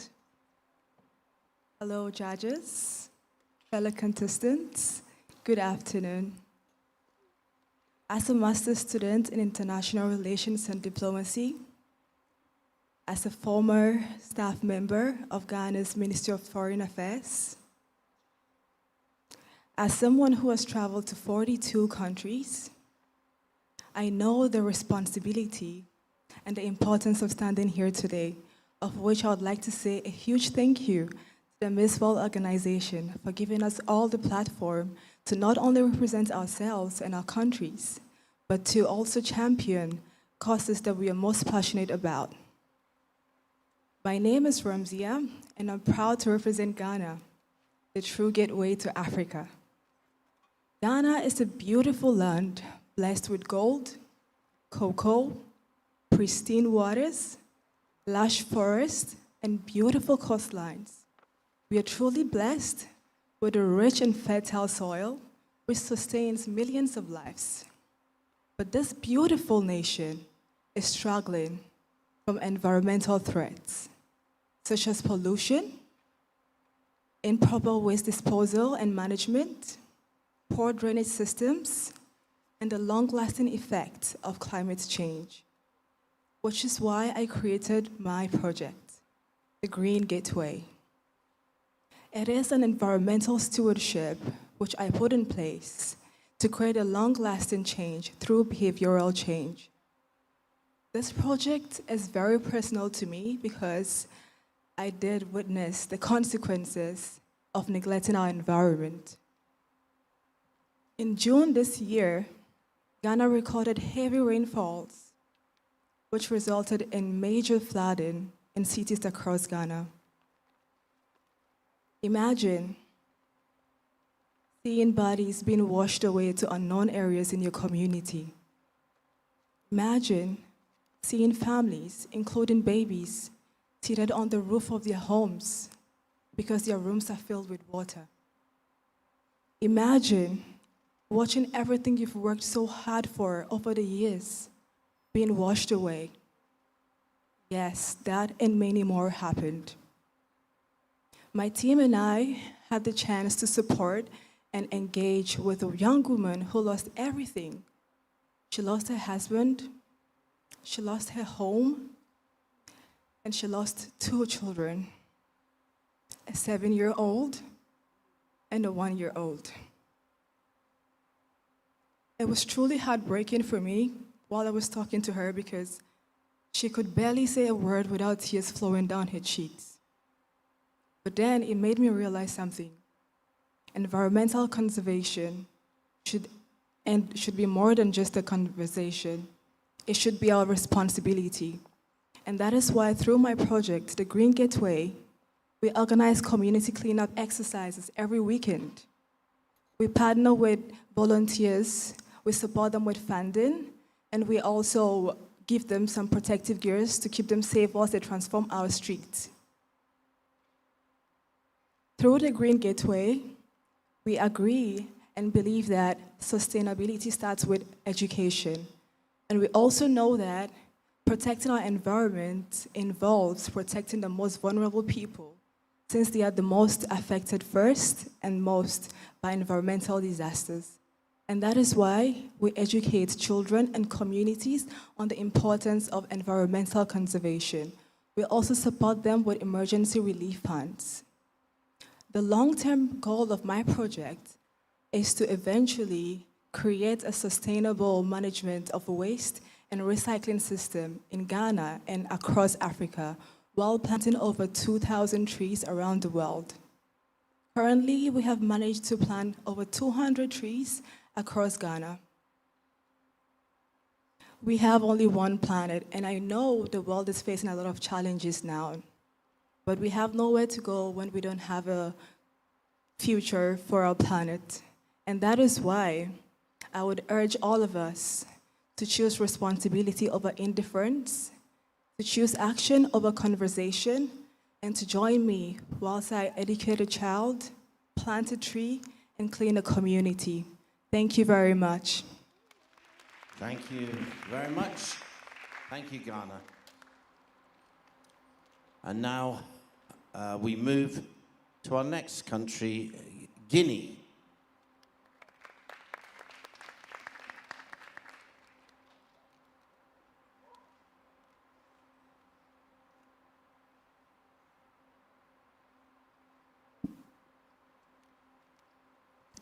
Parce que j'ai cru en moi que je me tiens ici devant vous pour défendre ce qu'il y a pour moi de mieux dans la vie.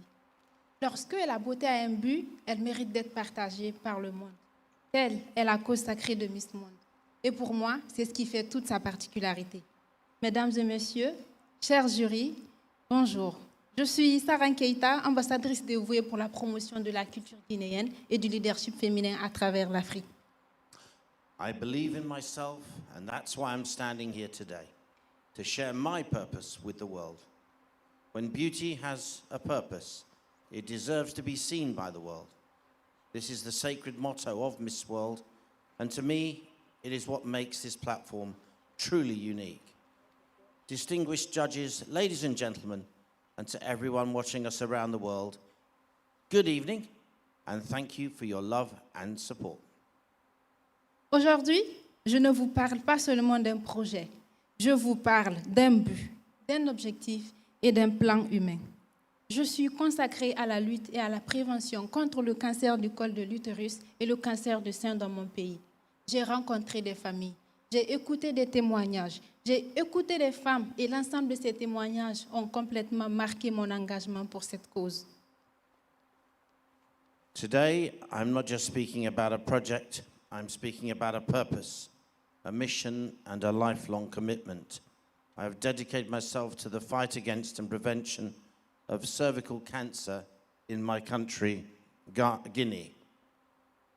Through awareness campaigns, education, and screening initiatives, I've met women, families, and heard stories that have profoundly shaped my commitment. Through Miss World, I want to take this cause beyond the borders of my country, because no woman should lose her life due to the lack of prevention, early detection, or access to quality healthcare. Aujourd'hui, je ne porte pas que ma voix, je porte la voix de toutes ces femmes qui se battent dans l'ombre. Je porte la voix de la jeunesse de mon pays. Je porte la voix de toutes ces personnes qui luttent contre le cancer à travers le monde entier. And we'll let you keep going because we'll keep going. Mon engagement va également au-delà de la santé à travers mon projet événementiel culturel. Je me bats chaque jour pour valoriser la femme africaine et offrir à ces jeunes filles l'opportunité de croire en leurs rêves et de construire leur avenir. My dream is to establish a comprehensive cancer center dedicated to breast cancer and cervical cancer, a place where every woman can receive free support, early screening and treatment with the ambition of welcoming patients from across Africa. Pour finir, j'aimerais rendre un vibrant hommage et un particulier merci à l'organisation Miss World. Aujourd'hui, pas que nos pays qui connaissent notre impact, le monde entier nous observe et s'inspire de nous. Dans cette aventure, 111 femmes sont présentes pour défendre des causes qui leur tiennent à cœur. Et pour moi, ça c'est une véritable conglomérat. My commitment extends beyond healthcare through cultural events and projects. I work every day to celebrate African women and empower them. And I would like to give my heartfelt tribute and express my sincere gratitude to the Miss World organization. Merci pour votre attention. Thank you for all your attention. Before you leave, Miss Guinea, please, if you come back to the middle of the stage. Miss Guinea actually has given us a much bigger presentation in terms of what we have here. So I know that we will Also, we wanted to say that she wanted to not only pay her tribute to the Miss World organisation, but today she wanted to recognise the impact that today will have. And in this incredible journey, 111 young women from diverse backgrounds stand together with determination, united by the desire to make a positive impact on the world. And it's this positive impact that she wanted to highlight. But we also wanted to highlight something very positive about you today, because we understand that it's your birthday. Now, in the same way, I know this is very naughty, but it's not really part of the program, but we are a family with Miss World, and we share grief sometimes, and we share sadness, but we always share happiness, and we always share a birthday. So, as you know, her name is Saran. Saran, we would like to wish you a happy birthday. And ladies, could you all just stand up, please? And let's sing a big happy birthday. There's a lovely lady here. Come forward to the front of the stage. And after 3, let's sing happy birthday and celebrate with Saran. 1, 2, 3.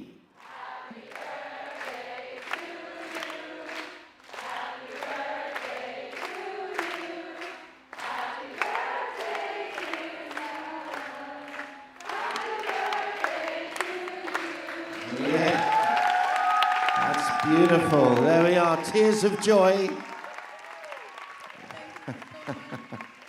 Thank you so much. Thank you. Merci beaucoup. Merci vraiment. Je suis très, très touchée. Je suis très, très honorée. Merci du fond du cœur. Hey. The true beauty of diversity and desire to make a positive impact in this world. Thank you, Saran. Guinea. Thank you very much. Well, we wanted to surprise her there. We now move to our next contestant, Guinea-Bissau.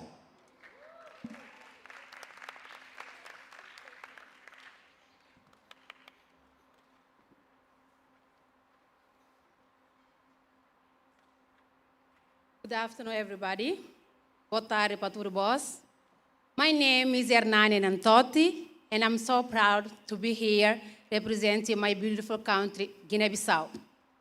I'm going to talk about my project. I have been part of this project, RCJJ, a networking of young journalists since 2019. And we bring together the youth for Guinea-Bissau and abroad without distinction or gender. We are there to defend the rights of other children. Did you know that 51% of children aged 5 to 7 are involved in child labor? And 43% of 10 to 14 are subjected FGM, female genital mutilation. And now, I'm going to ask you, how would you feel if this thing happened to you or someone close to you? And how painful could it be? And we have 50% of the girls from newborn to 14 years old are subjected to the same act. More than 7 of girls marry older men before turning 15. And 60 of children aged 1 to 2 suffer physical violence. So our goal is to contribute to the promotion of young people rights to identify, use and report them media outlets, and contribute to increased responsible participation by adolescents and young activists in the media. My aim is to give a voice to those they don't have a voice. And I want to say something to my parents. Mom, Dad, thank you for taking care of us, and we love you. And now I'm going to tell you in my language for my people in Guinea-Bissau. Mama, Papa, obrigado por não cuidar de nós. Não ama boss. Thank you, nós está junto. Wow, thank you very much, Guinea-Bissau. And we send the greetings from everyone here to your mother and father as well. Our next contestant is from Kenya.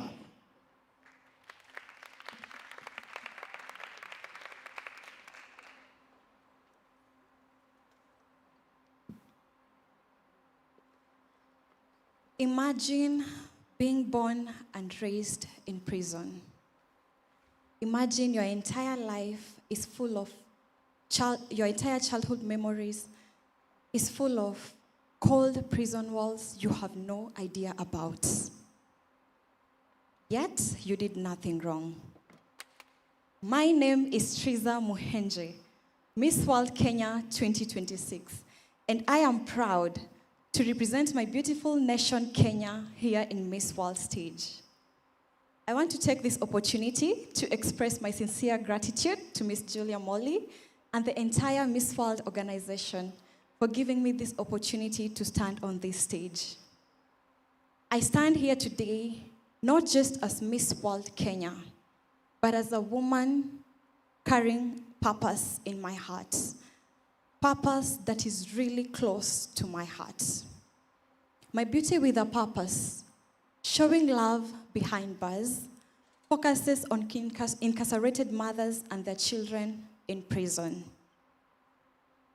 You know, I walked into Langata Women's Prison, and I walked in there knowing that I'm going to meet women. But instead, I met babies.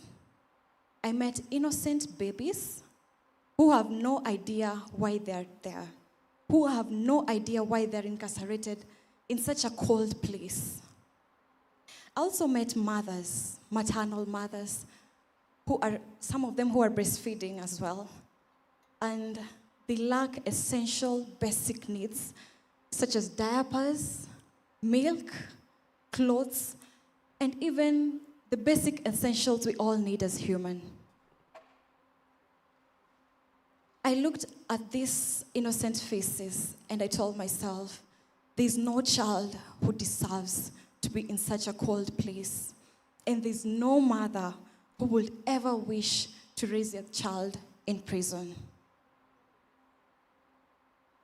And you know, as a firstborn daughter, I have always carried this motherly spirit within me, and I knew I couldn't just walk away from the prison. I knew I had to do something. And that something is my purpose. Together with Clean State Africa, we raised funds. We had a fundraising whereby we were able to provide essentials such as diapers, basic essentials, food, milk, and even clothes for these innocent babies, 0 to 5 years old. And do you know the most painful part is that these innocent babies get separated from their mothers once they're 5 years old and taken to children's home. And this is the most painful part because for a mother, you will never wish to get separated from your child. I am grateful to my governor, Honorable Johnson Sakaja, who is the governor of Nairobi County. He has offered to join hands and support me in this project when I go back home. And we are ready to make a meaningful and lasting impact in Kenya. Not just in Kenya, but in Africa. Not just in Africa, but in the world. This is my beauty with a purpose. This is my story. And this is a legacy that I want to leave. Sante, thank you. Thank you very much, Kenya. Thank you. Our next contestant is from Malawi.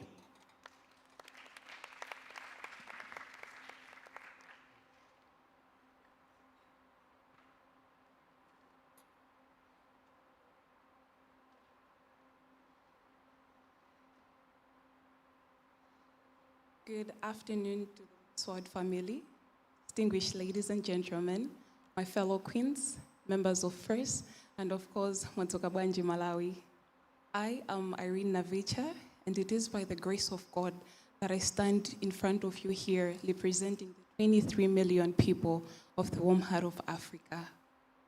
I just completed my degree in Indigenous Knowledge, Systems and Practices from the Malawi University of Science and Technology, whereby we work a lot in the communities in order to solve some of the biggest challenges that the community is facing. And what stood out to me the most is the issue of education. Dear judges, I remember as a little girl sitting down in a classroom. The teacher called out one of my friend's name, but she never responded. A week later, another desk became empty, then another. Slowly, I had started losing my friends, the ones that I played with, talked with, dreamt with. At that age, I never really understood what it meant. All I knew was that they're not coming back to school the next day. After being enrolled at the Malawi University of Science and Technology and working in the communities around 2022, I encountered one of my teachers. And in this community, I saw the huge increase in teenage pregnancies, forced marriages, and belief that a girl child does not deserve education. This is something that broke my heart the most. I remember that the seats that were empty back then as a child were not empty just because these girls didn't want to come to class, but they were filled with unfulfilled dreams, empty promises. This led to the birth of the Grey Nerves Foundation. I collaborated with Chimbora community, whereby together we started an organization called When a Mother is a Child Project. When a Mother is a Child Project, it is a project that is working in order to bring back girls to school. And under this project, we structured 4 solutions in order to help girls across Malawi. First of all, we had to build a hostel as well as provide scholarships to girls.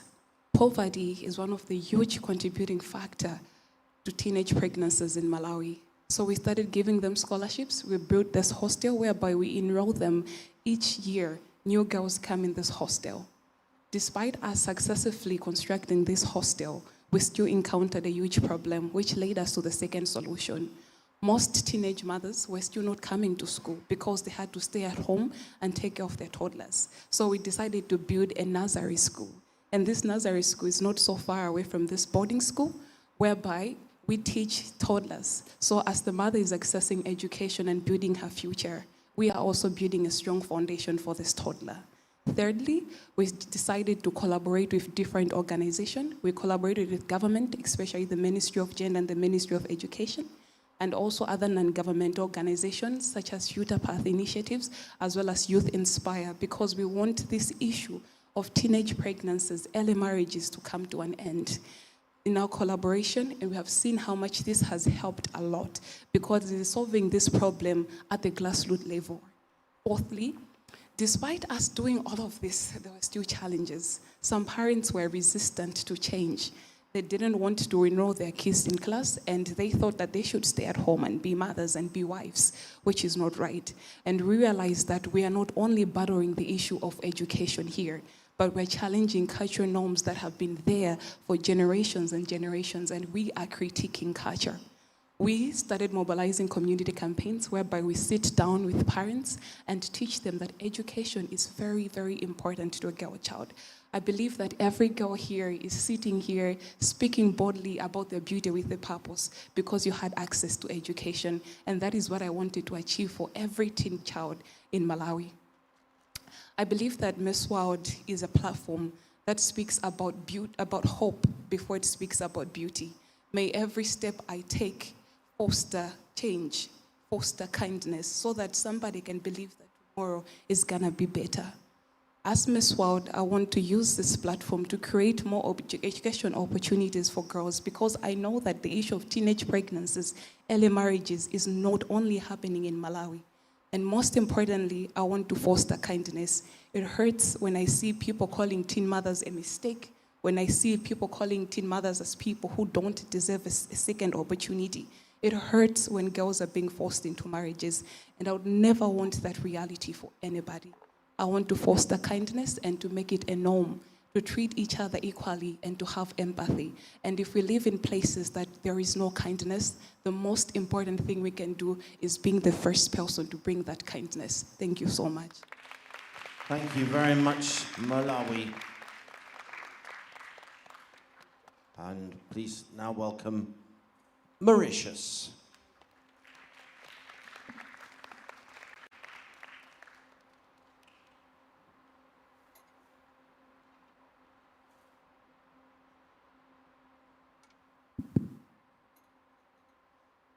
Give a man a fish, and he will eat for a day. Teach him to fish, and he will eat for a lifetime. Good afternoon, Miss World Organization. Good afternoon, my sisters, and good afternoon to the world. My name is Shreya Bukhari, and I'm representing the beautiful island of Mauritius today. My project is called Back to Soil, and at its heart is one word: opportunity. I believe that charity is a crucial part of our society. However, I do believe that charity alone cannot provide lasting change, which is why I wanted my project to be about opportunity. I wanted my project to be about opportunity to learn a skill, to be self-sufficient, to earn an income, so that people can build a future that they can call their own. In other words, I want to teach them to fish. I chose agriculture as my pathway to do so, because I saw firsthand how impactful agriculture can be. I myself grew up in agriculture, surrounded by the tea fields of Mauritius. Agriculture gave my family opportunity. It gave us purpose, and it gave me the life that I live today.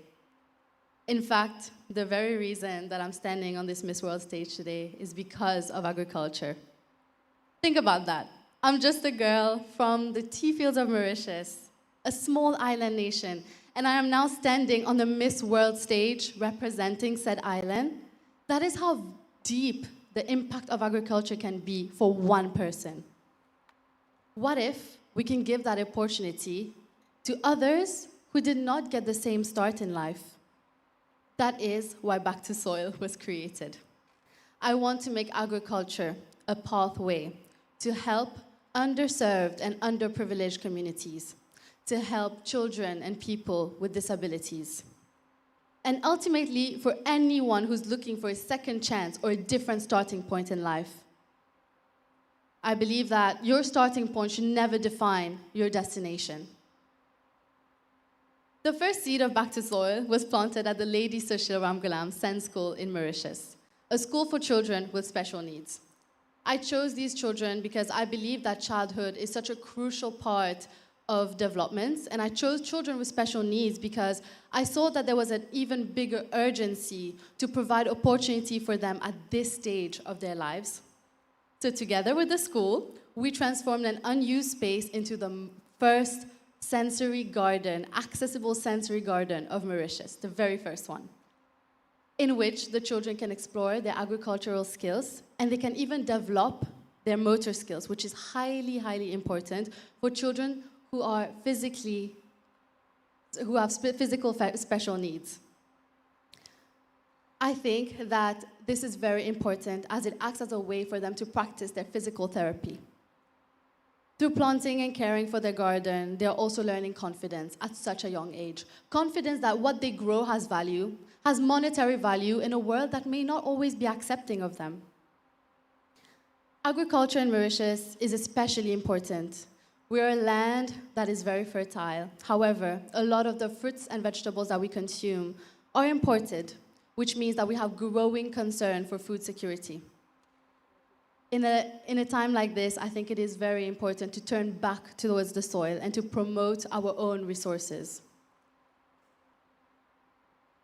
Back to Soil is therefore not only about empowering people, but it is about building a more resilient, a more self-sufficient Mauritius as a whole. As you can see, the Back to Soil vision is vast, and it does not end here. I want to take Back to Soil into even more underserved communities. I want to adapt the model into rehabilitation programs for people who have suffered from drug abuse.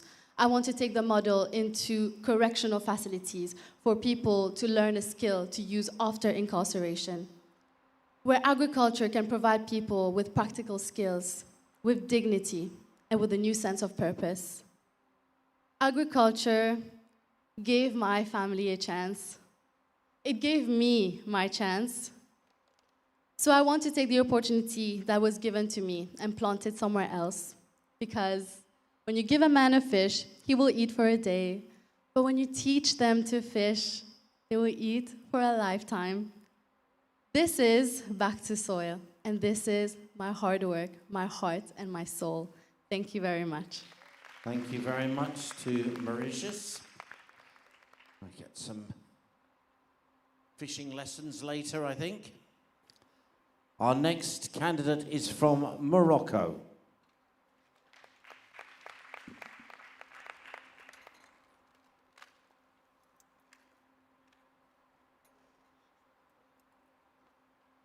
Ladies and gentlemen, good afternoon.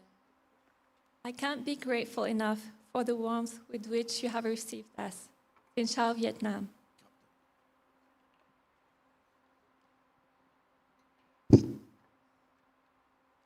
Today, I want to tell you the story of a young girl who grew up in a small town where the only role models she could have worked in the field. She had the chance of having loving parents who sacrificed everything so she could study. And in her room, she read The Adventures of Tintin going to space. So she started dreaming of going to space. That dream led her to represent her country at the NASA space camp as a teenager. And there she met a mentor, someone who opened the doors for her. And since then, she discovered her purpose in life and her mission. It is to open doors for the young girls and young people like her. As you may have guessed, ladies and gentlemen, that young girl is me. I come from a nation that has never needed its young people as it needed today. Yet, a lot of them think they should look for purpose, for opportunity elsewhere. And that is why I found the doors open, to open the doors for them, to create opportunity and hope through part-time jobs so that they never have to give up on their dreams. I always think of Fatima, a girl from SOS Children's Villages where I serve as an ambassador. She benefits from open doors, and when she got her first paycheck, she bought me shoes because she noticed I loved shoes. I also did the same when I got my first paycheck. I got shoes for my parents. That made me think that we have this passion for shoes probably in my family. But most importantly, it made me realize that we can be the figure of support for those who have none. Over the past 8 years, Open Doors has empowered more than 17,000 young people in my nation. And we are expanding in Egypt with a bigger vision for our continent. I don't know all these young people by name, but I know that somehow they're not giving up on their dreams, and that just fills my heart with joy. I come also from a nation where the crown does not change the word yet. But through the Miss Word, I could really experiment what this family means, thanks to the exposure we got. It opens doors for those open that I could never open alone. And when I came here, I experienced and lived what is the Miss Word family. The quiet yet genuine care that Mrs. Julia Morley and all the team pours into us. And I realized the crown is not about what the titles pours into us. It is about what we pour into the title. I witnessed what becomes possible when we build systems and when we use the power of compounding through doors open. And we witness it too through the Pink Power Run together. That is my vision today, to create systems and synergies that last and connections that are sustainable, and that give something back to everyone who joins the team. So that Mongolia, so that Czech Republic, and their fight to prevent cancer, Vietnam, who fights for climate, and all of us sisters here, so that we don't have to build alone. Because when purpose stops working alone, it doesn't just add up, it compounds. And that is the legacy I want us to leave to the world. Family of doors that will remain open for the next girl reading her own Tintin and dreaming her own space. Thank you. Thank you. Thank you very much. Rocco, can we now ask our next candidate to come forward, who's from Mozambique?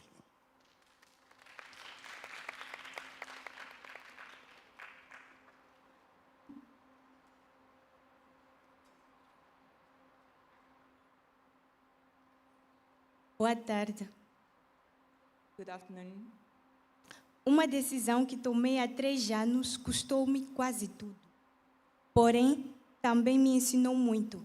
E é essa experiência que venho partilhar com vocês hoje neste palco. A decision I made 3 years ago cost me almost everything. However, it also taught me so much. And it is this experience that I come here today on this stage to share with you. Felizmente, tenho hoje o privilégio de usar a minha voz para exteriorizar aquilo que está no coração de muitas mulheres moçambicanas que não podem estar aqui hoje. Fortunately, today, I have the privilege of using my voice to express what is in the hearts of many Mozambican women who cannot be here. Mulheres, hoje nós seremos ouvidas. Women, today you will be heard. Imaginem uma menina que sonha em ser médica, engenheira ou professora. Imagine a young girl dreams of becoming a doctor, an engineer or a teacher. Ela acorda de manhã, prepara-se para ir à escola, mas percebe que está menstruada. Neste momento, depara-se com uma realidade que ainda faz parte da vida de muitas meninas e mulheres moçambicanas. A falta de acesso a produtos de higiene menstruais. She wakes up in the morning and gets ready to go to school, but then she realizes that has started her period. At the moment, she faces a reality that is still part of lives of many girls and women in Mozambique, the lack of access to proper menstrual hygiene products. Elas não têm condições financeiras para comprar absorventes e não dispõem de um espaço adequado para cuidar da sua higiene e muitas das vezes não possuem informações suficientes para compreender e cuidar do seu próprio corpo. They cannot afford to buy sanitary pads, they do not have a proper place to manage their hygiene, and very often they do not have enough information to understand and take care of their own bodies. Então, em vez de ir à escola, prefere ficar em casa. So, instead of going to school, she chose to stay at home. Pode parecer apenas um dia perdido, mas para muitas meninas, esses dias repetem-se todos os meses e, além das aulas perdidas, são oportunidades perdidas. It may seem like just one day missed, but for many girls, these days are repeated every month, and beyond the lessons they miss, they are also opportunities lost. Foi por este motivo que escolhi o meu projeto, Menstruação com Dignidade. That's why I chose my project, Menstruation with Dignity. O meu projeto procura promover educação, sensibilização e dignidade menstrual, enfrentando 3 desafios principais e que, por sua vez, faz deles o pilar do meu projeto. Passo a citar: kit de higiene menstrual, educação e advocacia. My project seeks to promote menstrual education, awareness and dignity by addressing 3 main challenges, which forms the pillars of my project: menstrual hygiene kits, education and advocacy. Mas eu não quero apenas falar sobre a menstruação. But I don't want to just talk about menstruation. Quero mudar a forma como a sociedade no geral, fala sobre ela. I want to change the way our society as a whole talks about it. Porque quando damos acesso, damos dignidade. Because when we provide access, we provide dignity. Quando damos informação, damos confiança. When we provide information, we build confidence. E quando damos confiança, ajudamos uma menina a acreditar nos seus sonhos. And when we build confidence, we help a girl believe in her dreams. Eu sou Arsênia Querrá, Miss Mundo Moçambique, e o meu propósito é garantir que a menstruação nunca seja uma barreira para uma menina estudar. I am Arsenia Querrá, Miss World Mozambique, and my purpose is to ensure that menstruation will never be a barrier to a girl's education. Menstruação com dignidade é direito e não um luxo. Menstruation with dignity is a right, not a luxury. Muito obrigada. Thank you very much.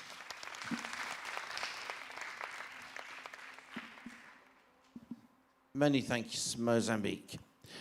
Our next contestant, Namibia. I think I better try and say that with my teeth in. Our next contestant, Namibia.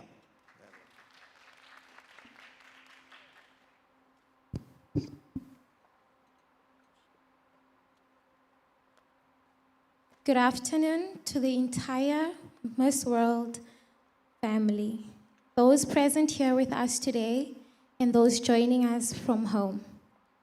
Before I introduce myself, allow me to acknowledge, or rather single out, a woman of substance, the literal heartbeat of what Miss World stands for. A woman who for decades has worked for the agenda of children, of women, and caring communities worldwide. Ms. Julia Morley, thank you for giving purpose a voice. Ladies and gentlemen, my name is Eli Aaron.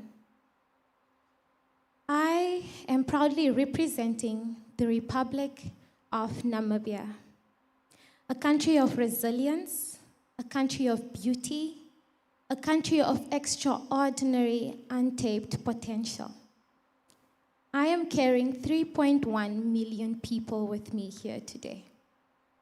I am a third-year software development student, and if I've learned anything thus far from coding, it is that problem solving can take you through absolutely anything if you are honest enough to do it. I founded the Penomwene Trust, which is a youth development initiative advancing youth wellness as a preventative strategy for teenage pregnancy. Now you might wonder why teenage pregnancy.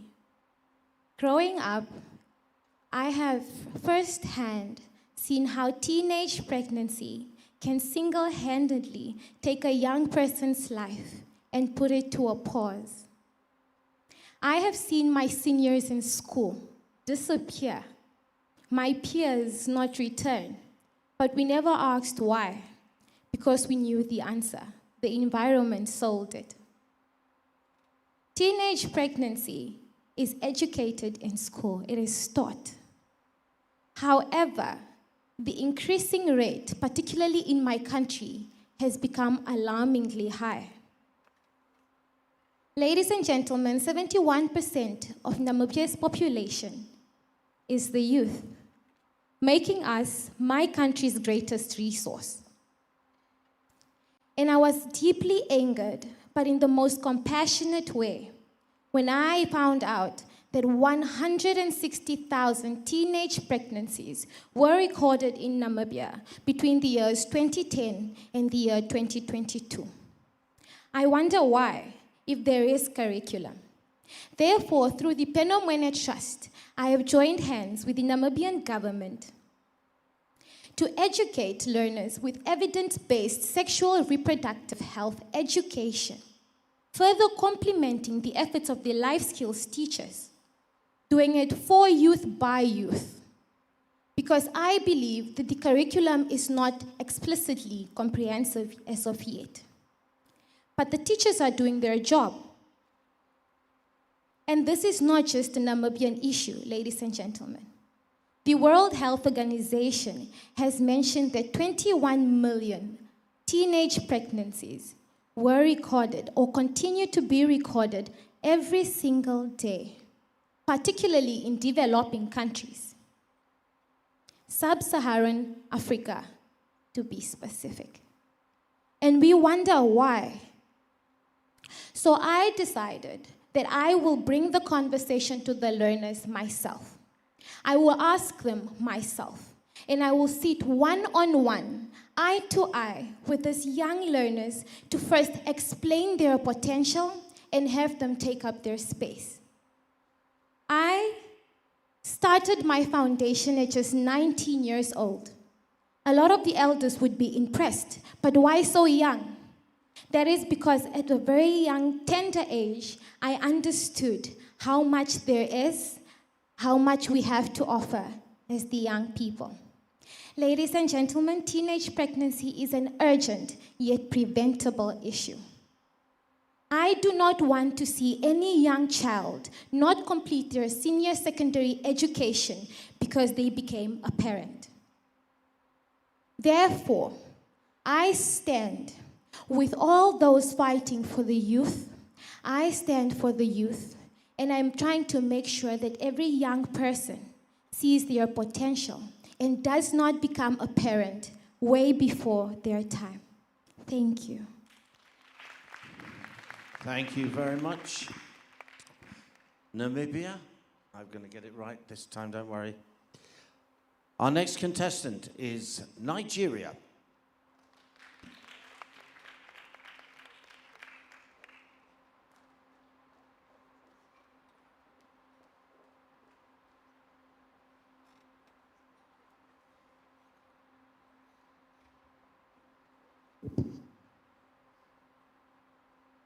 We've all heard the popular saying, don't judge a book by its cover. But what if I told you that every minute of every day, millions of people all over the world are living that reality, being judged by a label before their story is ever read? What if we stop looking at what makes someone different and start looking at what makes them extraordinary? Good day, Mrs. Morley. Good day, judges. The Miss World organization, my pageant sisters and supporters from all over the world. I am Soye Karibi George, proudly representing Nigeria, and this is the heart of my advocacy, Beyond Labels. Beyond Labels is a movement that advocates for awareness, education, inclusivity, and we're challenging societal stereotypes and labels, especially for individuals living with disabilities and neurodivergent conditions. Through Beyond Labels, we've been able to engage with communities of children and adults that have been faced with being labeled by society all their life.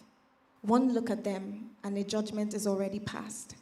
One glance and they've already decided what they can achieve and what they can amount to. And you may ask me why.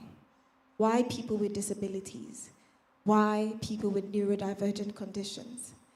I was fortunate enough to attend a school during the formative years of my life where it was inclusive, not just for every person that the world would deem normal, but for people who were different.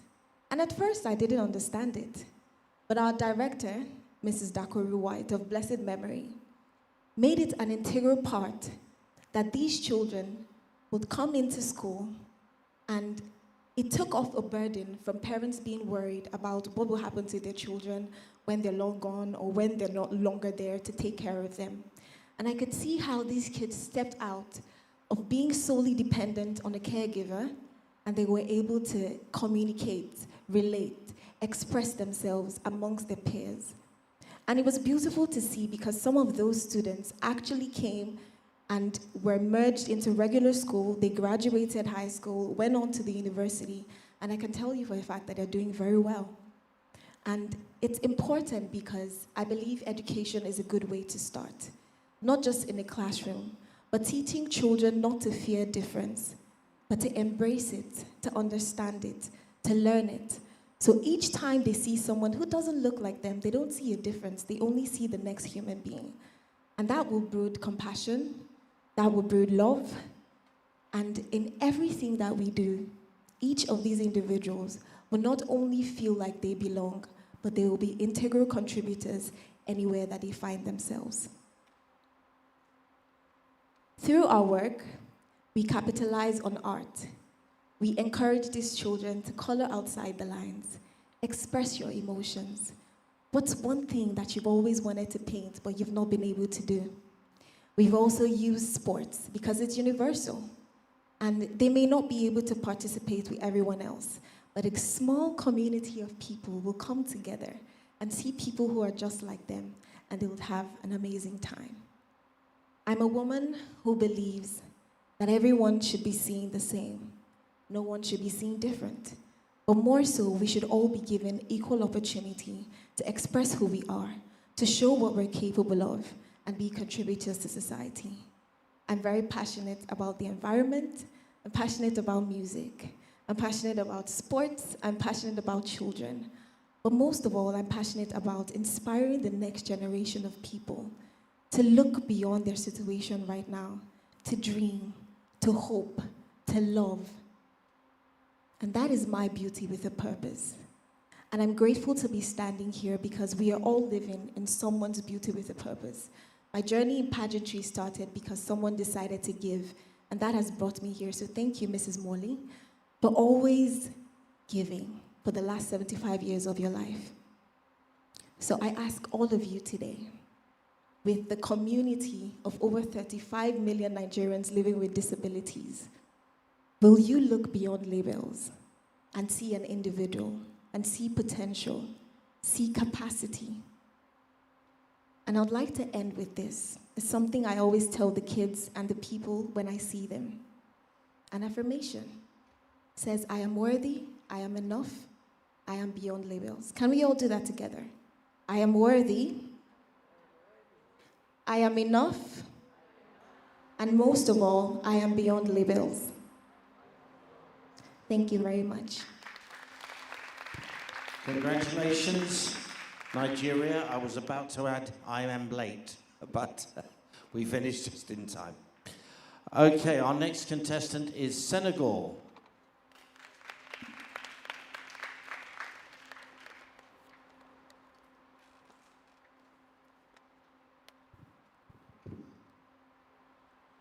Good afternoon, everyone. Good afternoon, judges. Good afternoon, Miss Morley. Good afternoon, sisters. My name is Fatoumata Diop, and I'm proudly representing Senegal. I hold a degree in business strategy, and I am also an actress and a writer, author of 2 books exploring emotions. In my writing, I give words to emotions we often feel, struggle to express, and I remind people that they are never alone. People often believe that the hardest battles are the ones we can see, but the hardest ones are never visible. They happen behind achievements, behind smiles, behind the simple words, I am fine. I know this because I've lived it. There was a time when anxiety became louder than my own voice, a time when simply showing up became difficult and no one would understand. From the outside, everything looked normal, but inside, I was fighting a world no one could see. Mental health is not just important, but the future of humanity depends on it. Every human being is born with something the world needs, a dream, a talent, an idea. But every day, millions of those gifts are buried beneath anxiety, depression, and trauma. And the world cannot afford to lose that potential to silence. Somewhere in the world, there might be someone capable of creating a life-saving cure or inspire millions, but right now, they might simply be struggling to get out of bed. For me, being a beauty queen has never been about being the prettiest person in the room or wearing the prettiest dress in the room. It's about being that one person in the room who remind others that they deserve to wear their crown too. That is the heart of my Beauty with a Purpose project. Voices of Hope is not just an organization, but a promise that no one should suffer in silence. Through safe spaces, educational programs, and meaningful conversations, Voices of Hope help people speak without fear, ask for help without shame, and remember that healing is possible. I dream of a world where mental health is not just seen as important, but treated with the same urgency as physical health. For me, mental health shouldn't be put at a second place, as the future depends on it. Thank you so much. Thank you. Thank you, Senegal. Thank you. And we now move to Sierra Leone.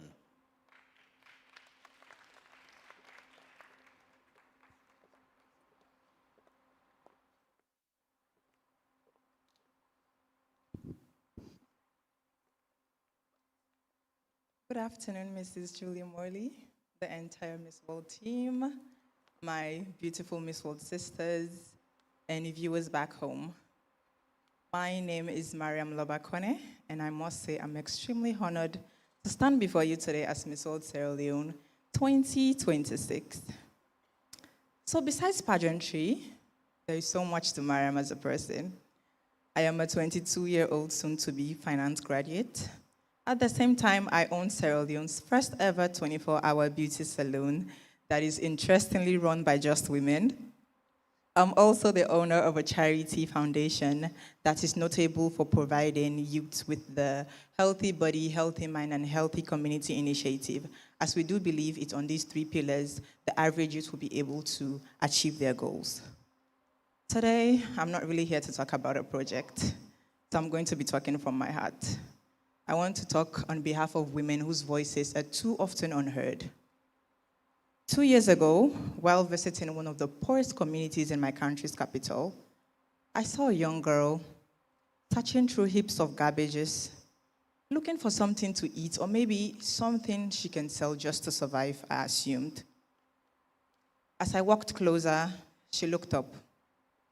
It was my childhood best friend. She had lost herself completely to addiction.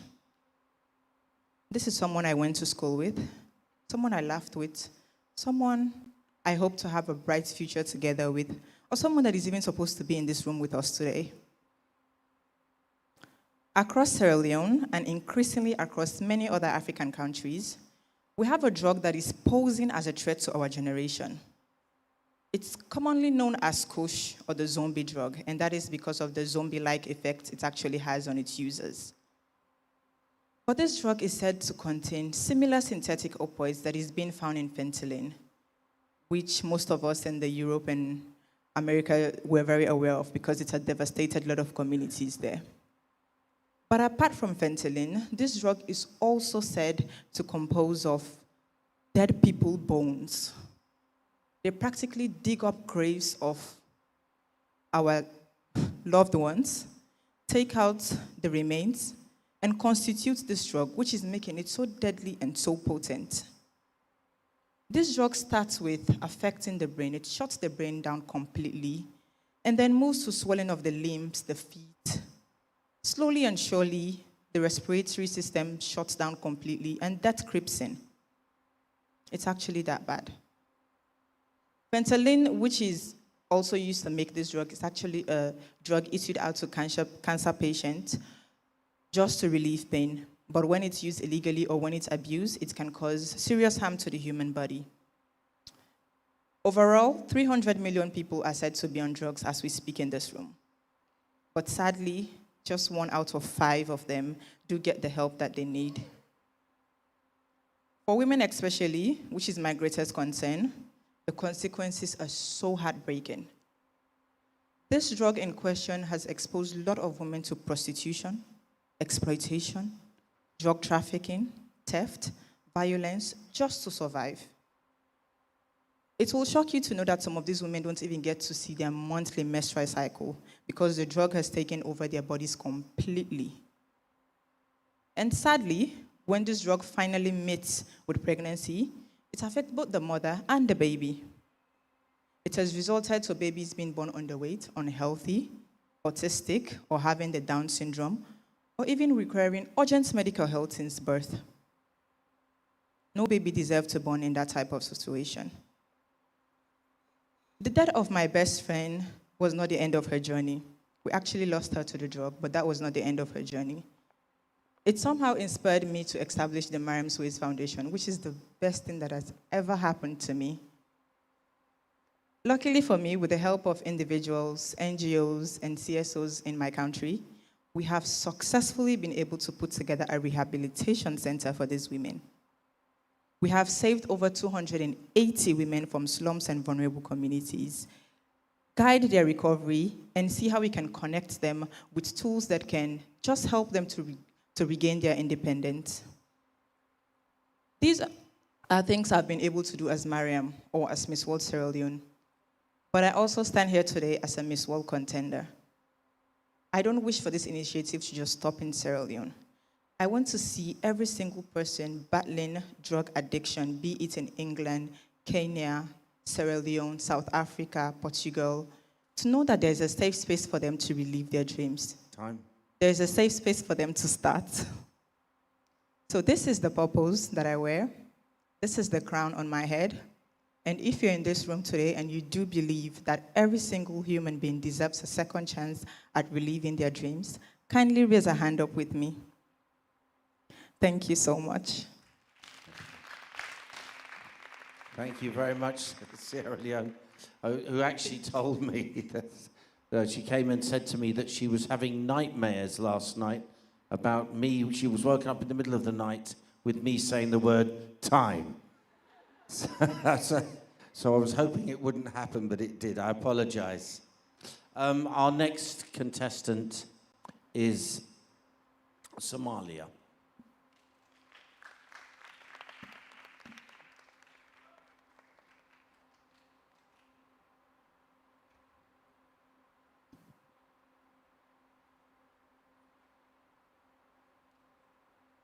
English is not my first language, but I will try to be best. I need to ask 4 questions. Everybody there and anyone who watching live. Shall the girl have to choose between getting water and going to school? No. The girl shall not have to choose.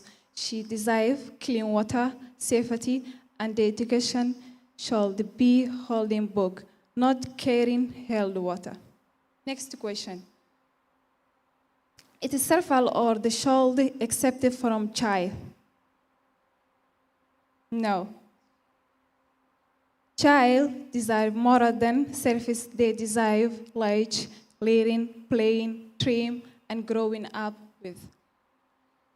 Next question. What kind of future we carrying if children are not leaving behind?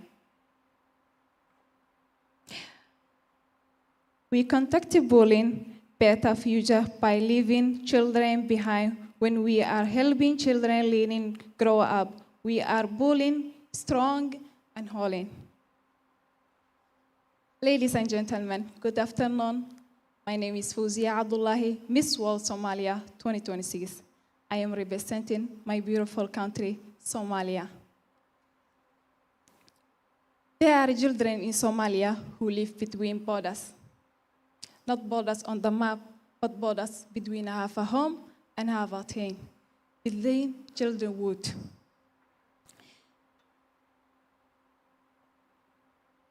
Imagine behind children, but stressing of asking what we can do to be when I grow up. and ask him when we go to home. That is the reality of too many children in Somalia. Displacement in Somalia duty has affected 3.8 million people. Has affected Badio, Dolo, and Mogadishu. 54% of children are number.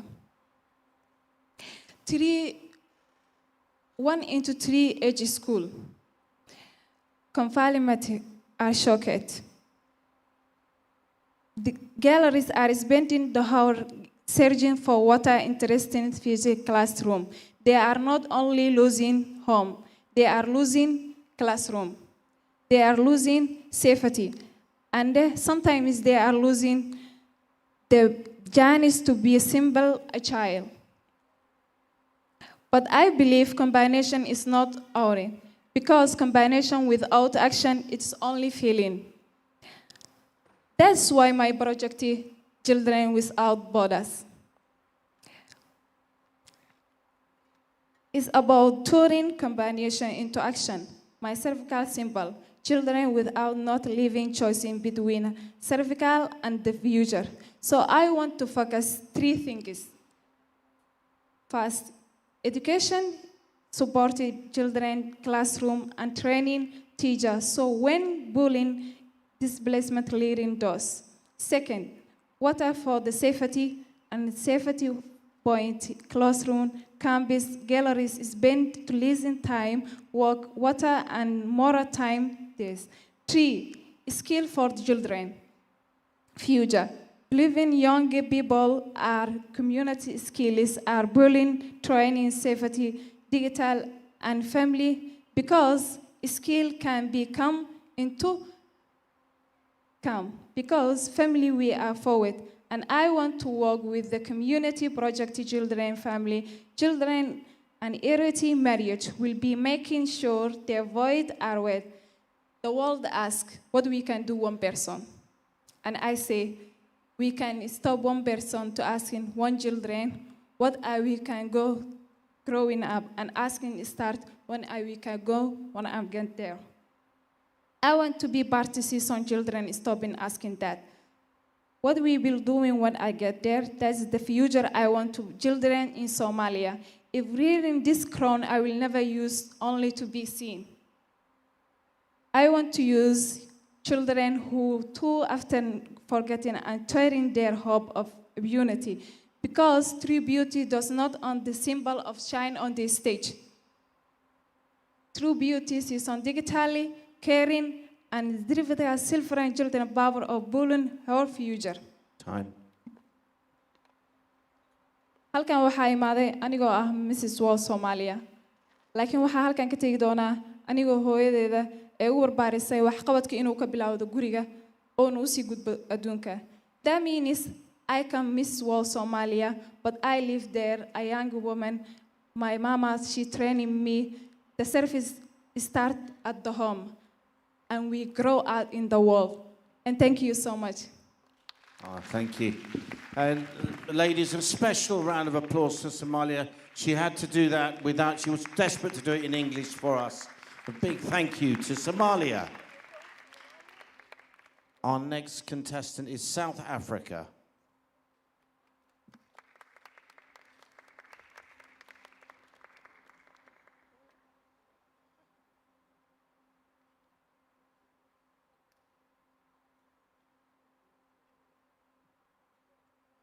Due to time, all protocols observed both in this auditorium today and online.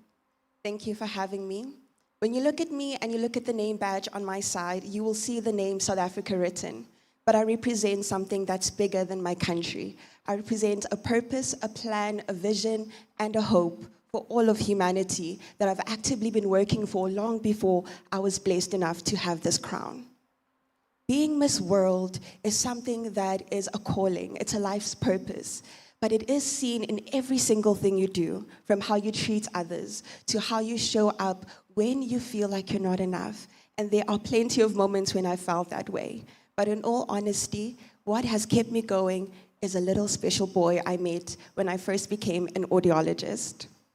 His grandmother brought him to the clinic because she was worried he was struggling at school and she didn't think he'd be able to make it. But she said something that stuck with me. Years later, I still can't believe how painful it was to hear those words, because they were a reminder of my own experiences, of feeling as if I was not enough to be cared for by the world that I was in. She said, I brought him to this clinic because I want him to hear, but I have to choose between getting healthcare and being able to ensure he eats the next meal. And no family should ever have to choose between their dignity, their right to be able to access the care that they deserve, and the opportunity to have a child that's dreaming and living and learning and growing. That is not the world I want to live in. That is when I decided to found my nonprofit, Caring Purpose. We are focused on 3 pillars: accessible healthcare through our mobile clinics across communities in my country, nutrition programs through food gardens, and literacy programs in schools and orphanages. When this all began, it was honestly from the boots of my car and a few friends. The lovely thing about working in a clinic is there's always someone willing to help even outside of work.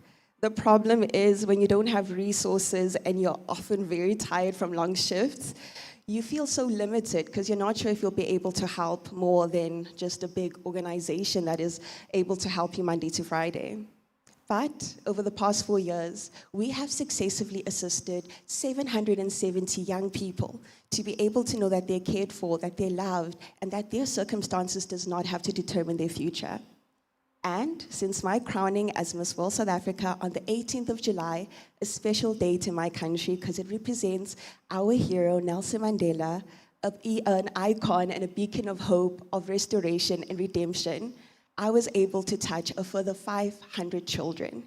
I know these all seem like numbers, but each child I was able to come across, to connect with, to hug, hold, and even pray over is a testament to a world where dignity is being restored, where communities do not have to rely on handouts, where they are actively being empowered to be catalysts of change for themselves. I know, everything seems like it's very airy because we all want world peace. But in all honesty, I truly believe that we can and will achieve it. Our organization has been able to prioritize the first 5 Sustainable Development Goals, from no hunger to zero poverty to access to healthcare and education and well-being, and to ensuring that we're promoting equality through schools across the country and neighboring nations. We've been able to partner up with the leading medical biological technology company in my country that has allowed us to have access to mobile clinics that are fully equipped with solar panels, generators, toilets even, because some communities do not have those bare necessities. And on top of that, we are now expanding to countries such as Swaziland, Namibia, and they've allowed us to be able to speak to leaders from France and the Netherlands, because we know poverty, illness, malnutrition is not a South African problem. It is an investment problem in our futures. So I stand here today to implore you to be able to use your voice to continue inspiring others, because each and every single one of us is a vision of hope and care, but also to join me in not being afraid of standing up and not looking away when justice needs to be served. And sometimes justice looks like acknowledging a child, telling them that they matter, and ensuring that the world we create is one that is allowing them to thrive as best as they're supposed to, and is planting that nurturing. Hello and goodbye. I'm Ramanda Homba. I'm an audiologist, a 2-time master's candidate, a UNICEF graduate, but also, most importantly, I'm a gardener of hope, dignity, and faith restored in our humanity. Thank you. Thank you, South Africa. Our next candidate, South Sudan.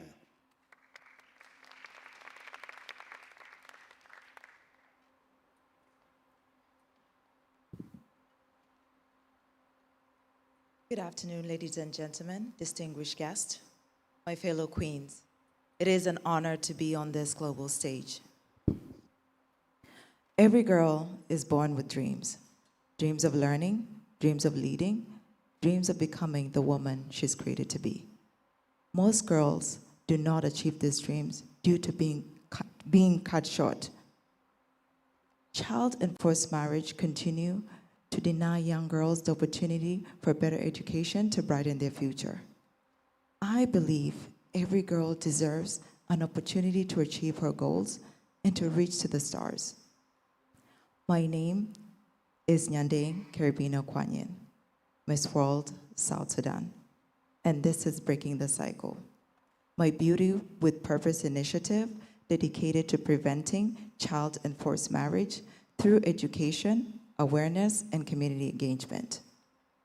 I believe the long-lasting change begins when communities come together to protect every girl's dreams. Since launching Breaking the Cycle, I've worked with 10 survivors.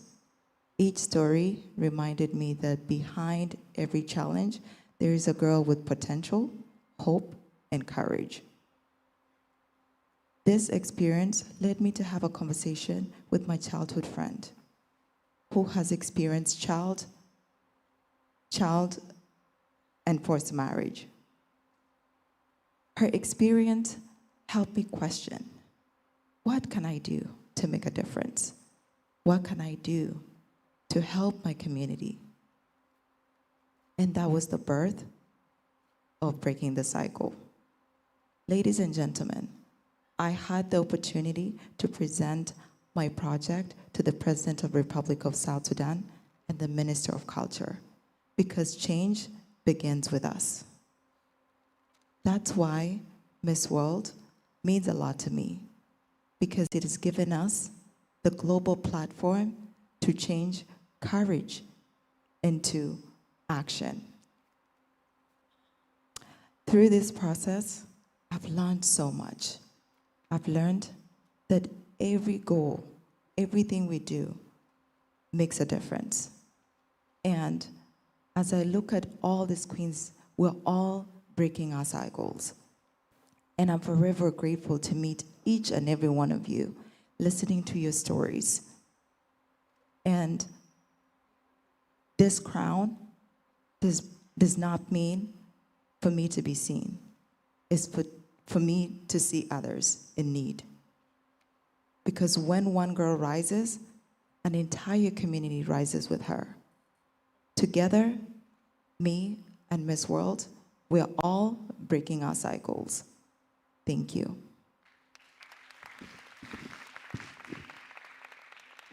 Thank you very much, South Sudan. And now, our next candidate, Tanzania.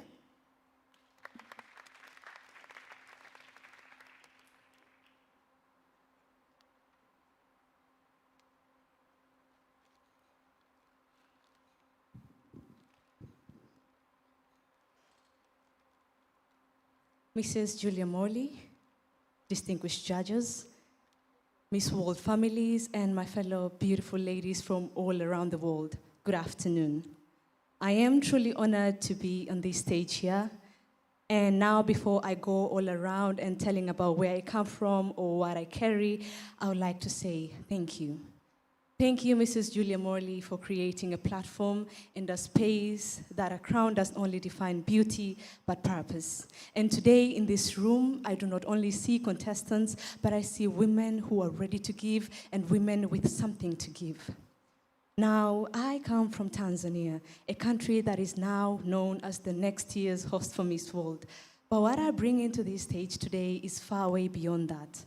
I bring the kindness of its people, the humanity, but most importantly, the genuine love in their eyes. I come from a very loving family, a family that will always keep me and my needs first, no matter what's the situation. And my father, who would always rather sleep with hunger rather than not giving me money to buy a fancy dress or a makeup that I found on social media. And I can tell you, it is not a fancy home. But I grew up surrounded by people who understood me. People who, whenever I felt less confidence or afraid, they would notice. People that anytime that I couldn't find the proper words to explain how exactly I felt, they would listen and they would notice. People that anytime I felt different, I was never treated any less. And for that, I'm truly grateful. Now, growing up for a very long time, I thought perhaps that's what every child has. But I came to realize that to some children, being understood is something they will never, ever take into granted. And then I thought about the children who communicate differently. The children whose silence is being mistaken for disobedience. The children whose different way of acting is being punished before being understood. And then I thought about their parents. The parents who wakes up every day, every morning, trying to find the solution to their children, but they really cannot find one, cannot even know where to begin. The parents who already have the burden to carry the fear of their children's future and still have to carry the society's judgments, being accused of witchcrafts. At the same time, there are parents who are always asked to be patient but are really never given the tools to understand what exactly are they being patient for. And that is where I found my purpose, Nuruya Elim. I work with parents of children with autism, providing awareness, acceptance, but most importantly, physical understanding. Autism is not lack of awareness. Autism is not lack of potential.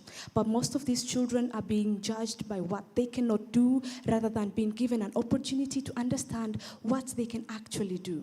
And behind these children are parents and a mother who is always crying when everybody has already gone away, wondering, have I failed as a mother? Where have I gone wrong? What is wrong with my child? Why me? Why my child? And a father who is always wondering, will my child ever be accepted in the society? And a family that is always wishing for just one person who would look behind and see a child before seeing a diagnosis. Now, with the help of professional doctors and related foundations, I came up with Understanding My Child. This is not only a book, but a guideline and a way, a direction to help parents, but our society also to better understand their child, but also to know when, where, and how they can seek for help, and most importantly, to learn to believe on their child's potential. Because what I believe is that some children do not look or do not need for somebody to change them. What they need is somebody who can stay there long enough to be able to understand them. And I know that because I grew up surrounded by people who understood me. And that love gave me courage, and that courage gave me a voice, and that voice is what I'm standing with it here, not only for autistic children, but for their parents. The parents who are confused, afraid, and scared. And I want them to know that you are not alone, and your child is not broken. And with Nuru Elim, I stand with no child should be left behind, no child should be treated any less just because they're a little bit different. Thank you. Thank you very much. And Tanzania, of course, is the venue for next year's Miss World. So, and I believe the first of our friends from Tanzania have arrived. We have a very special friend. In fact, I think we'll wait till later because there's a few people arriving from Tanzania, ready to celebrate with you all at the end of Miss World, the announcement of the next hosting country. So hopefully you'll get a chance to meet the people, the fantastic people coming in from Tanzania. I've got to tell you that the program there is phenomenal, and they're coming here to see all the hard work that everybody's doing, and I know been very impressed today by all of the speeches that you've given. And our next candidate is from Uganda.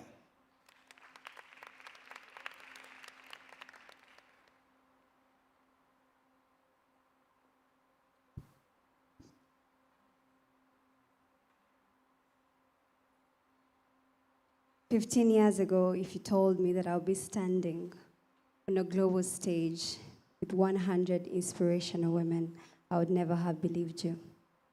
It's such an honor and a blessing to be standing here with you all today. Good afternoon, ladies and gentlemen. My name is El Shivya Muhoza, representing the Pearl of Africa, Uganda.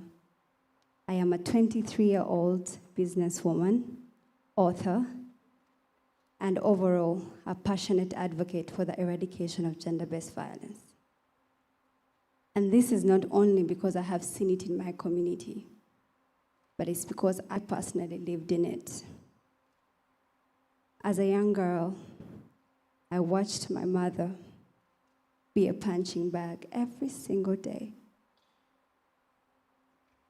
I watched her flinch every single time she watched the door open. And I watched her choose her 3 little girls over freedom. And this is what gave me a purpose. A few days ago, there was a story in Uganda where 5 children were stabbed and 1 was killed by their own mother.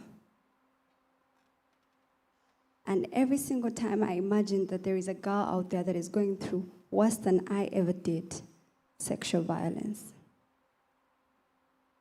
And this is why I stopped crying and I started building. I started the L Cares initiative. That is an initiative that opens different clubs in schools that are about respect, love, and equality. I also wrote a children's book that helps these children see how to treat people, equality, love, and kindness. Because I believe that if we teach children from the grassroots, we can help the next generation. Together with the Miss Uganda Foundation, I worked with 30 women, helping them to learn different skills, baking, cooking, shoemaking, because I believe that financial freedom is the first way for a woman to be able to leave a toxic environment. And I've been privileged enough to work with a wonderful team that has been able to help me create an app that is called the Girl App. Girl App stands for Guard, Alert, and Liberate. It has 4 features: an SOS button that helps you in case of any danger to reach out to a friend, a sister, or someone you trust. It has a digital skilling feature because I believe that digital skilling is the new era that we are in right now. The 3rd feature is a community of women that talk to each other anonymously, that can understand each other's stories and be there for each other, because you can never heal alone. I've also been privileged enough to write Spoiler Alert, You Survived, that is about growth, that is about healing from trauma, and I want women to understand that healing does not happen alone. It happens slowly but steadily. And I believe standing here today with you and I, we can not only change Uganda as a nation, but we can change the world at large, one step at a time. Thank you. Thank you, Uganda. Just 2 candidates to go. And we're down to the letter Z, I think they say. We start with Zambia.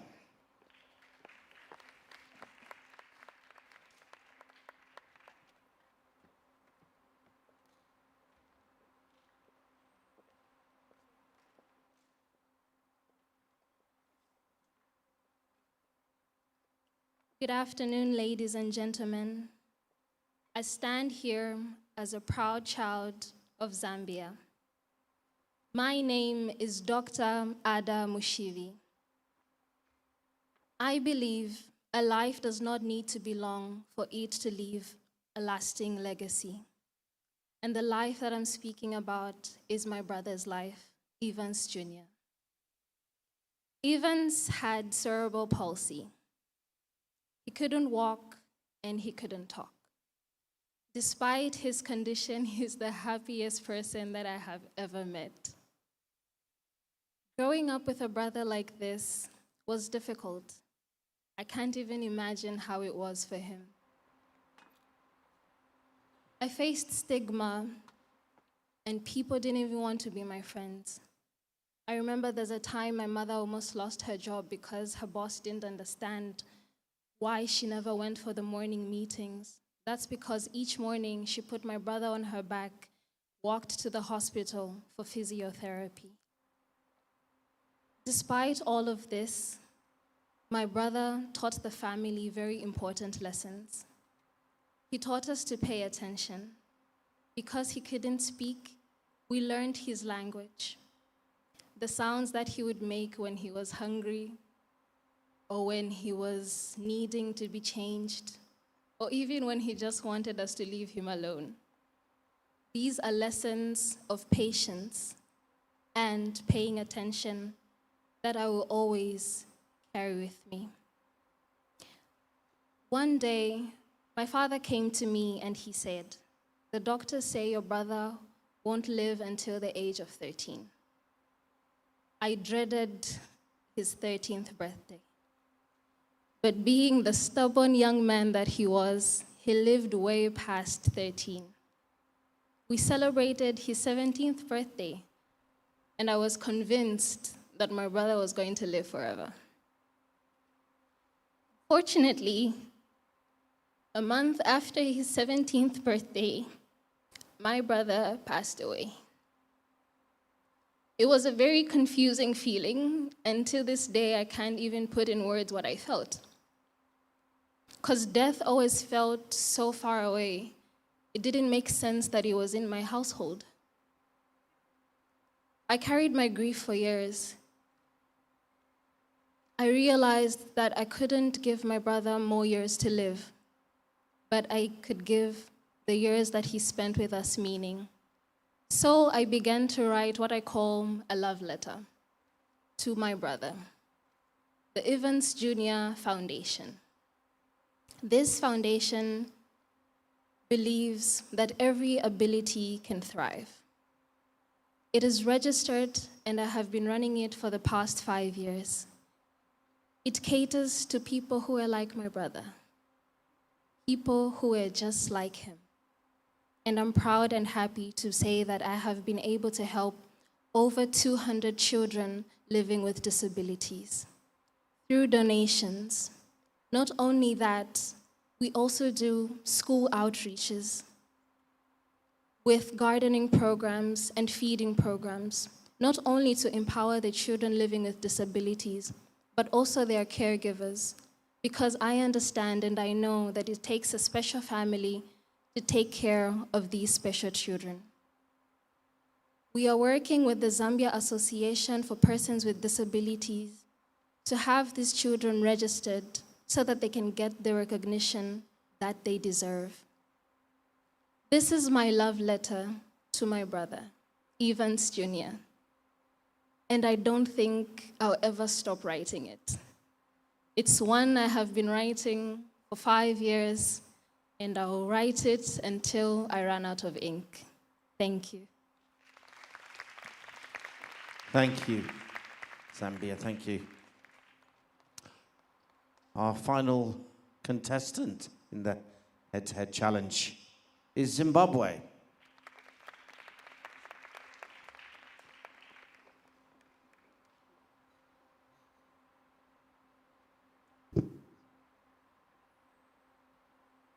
Good afternoon to you all, ladies and gentlemen, Mrs. Julia Morley, CVE, esteemed judges. The great philosopher Aristotle once said, "Poverty is the parent of crime and revolution." More than 2,000 years later, those words still ring true. What I believe to be the true meaning behind those words is what happens to humanity when we are denied of the things that we need to live with dignity. Poverty affects our choices, it affects our health, and sometimes even our confidence and dreams. This is not just an advocacy, it is my life story. Growing up, my family faced real seasons of hardships, and there were moments when we didn't know where food was going to come from. I lived with my grandmother, along with so many other grandchildren that she had, and my very young mother. And as a child, I suffered malnutrition. I remember a moment in my life where we survived off of Red Cross packages, but I refuse to believe that poverty can have the final say, because I stand before you today as a pharmacist and Miss World Zimbabwe. To so many of us, poverty is just a number or a statistic, but to 800 million people around the world, 2/3 of which are in sub-Saharan Africa. It is waking up each morning wondering where their next meal is going to come from. It is a mother sacrificing her own meal so that her child can eat. It is a little boy or a little girl staying at home, not being able to go to school because school fees cannot be paid. Years later, something happened that changed the way that I saw poverty. I sat with my sister. She made a very beautiful meal. Put a plate in front of me, and I told her, you know what, I don't want to eat this dinner. Just cover it up for me, please. And she said to me, and do you know how many people are going to go to bed hungry tonight? And that sparked a conversation. We talked about it. We said, we're living in the era of social media. Let's start a campaign that goes, #no one goes to bed hungry tonight. We're going to attract so many people to sponsor this campaign and make sure that we're going to underprivileged communities, making meals for them, handing out meals to them. We're so excited about this idea. But whilst in that excitement, another question popped up. And what's going to happen tomorrow when we leave this neighborhood to the next underprivileged neighborhood, to those people that would have left? And that began my foundation, my Beauty with a Purpose project, that is, tomorrow starts today. We didn't want to donate people out of poverty. We wanted to give them something to rise above poverty. And I worked on creating opportunities for these people. It was very simple. I thought, I don't have as much resources. What can I do? I approached a lady from church who was a chef. And she took 20 girls to train them, to give them a culinary skill. And I realized that there's so many people with skills that they can give to other people for free. And that's how we started. A carpenter, could you please train these kids? Walking around neighborhoods, giving them skills in carpentry, in baking, and sewing, and so many things. And all it needed was someone to approach these people. The next thing that we did was give education. We managed to raise $10,000. It may appear little, but it helped so many children stay in school, give them education, a chance at life, and opportunities. And that is how I imagined poverty to be eradicated. That is the path that I chose. And I believe that whilst poverty is this giant in front of us, the problem seems so big and my voice so small. But history tells us a different story. Every great movement, every remarkable invention required just one person to stand up and act. And I'm choosing to be that person. Allow me to leave you with a quote from Nelson Mandela that says that overcoming poverty is not a gesture of charity. It is an act of justice. Justice for humanity. Thank you. Thank you very much, Zimbabwe. Well, ladies, we've heard from you all. And we now ask the judges to deliberate. And we will get their results. And from this moment, we will select 5 candidates from each continental group. And each one of you will then speak on one question. There's one question to go to each group. And the 5 candidates will answer the same question. You won't hear the answer given by your colleague. You will be off the stage, and you'll come onto the stage, and you'll answer the same question. Now, we'll tell you what that question is. It won't be a sudden surprise there. But we will be telling you your questions very shortly, the ones that you will have to answer. And if you want to go and prepare for that, we will then call you on the stage for your answer. The judges will then decide which one of the 5 answers from the continent they like the best. That person will then be continental champion. If you're a continental champion, you will qualify for the top 40 of Miss World. There will be a final round where I think this has been sent to you, where the 4 continental winners will then give a short presentation as the ambassador for tourism for Vietnam. And we will ask you to draw on your experiences while you've been here. in that, and the judges will then decide who has given the best presentation, and they will also look at that stage at your presentations overall during your time, and they will select the overall winner.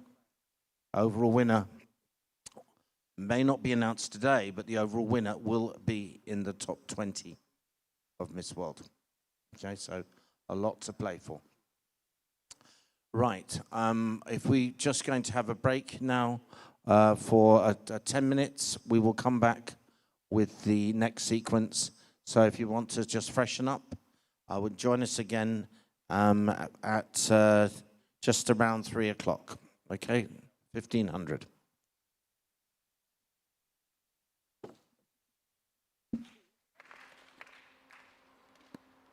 Diamond sponsor, Kelew Simco.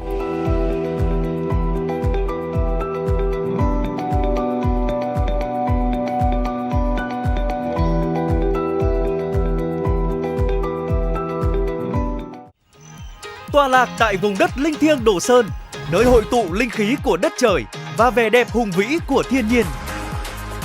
Một ngày tại đồi rồng không chỉ là hành trình khám phá hệ sinh thái nghỉ dưỡng đẳng cấp, mà còn là hành trình lưu giữ những khoảnh khắc gắn kết gia đình, nơi mỗi trải nghiệm đều trở thành một kỷ niệm đáng nhớ. Dragon Ocean Đồ Sơn, quần thể du lịch nghỉ dưỡng nổi trên biển, top 10 dự án hướng tới mục tiêu phát triển bền vững nhất Việt Nam.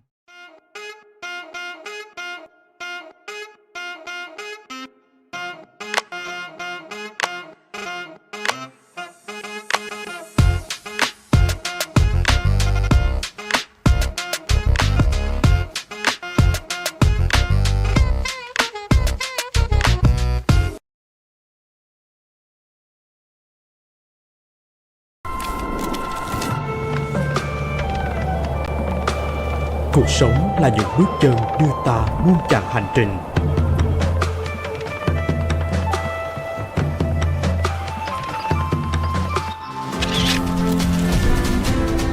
Từng khoảnh khắc, từng cảm xúc, từng dấu ấn sẽ mãi được lưu giữ qua những trang ký ức về một chặng hành trình đầy tự hào.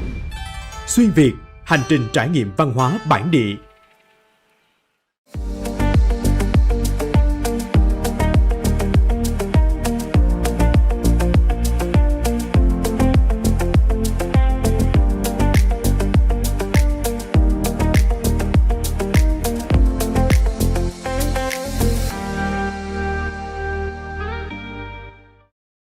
Gold sponsor, Phú Long Corporation.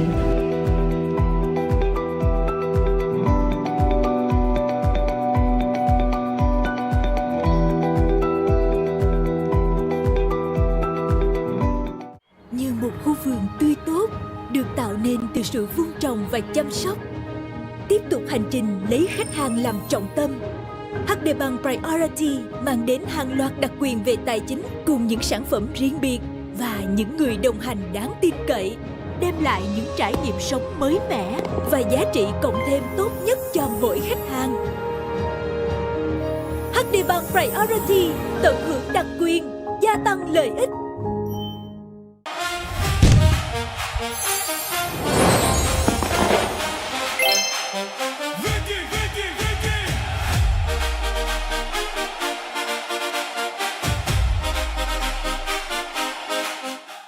Bạn muốn vé không đồng, khám phá những vùng đất mới. Muốn chưa đến nơi, trải nghiệm đã tới. Vietjet phục vụ mọi mong muốn theo đúng sở thích. Bay là thích ngay. Diamond sponsor, Kelew Simco.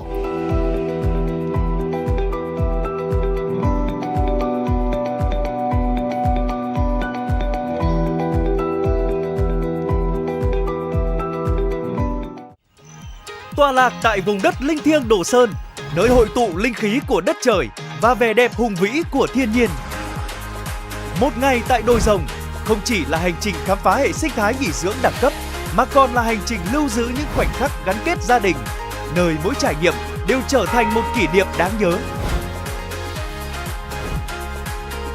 Dragon Ocean Đồ Sơn, quần thể du lịch nghỉ dưỡng nổi trên biển, top 10 dự án hướng tới mục tiêu phát triển bền vững nhất Việt Nam.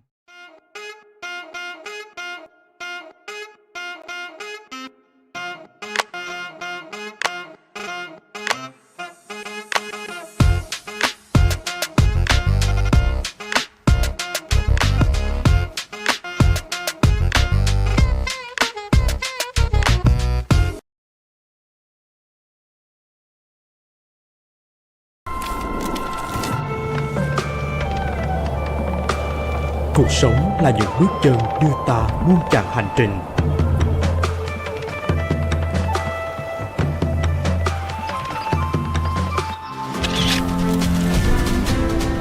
Từng khoảnh khắc, từng cảm xúc, từng dấu ấn sẽ mãi được lưu giữ qua những trang ký ức về một chặng hành trình đầy tự hào.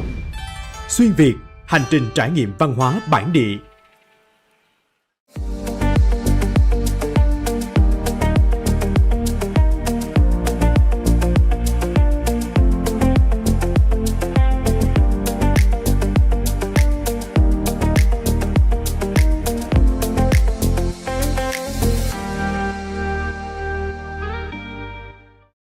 Gold sponsor, Phú Long Corporation.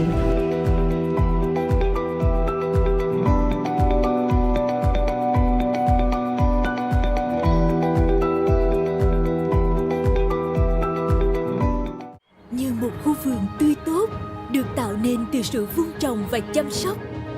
Tiếp tục hành trình lấy khách hàng làm trọng tâm. HD Bank Priority mang đến hàng loạt đặc quyền về tài chính cùng những sản phẩm riêng biệt và những người đồng hành đáng tin cậy, đem lại những trải nghiệm sống mới mẻ và giá trị cộng thêm tốt nhất cho mỗi khách hàng. HD Bank Priority tận hưởng đặc quyền, gia tăng lợi ích.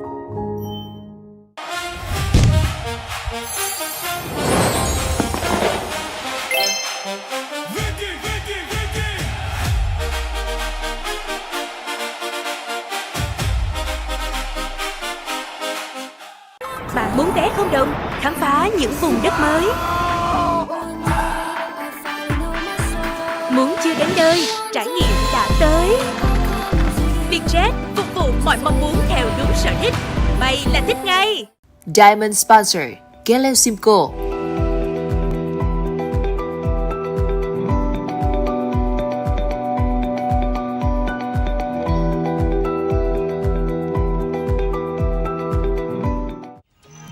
Tọa lạc tại vùng đất linh thiêng Đồ Sơn, nơi hội tụ linh khí của đất trời và vẻ đẹp hùng vĩ của thiên nhiên.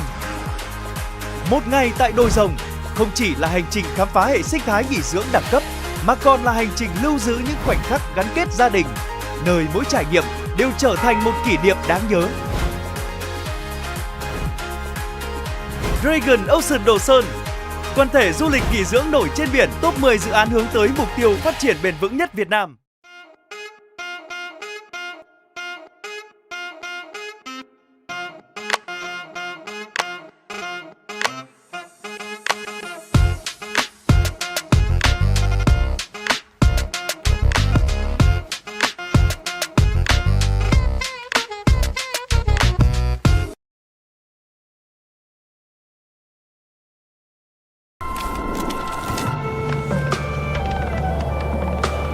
Cuộc sống là những bước chân đưa ta muôn chặng hành trình.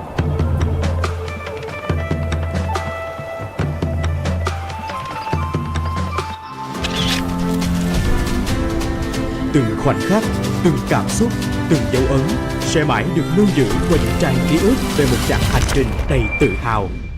Xuyên Việt, hành trình trải nghiệm văn hóa bản địa.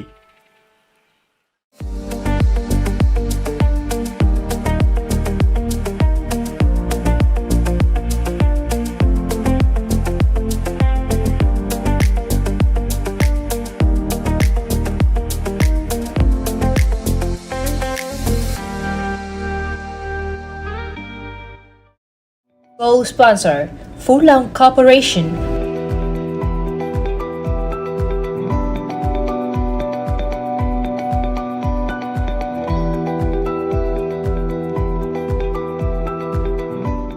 Như một khu vườn tươi tốt được tạo nên từ sự vun trồng và chăm sóc. Tiếp tục hành trình lấy khách hàng làm trọng tâm. HD Bank Priority mang đến hàng loạt đặc quyền về tài chính cùng những sản phẩm riêng biệt và những người đồng hành đáng tin cậy, đem lại những trải nghiệm sống mới mẻ và giá trị cộng thêm tốt nhất cho mỗi khách hàng. HD Bank Priority tận hưởng đặc quyền, gia tăng lợi ích.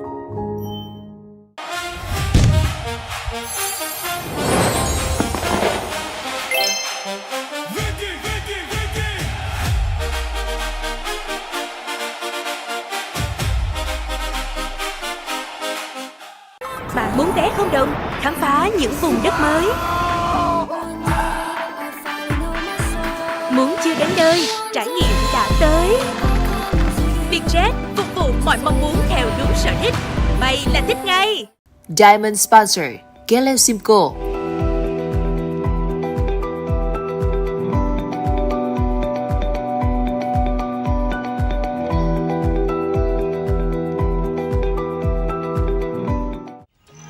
Tọa lạc tại vùng đất linh thiêng Đồ Sơn, nơi hội tụ linh khí của đất trời và vẻ đẹp hùng vĩ của thiên nhiên.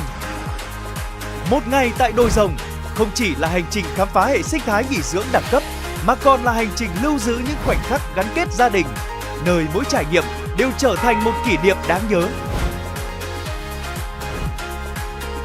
Dragon Ocean Đồ Sơn, quần thể du lịch nghỉ dưỡng nổi trên biển, top 10 dự án hướng tới mục tiêu phát triển bền vững nhất Việt Nam.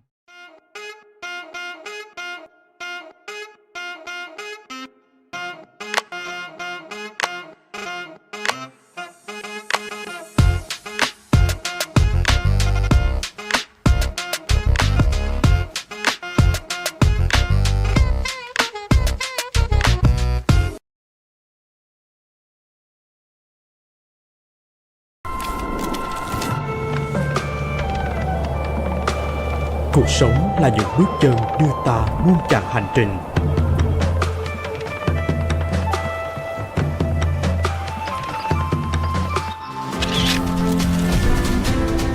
Từng khoảnh khắc, từng cảm xúc, từng dấu ấn sẽ mãi được lưu giữ qua những trang ký ức về một chặng hành trình đầy tự hào. Xuyên Việt, hành trình trải nghiệm văn hóa bản địa.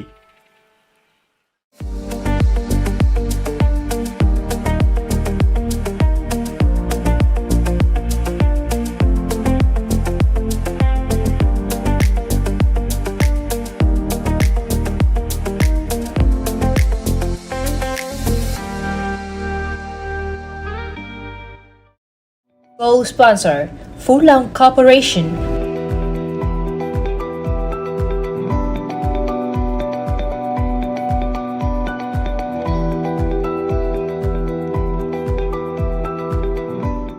Như một khu vườn tươi tốt, được tạo nên từ sự vun trồng và chăm sóc. Tiếp tục hành trình lấy khách hàng làm trọng tâm. HD Bank Priority mang đến hàng loạt đặc quyền về tài chính cùng những sản phẩm riêng biệt và những người đồng hành đáng tin cậy, đem lại những trải nghiệm sống mới mẻ và giá trị cộng thêm tốt nhất cho mỗi khách hàng. HD Bank Priority tận hưởng đặc quyền, gia tăng lợi ích.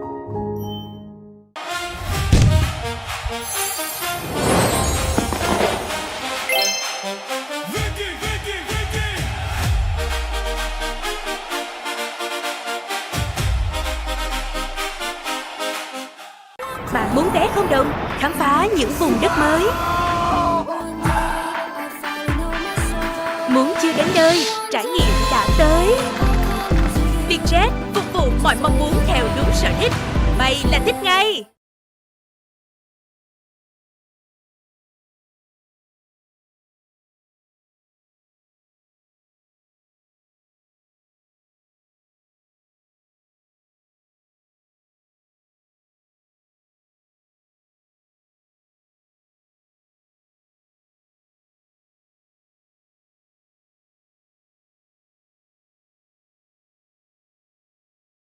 Diamond Sponsor Gelesimco.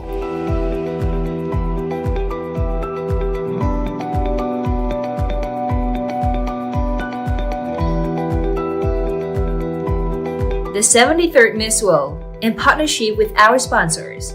Diamond Sponsor Gelesimco. Official Host Destination in Hải Phòng, khu du lịch quốc tế Đồi Rồng, Dragon Ocean Đồ Sơn. Official Transportation Sponsor Omoda and Triku Việt Nam. Transportation Sponsor Việt Travel. Host in Hạ Long, Beam Group. Gold sponsor, Sovico Group, Phú Long Corporation, HD Bank, Vicky Digital Bank. Official Airline Partner, Vietjet Air. Hospitality Sponsor Imperial Hotel Vũng Tàu. Strategic Technology Partner Official Voting Portal Eventista. Media Sponsor Tisilon Media. Hospitality Sponsor in Hạ Long Intercontinental Hạ Long Bay Resort. The yacht sponsor, Gathering Cruises. Hospitality sponsor, Radisson Blue Hotel Hạ Long Bay. The Wilson Premium Hạ Long Hotel. Hospitality sponsor in Nha Trang, Novotel Nha Trang. Ibala Hotel and Spa. Khu du lịch suối khoáng nóng I Resort. Portic Hotel Nha Trang. Regalia Gold Hotel Nha Trang. Voco Senior Bay Nha Trang by HHG. Hyatt Regency Nha Trang. Boma Resort Nha Trang. Iconic Hotel. Citadines Bayfront Nha Trang. The Morning Glow Handwritten Collection. Tui Blue Nha Trang. Shopping and entertainment partner, Gold Coast Mall in Nha Trang. Hospitality sponsor in Da Nang, 4 Points by Sheraton Da Nang. Hospitality sponsor, La Chateau Hotel. Special Energy Coffee Sponsor, Trung Nguyên Legend. The Iconic Bag sponsor, Châu Phíp. Fashion sponsor, Alice. Exclusive olive oil partner, Olivola. Accompanying sponsor, Sun House. Fashion sponsor, Le Soleil. Kaylin. WFVN, we're from Vietnam. Food sponsor, Yuri Station. Drink sponsor, Yi He Tang. Vietnamese Heritage Dining Partner, Cơm Niêu Thiên Lý. Accompanying sponsor, Tây Nguyên Food Việt Nam. Trường Cao đẳng Kỹ thuật Công nghệ Bách khoa CTech. Service sponsor, Vinex. Jewelry accessory sponsor, Arari Jewelry. Co-sponsor, Bear Soil. Media sponsor, Unique OOH. Notch Group. Hoa Mộc Media and Event. Healthcare sponsor, Sante Hospital. Fashion sponsor, Duy Trần Couture. Jenny Brado. Lavance. Đồng phục Hải Anh. Pili Fashion. Flower sponsor, Diễn Flowers. Drink sponsor, trà sữa ít béo từ hạt Mobeya. Drink sponsor, Yến Sào Khánh Hoà. Accompanying sponsor, Shin Cà Phê. Trendy Beauty. Official Glam Partner, Quân Nguyễn Poulet Academy. Service sponsor, Lock and Lock. The new kind of soda sponsor, Sela. Food sponsor, Marina Beach Club Nha Trang. Tiệm Yến Nha Trang. Papasot. Cuckoo Buffet. Juices and nutritious cereal sponsor, Legumes. Public Speaking and Communication Coach, The TV Face. Legal Advisory Support Unit, Công ty luật ATQ.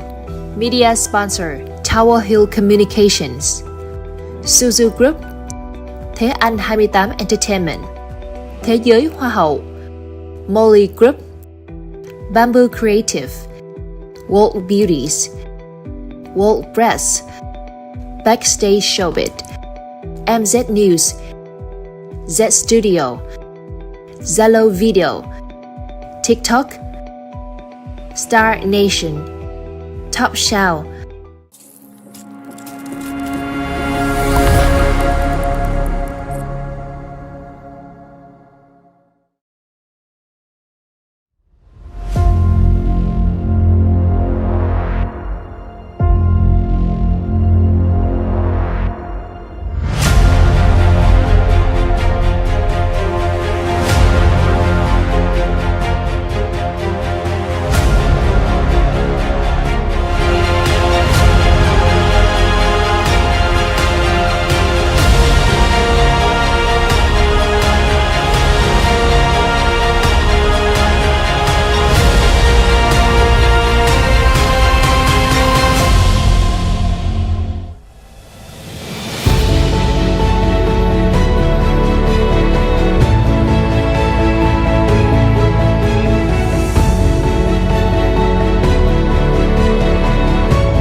Diamond sponsor Simco.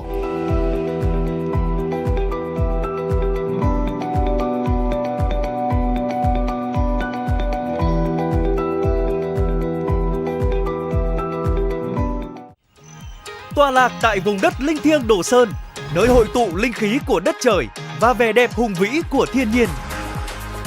Một ngày tại đồi rồng không chỉ là hành trình khám phá hệ sinh thái nghỉ dưỡng đẳng cấp, mà còn là hành trình lưu giữ những khoảnh khắc gắn kết gia đình, nơi mỗi trải nghiệm đều trở thành một kỷ niệm đáng nhớ. Dragon Ocean Đồ Sơn, quần thể du lịch nghỉ dưỡng nổi trên biển, top 10 dự án hướng tới mục tiêu phát triển bền vững nhất Việt Nam.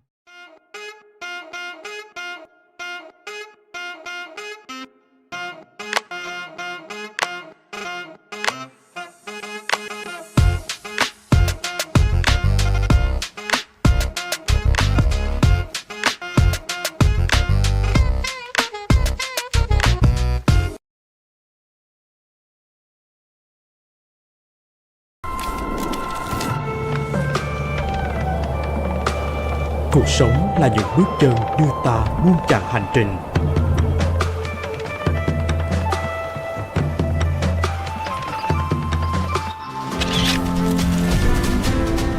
Từng khoảnh khắc, từng cảm xúc, từng dấu ấn sẽ mãi được lưu giữ qua những trang ký ức về một chặng hành trình đầy tự hào. Xuyên Việt, hành trình trải nghiệm văn hóa bản địa.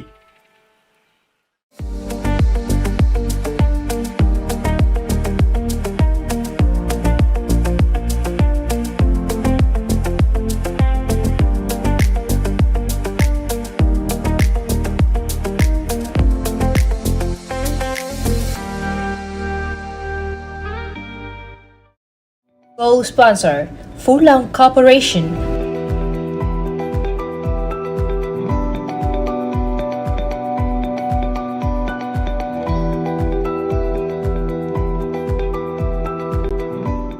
Như một khu vườn tươi tốt được tạo nên từ sự vun trồng và chăm sóc. Tiếp tục hành trình lấy khách hàng làm trọng tâm. HD Bank Priority mang đến hàng loạt đặc quyền về tài chính cùng những sản phẩm riêng biệt và những người đồng hành đáng tin cậy, đem lại những trải nghiệm sống mới mẻ và giá trị cộng thêm tốt nhất cho mỗi khách hàng. HD Bank Priority tận hưởng đặc quyền, gia tăng lợi ích.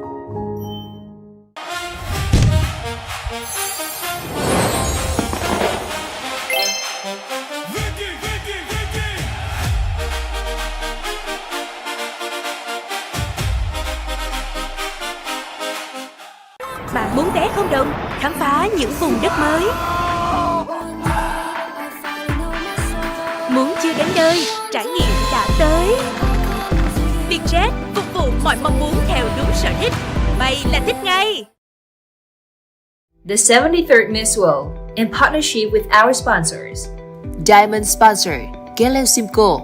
Official host destination in Hải Phòng, khu du lịch quốc tế đồi rồng, Dragon Ocean Đồ Sơn. Official transportation sponsor Omoda and Triku Việt Nam. Transportation sponsor Việt Travel. Host in Hạ Long, Beam Group.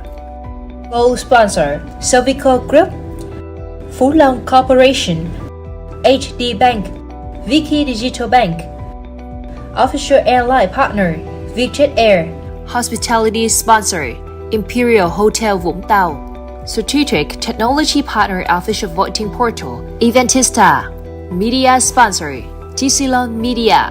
Hospitality Sponsor in Hạ Long Intercontinental Hạ Long Bay Resort. The Yacht Sponsor Gathering Cruises. Hospitality Sponsor Radisson Blue Hotel Hạ Long Bay. The Wilson Premium Hạ Long Hotel. Hospitality Sponsor in Nha Trang Novotel Nha Trang. Ibala Hotel and Spa, khu du lịch suối khoáng.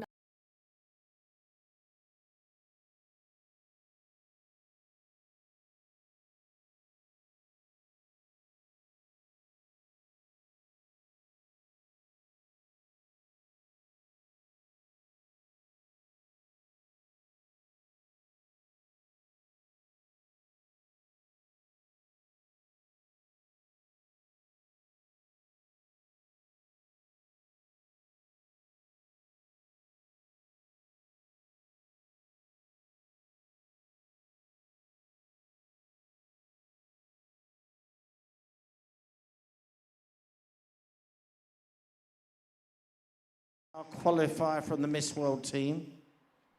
And from Europe, we are pleased to announce, having qualified are Scotland.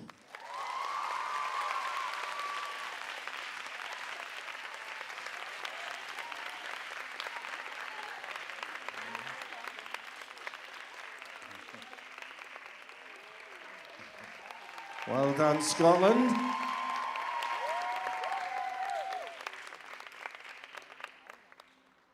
There we go. She's coming up onto the stage for even more applause. Look at that. There we are. Germany.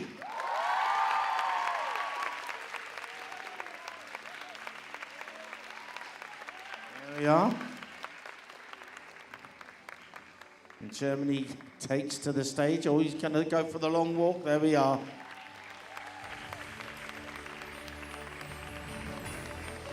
Well done, Germany. And as she comes onto the stage, there we are, Germany. Our next qualifier, Gibraltar.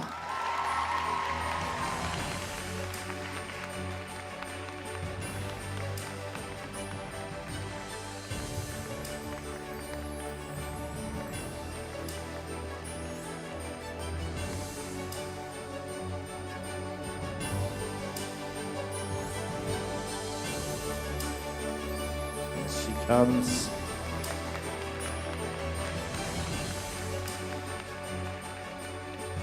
Wales.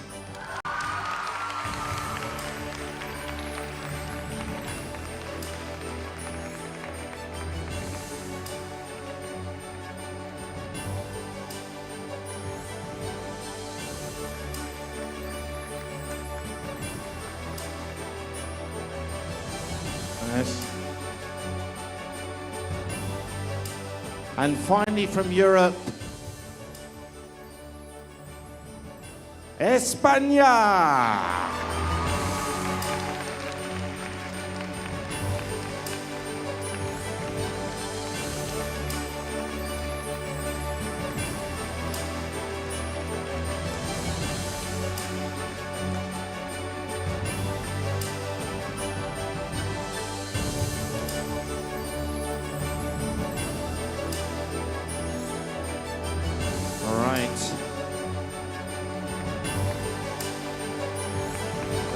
That's Europe. Now, Europe, you will answer a very special question, which is only for Europe. Okay? And it's going to be this. You'll all get asked the same question, and it's, in a world where everyone can express an opinion instantly, what does it mean to truly listen to someone you disagree with? Okay, it's quite complicated. You get that? We shall be giving it to you backstage as well.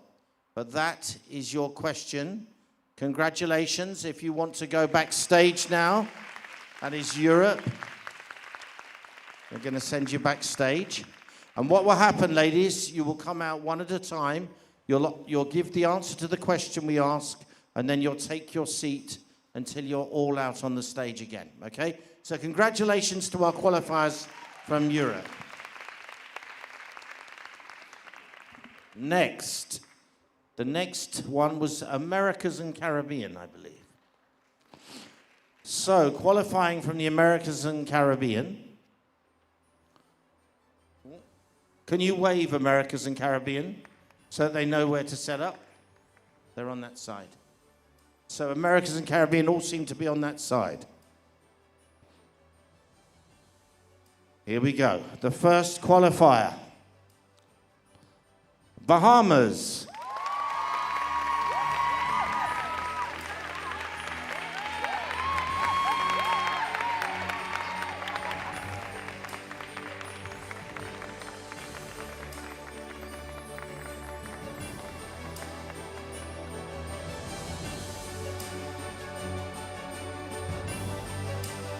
Well done, Bahamas.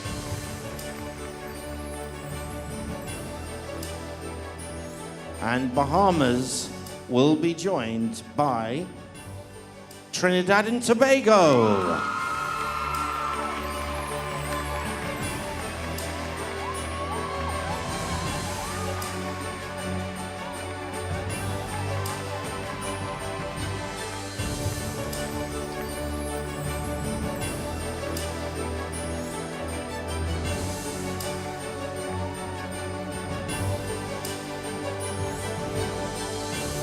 Congratulations, TNT, well done. The next qualifier, Bolivia.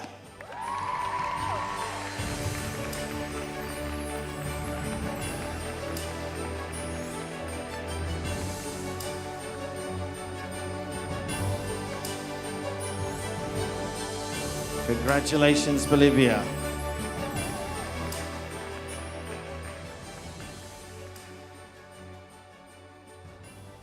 Our next qualifier, United States.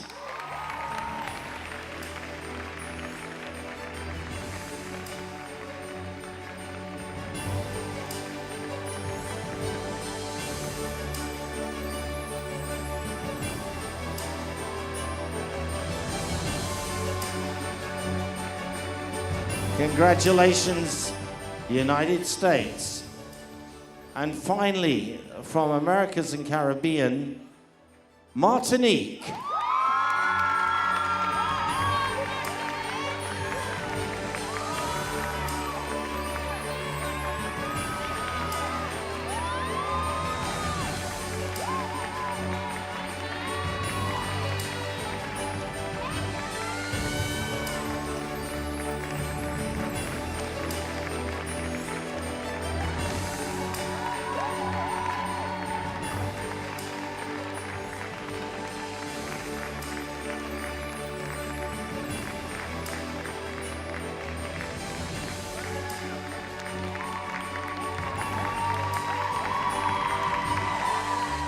So there you are. Ladies, would you like to all step forward?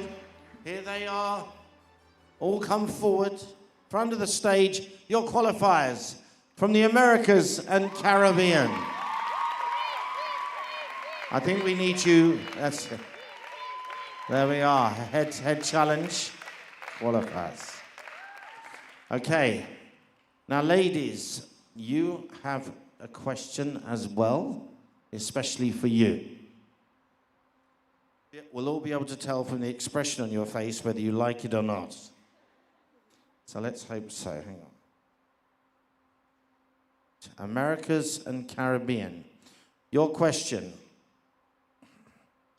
If you had the attention of every young person in the Americas and Caribbean for 1 minute, what is the one message you believe they would most need to hear today?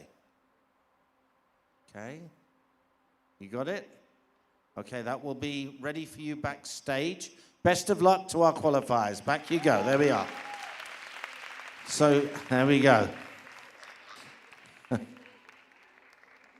So now we come to the next group, which is Asia and Oceania.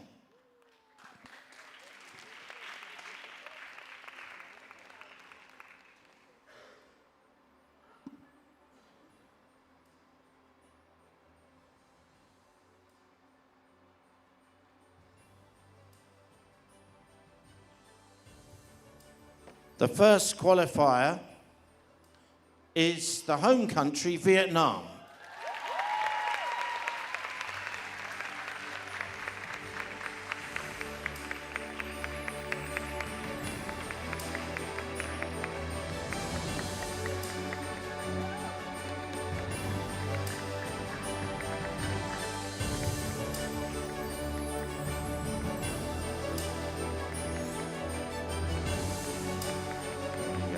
Congratulations. Our second qualifier, Philippines.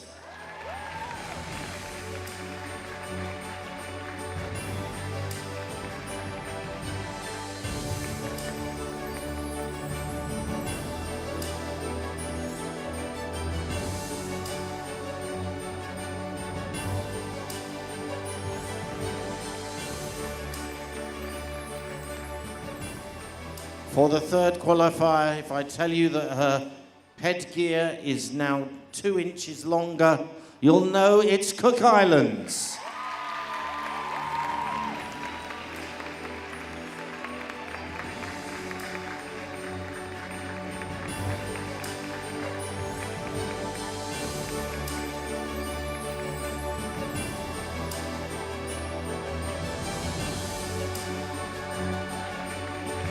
What a great achievement for the Cook Islands. Our fourth qualifier, Korea.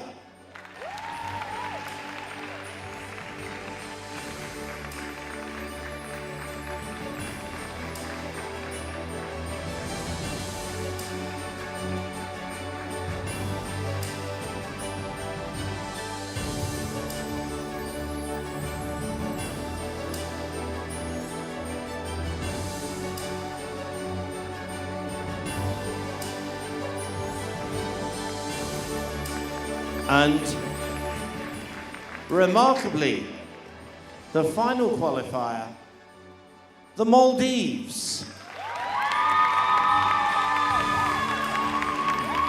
First time in Miss World, and they qualify. What a moment for the Maldives. Wow.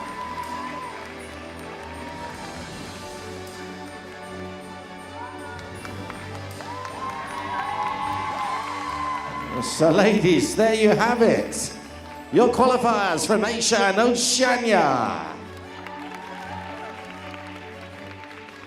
Wow. Now ladies, if you'd all stand up, come to the front of the stage to be recognized.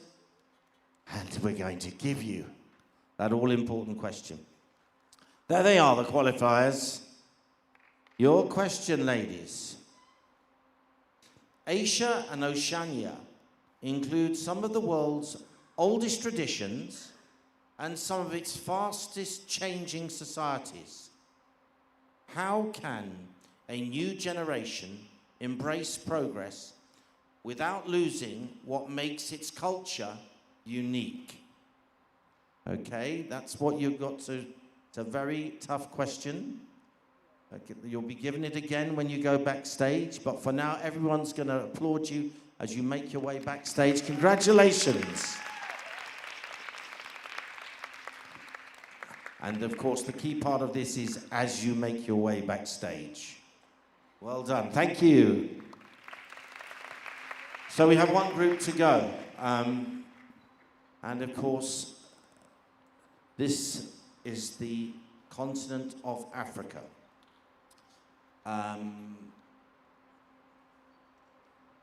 Wow, what an incredible number of brilliant presentations. And the judges took a little time to deliberate, which is why we had to take some time. These are the results. Qualifying from Africa are Zambia,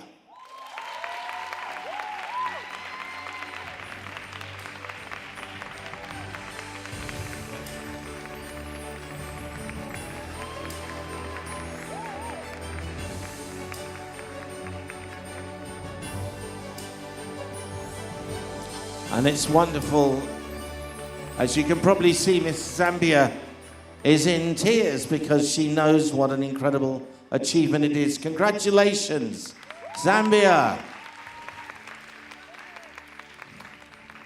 Our next qualifier, South Africa.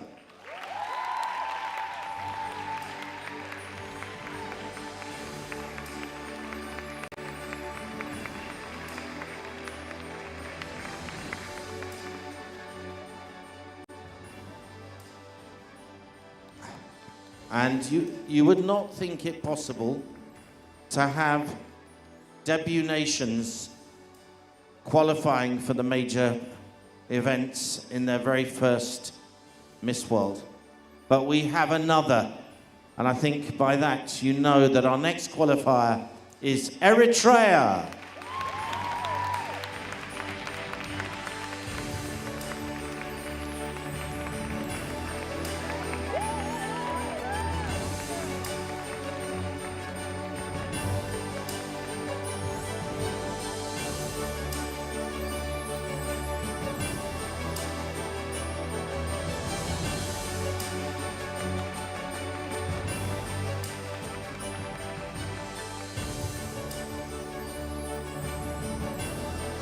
2 places left.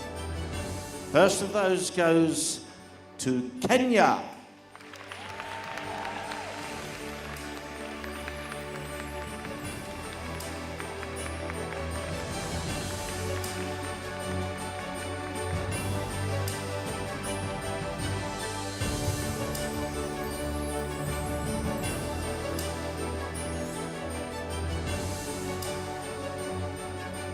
And making up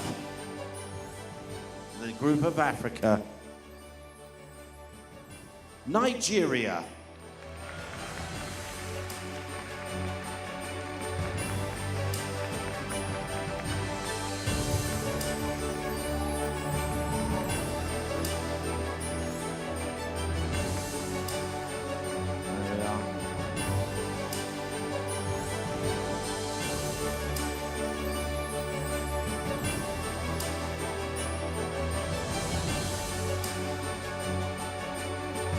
There we are. Representing Africa, there they are. And we need you to come forward to the front of the stage, ladies, to receive your applause and also your all-important question. There they are. For Africa, your question is, if you could give every girl in Africa one thing that money cannot buy, what would it be and why? Okay? This is your gift to them. Okay? Everyone clear? Big round of applause if you take your place backstage.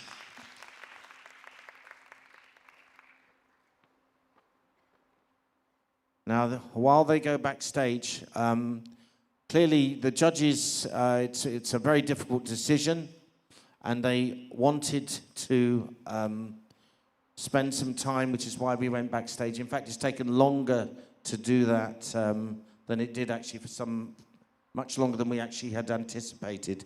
So it just shows you how close it was for everyone. An incredible head-to-head challenge, and I hope that when you look back at your own presentations, you'll be really proud of what you've done, because they were all very special this year. Thank you, ladies.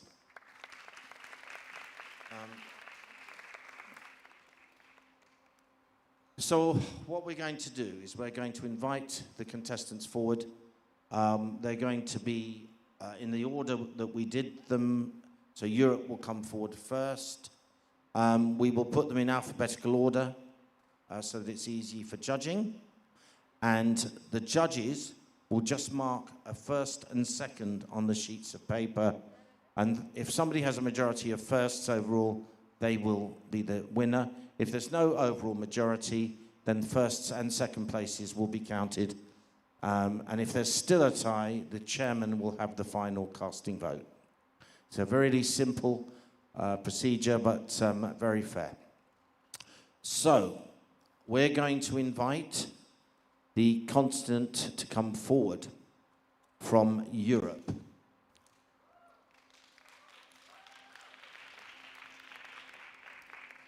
So what we're going to do,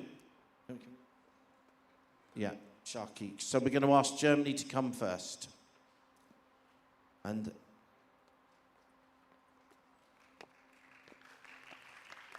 so Germany will come onto the stage. She'll answer the question, and she will then have to answer within the time allocated. We would like, it has to be within 2 minutes for everyone. She will come forward, answer within 2 minutes. We will give her a time. If she's not finished within 15 seconds, we will ask her to stop. Okay, so that everyone is aware. Once she's answered, then she can take her seat and listen to the other answers. But we're first of all, it's always difficult to be the first one, so we'll give her a very special round of applause.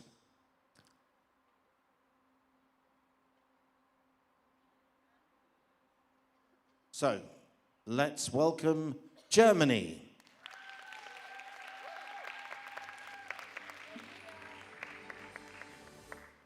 So, Germany, 2 minutes to answer. If you go over, we'll say time, but you only have 15 seconds after that before we will stop you, okay? And I will now repeat the question that you were asked. So, Germany. In a world where everyone can express an opinion instantly, what does it mean to truly listen to someone you disagree with? Thank you. For me, I have a simple philosophy. It is to simply acknowledge it, consider it a win, and move on. I have been doing content creation for over 5 years now.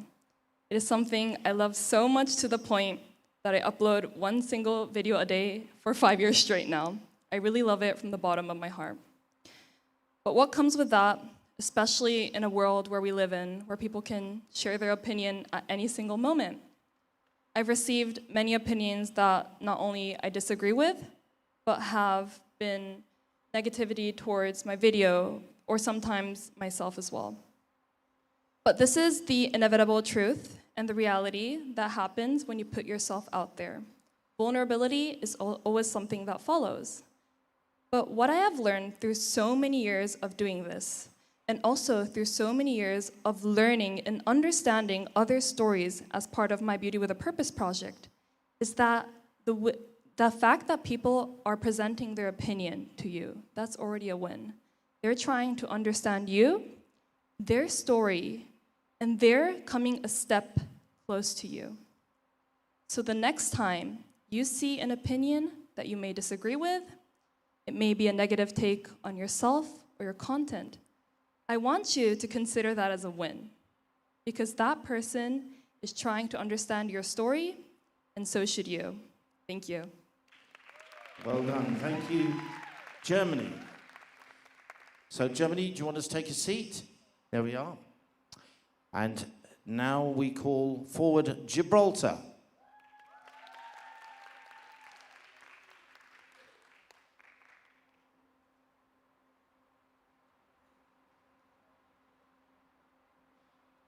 You have a bit of a delay because they have to get from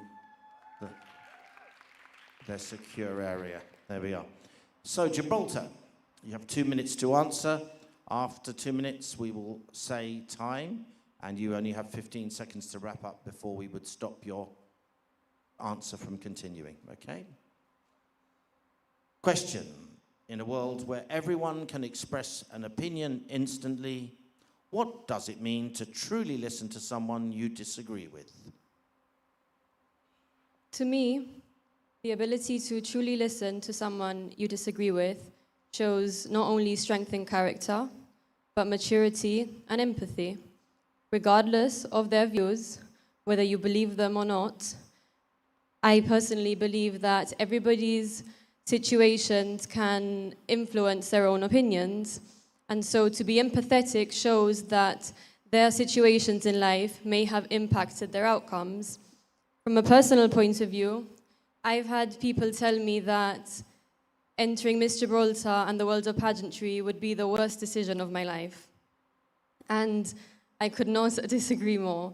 I personally feel that this year has helped me heal in ways that I would have never imagined. And for them to solely base pageantry off of stereotypical beauty standards, to me is so wrong. I have had the opportunity to develop my grief journey. I've been able to speak the story of my sister, raise awareness for grief and cancer. I've been able to travel thousands of miles from my home to Ghana, where I'm now helping a little boy through his cancer journey too. And that just shows how much compassion you can have towards others when you disagree with their own opinions. So to the people who have said those things and I personally disagreed with, I will not judge you for that. I am empathetic towards what may have happened, why you may disagree so much with pageantry and your own experiences. And I am proudly saying that this journey has been amazing for me. So thank you very much. Okay. Thank you very much, Gibraltar. Now we shall bring forward Scotland.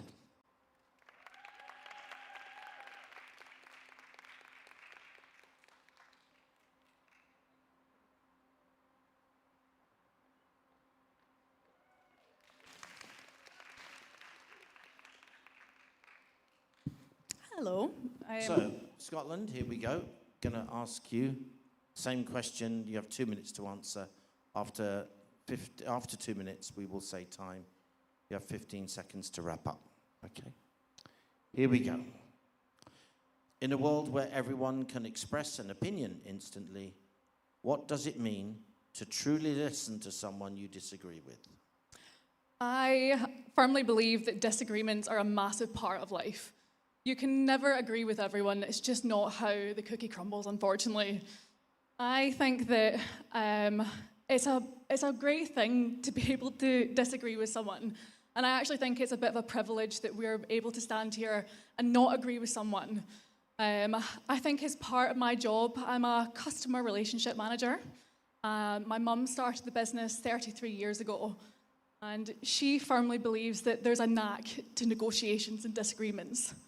You don't need to agree with everyone in business, and I think that is the fundamental rule, that you're able to disagree without falling out or losing customers.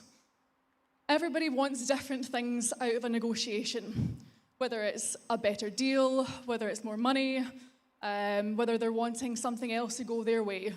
But I think truly, as long as you become a good person within this negotiation and you don't end up screaming and shouting at each other and falling out, then that is truly a great outcome. I think it's the same as social media with the instant gratification. People think that they can sit behind a screen now and say these awful things to people. That's not how the world works. I don't think it should anyway, but I don't think we should give in to these people. I do truly believe that we don't need to interact with them and make a fuss, because that's what they want. One of the comments that I got when I won Miss Scotland was that beauty pageants shouldn't exist. I'm standing here because I love this. I truly love all the people here, and I love the fact that I'm able to stand up, tell my beauty with a purpose, and really transform, hopefully, at least a few people's lives. Thank you very much. Thank you.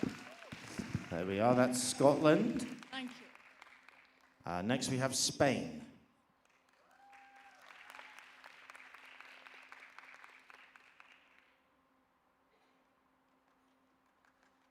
There we are, Spain, with 2 minutes to answer a question and 15 seconds if you run over when we say time. After that, we will have to stop you. So you have your time starting very shortly. Here's the question.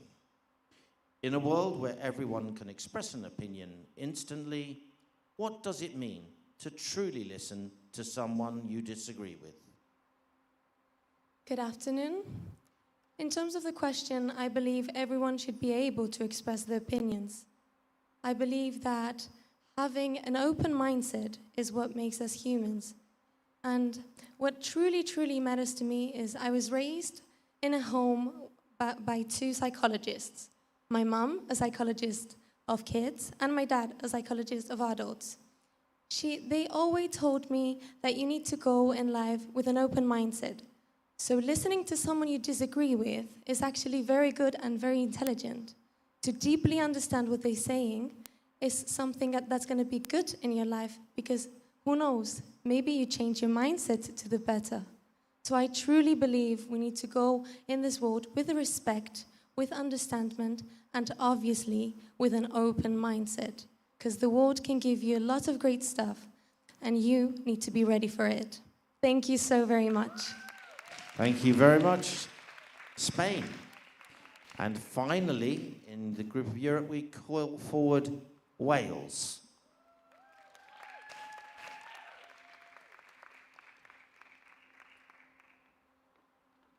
There we are. Now, Wales, maximum of 2 minutes to answer. We'll give you a time at that moment, and then you have 15 seconds to wrap up. Okay? So.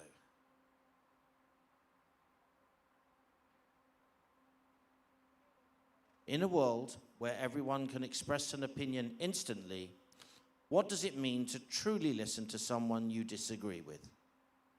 Disagreements and negativity online are completely complex. If I had to hazard a guess, I would say that everyone in this room has faced something similar. But I believe that it is up to us on how we combat this. My favourite quote goes, "The best way to predict the future is to create it." And I believe that when we spread that positivity will return to us. So it is not about the disagreements, it is how we can come together as a world. And I believe that everyone in this room has a shared responsibility to make the world a better place. And we are doing that. Thank you, diolch. Thank you very much. Now, if you just hold on, ladies.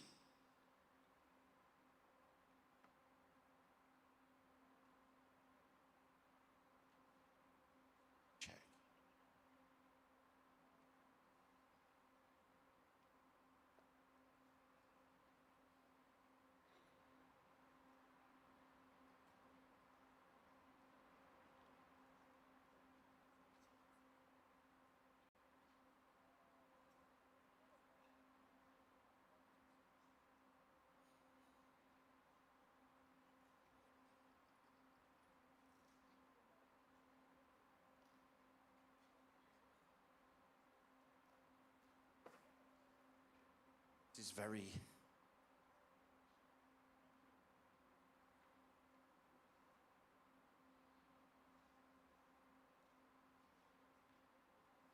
sorry, rather than make you go and come back, this is done in this way.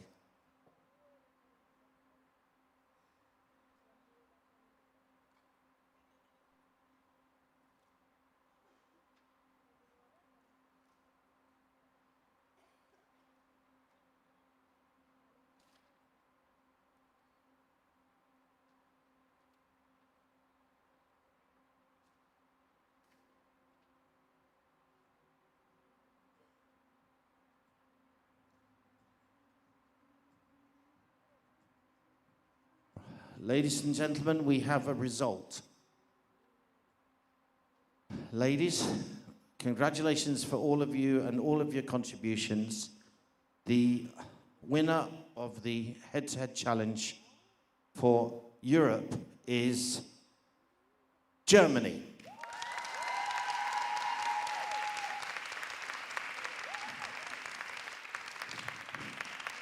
Congratulations, Germany.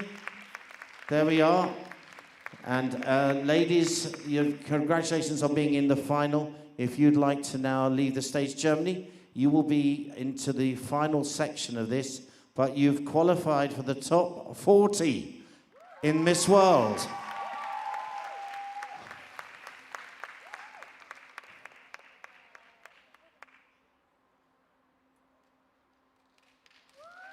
There we are. Come forward. Come forward. There we are. Do you want to say a couple of words? Sorry, I'm not the prettiest crier, but I'm so happy. Thank you, I love you. I just love talking so much. It's one of my favorite things to do. After the first round, I just felt so happy and exhilarated before I even heard the results today. So it means so much to me that I've come this far with something I love so much. And thank you so much to the judges who believed in me to take me to the next round. It really means the world. Thank you so much.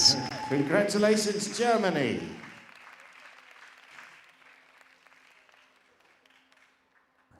We now come to the Americas and Caribbean. And we begin with Bahamas.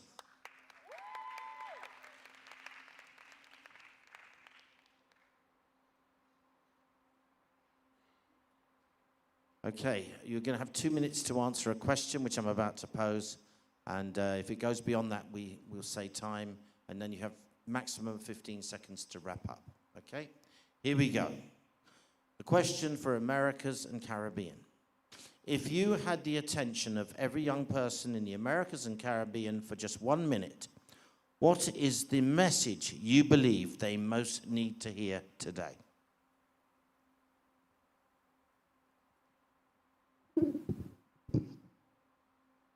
I come from a country of less than 400,000 people, where young people in particular are told every single day that they cannot amount to much, and thus they should not dream to try to experience anything more than they have. I know what it's like to be told that you are not enough, that you are not capable of being enough, and I want you, under the sound of my voice, whether you come from a very small island developing state or you happen to come from anywhere in the Americas, to understand that you are more than enough. You are capable and you are powerful beyond your own mind and your own measures. As a journalist, every single day I go out there to hear your stories, to be able to exemplify it on the world stage for the whole nation to be able to see. And as a diplomat, I ensure that I can walk into all of the necessary rooms to create the change that it is that you want to see. And while I would love to be able to carry this burden by myself so you did not have to, I want to encourage you and to applaud you to be able to also stand tall in your voice and to continue to speak your mind. Because the only way that you are going to continue to be seen and to be heard and to be noticed is by continuing to let your voice to be heard. You are not small, you are not insignificant, you are very much capable of creating and achieving whatever it is that you desire to do. You just have to continue to believe and continue to push. And I think me standing on this Miss World stage right here to represent you represents that. Come on. Thank you very much, Bahamas. Our second candidate is Bolivia.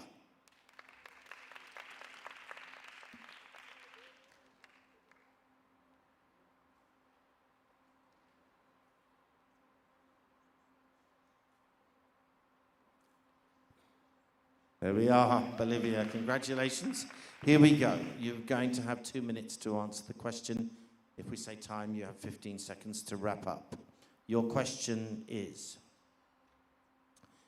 if you had the attention of every young person in the Americas and Caribbean for 1 minute, what is the message you believe they most need to hear today?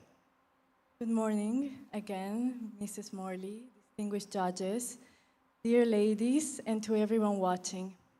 Thank you. I think I would give them the life lesson I've learned through my family. I was raised by my grandmother and my mother, two fighting women. My grandmother became an orphan due to war, but through hard work and education, she was able to uplift herself, uplift her family, and teach that to my mom. My mom lost her husband, my dad, when I was very young, but I saw how she worked very hard to become a lawyer and to give me a wonderful and happy life. So throughout that journey, I've learned that we do not need someone to save us. We can save ourselves through hard work and education. And when I say education, I want to be clear that I don't necessarily mean a university degree, but I mean getting the right skills and knowledge to achieve economic independence and defend yourself in the world. I would also tell them that our value, it doesn't lie on the superficial looks, because at some point they stop being relevant. It also doesn't lie on economic resources that we might or what might not have, because those come and go. And it also doesn't rely on our degrees that sometimes we've very hardly earned. Our value relies on the knowledge we have. That is the only thing that no one can take away from us, and what we decide to do with it. Thank you so much. Thank you very much, Bolivia. If you could stay with us, though. There we are. Now, please welcome our third candidate, Martinique. So, Martinique, you have 2 minutes maximum to answer, although we have a 15-second runoff. If we give you the warning, you have to wrap up. Thank you. If you had the attention of every young person in the Americas and Caribbean for 1 minute, what is the message you believe they most need to hear today? Thank you. Good afternoon, everyone. Bon après-midi, bonsoir. I want to thank you because the question is, if I had 1 minute to speak to all the people, young people of America and Caribbean, what's the message I want to share with them? The fact is that today, thanks to you, I have 1 minute to share my message with them. You know, nowadays, it's hard to believe, it's hard to have hope in a world where every day we wake up, we saw people suffering, we can see war everywhere. 2 days ago, I had the opportunity to share with you my story, to tell you that your differences should never define your future. Today, I want to tell you about my student story. I told you that I earned a master's degree, but if I hadn't believed in myself, I never had the opportunity to have this master's degree. Because I come from a family who have not a lot of money. And when the time has come to start this master in my business school, they told me that my mom don't have enough money to assure my student loan. And I was like, money should never define your future. Money should never define your dreams. So I was looking for a solution. And the same business school who has told me that I can't assure my student loan. And today, I have my master's degree. I want to share with all of you, with the young people of America and Caribbean, but with the young people of all the world, that you can, if you have a dream, just believe in it. There is always a solution. Thank you. Thank you very much, Martinique. The next candidate is Trinidad and Tobago.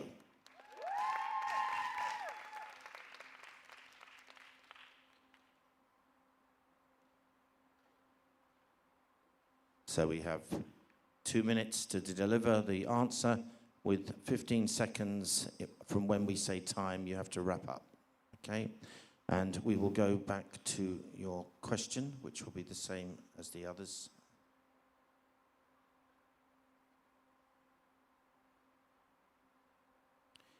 If you had the attention of every young person in the Americas and Caribbean for 1 minute, what is the message you believe they most need to hear today?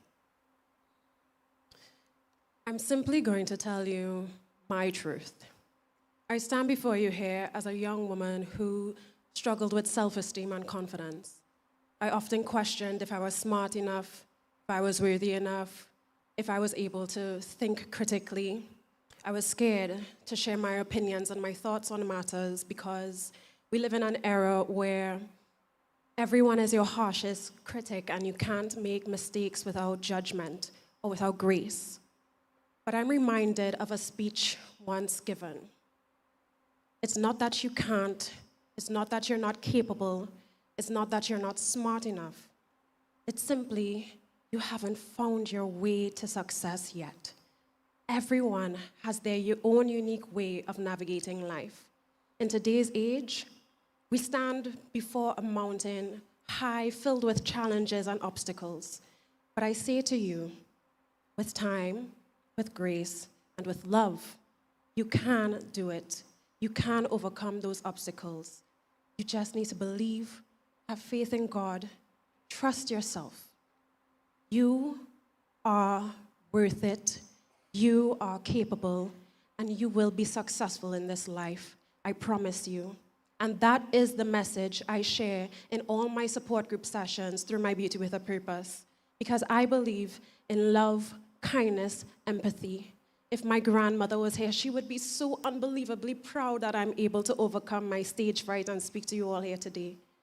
So please, treat yourself with kindness and compassion and know you can do this. You can win. You can succeed. Just operate with love and faith. Thank you.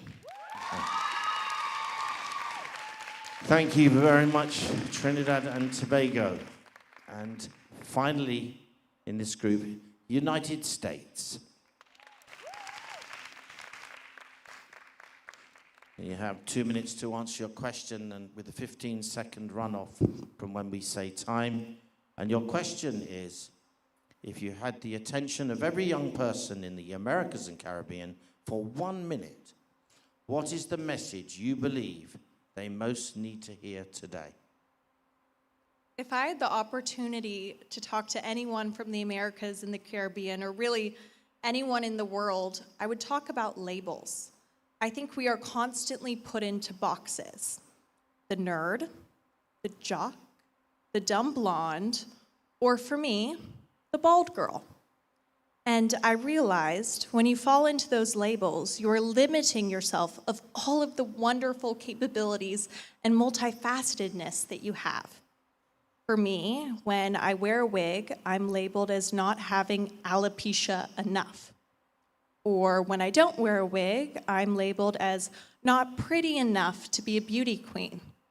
And I fell into those labels for far too long. But through being here, I've had the opportunity to listen to 110 different stories, and none of them fell into a label. We are survivors. We are doctors, we're politicians, we are people who pick ourselves up after a tragic loss. And I am proud to say that each of us have defied every single label that is placed upon us. So if I had the opportunity to talk to them, I would tell them that you are more than what people say you are. And as I'm standing here right now, I realize you may be labeling me the girl with flowers on her head. And that is actually one of the few labels that I would be okay with. Because for me, that label is one of hope. When you look at a flower, let's take an orchid. Its petals may fall and some people throw it into the trash, but others continue to water that orchid. They continue to invest in it. And eventually, the water will go up from its roots all the way up to where its petals used to live, and it'll re-bloom. And that's what I want my life to be a living testament of, that you are more than any label that someone places upon you. Thank you very much. United States. Wow. There has been 5 phenomenal presentations. Weren't they good, those presentations, ladies? Wow. I certainly would not want to be one of the judges for this.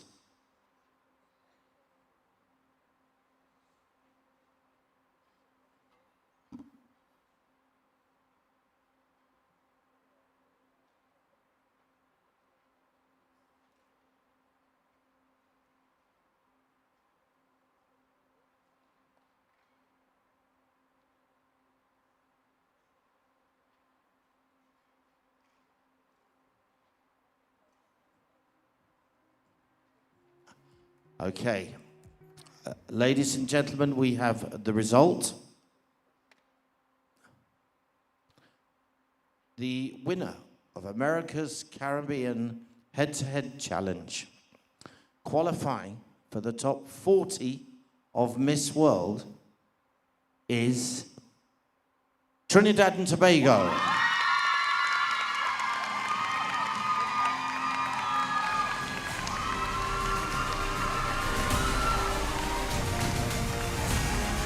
Trinidad and Tobago, you are in the top 40 of Miss World. Wow. Would you like to say a few words to your sisters and maybe the judges and everyone watching at home? I think we can see it on my face how shocked I am by this, but I'm so unbelievably grateful. Ladies, I must say you did an absolutely phenomenal job, and I'm so proud to be standing here on the stage next to you all. Thank you so much for all your support. Judges, thank you so much for this honor. I am so grateful. Ladies, I will continue to love you and appreciate you. Thank you. There we are. Trinidad and Tobago is a head-to-head challenge winner for the Americas and Caribbean, and congratulations to the other ladies. A fantastic set of presentations. So, Trinidad, you will be returning in a minute to the championship round. For the others, please come and join us. That was brilliant. So now we will move on to Asia and Oceania. And in alphabetical order, we will meet, first of all, the Cook Islands.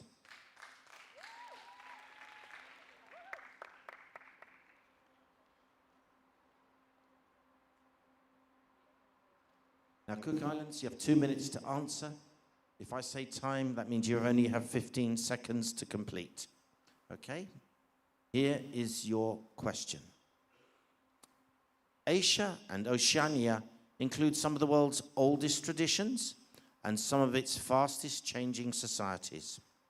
How can a new generation embrace progress without losing what makes its culture unique? Thank you for the question. Each flower is woven by strength, beauty, and meaning. This is what is embedded into our culture in every one of us here today. I am a proud example of a proud Cook Islander, not only representing my beloved Cook Islands, but also being the first woman, the only woman to be representing my whole Pacifica nation as well. And I couldn't be more proud. We are the future of tomorrow. It is important of us to understand the values being brought down from generation to generation. Our culture is our identity. It is up to us to maintain this and to keep our traditions and our heritage alive. My Beauty with a Purpose project focuses on culture, challenges the question of depopulation. Coming through culture, we can help each other understand, not only coming from a Pacific woman, but coming from all over the countries, all over the world, understanding who you are as a proud representative of your country. And I am extremely proud to be here today because the values that have been brought down from generation to generation, including my own father, who has long passed away. I am here because of my ancestors. My culture lives within me. I am proud. I am a proud Pacifica woman. And today, I pass my flower crown to the next generation. Kia orana, e kia manuia, and come on. Thank you very much, Cook Islands. Thank you. If you'd like to take a seat, thank you. We now call upon Korea.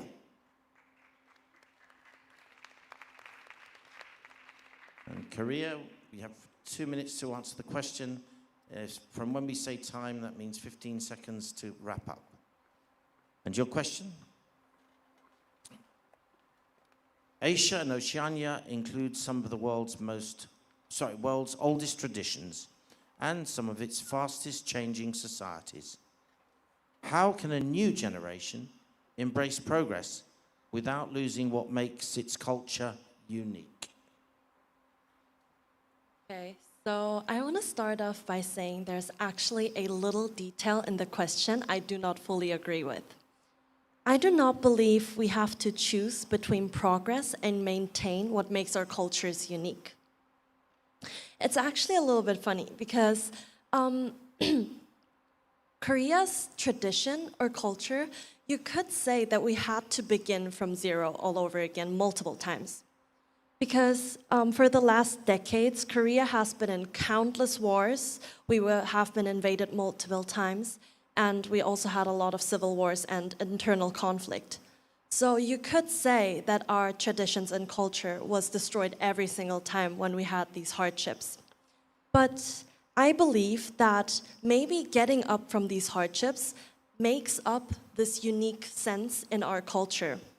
I believe the resilience of the people that fought for independence, we call them 독립운동가 in Korean, getting up countless times after falling and risking their lives, and the strength to never give up on our own morals, and the passion to provide better circumstances for the generations to come, that was what formed our unique culture and a stable ground. I think the following generations are adding on to this foundation. So no, I do not believe changes in technology or even society means that we're losing parts of our culture. I think it's much rather so that our culture and the aspects that makes it unique forms the stable foundation upon which progress can be made. Since our progress is built upon this unique culture formed over thousands of years, the advances we're making today is adding on to this culture. Just because we're advancing and moving forward doesn't mean we forgot where we came from. because there were the countless sacrifices, resilience of the people that came before us, there can be progress today. It's all intertwined. Advancing means 5 getting seconds. up after falling. It means recovering from past pain, and it means learning from mistakes Sorry, that's and time now. sacrifices. Thank you very Thank much. you. Korea.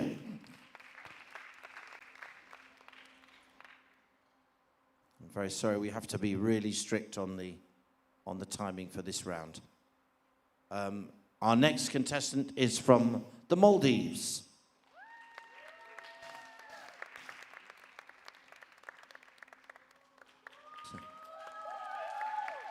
So, it's good you have your family here. And of course, you have 2 minutes to answer the question. With 15 seconds, you'll be given a notice of time. If you don't answer within that 15 seconds, we have to stop you. Okay? There we are. Asia and Oceania include some of the world's oldest traditions and some of its fastest changing societies. How can a new generation embrace progress without losing what makes its culture unique? Well, learning to embrace progress in terms of how to make your culture better while keeping its unique quality is what I believe is true progress. Well, because progress initially does not mean changing any part of who you are or your traditions. It's knowing how to make those unique qualities better for your culture and your people, and within your roots is called real progress. Otherwise, it's just going backwards and it cannot be considered progress. And in a world where there is so much cruelty, just because what is normal to one culture is abnormal to another, I truly believe we need to be more compassionate and more empathetic of our individual differences in terms of the societies and celebrate that and be proud of who we are instead of casting aside the unique qualities of each tradition in terms of progress, because that is not what I consider real progress. And I truly believe that if the generations to come, which is us, if we celebrate the parts that make us unique now and be proud of that, the generations to come within after us would not feel the need to cast those aside. And it is our responsibility as the current generation to celebrate the unique areas and traditions and the roots that makes us unique, so that the generations to come can never feel comfortable leaving those parts of the culture aside. So it is our responsibility. Thank you. Thank you very much, Maldives. And we're going to bring forward our next contestant, the Philippines.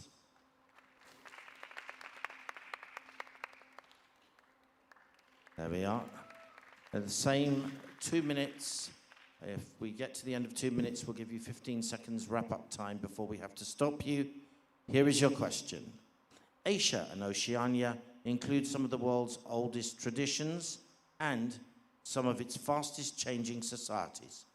How can a new generation embrace progress without losing what makes its culture unique?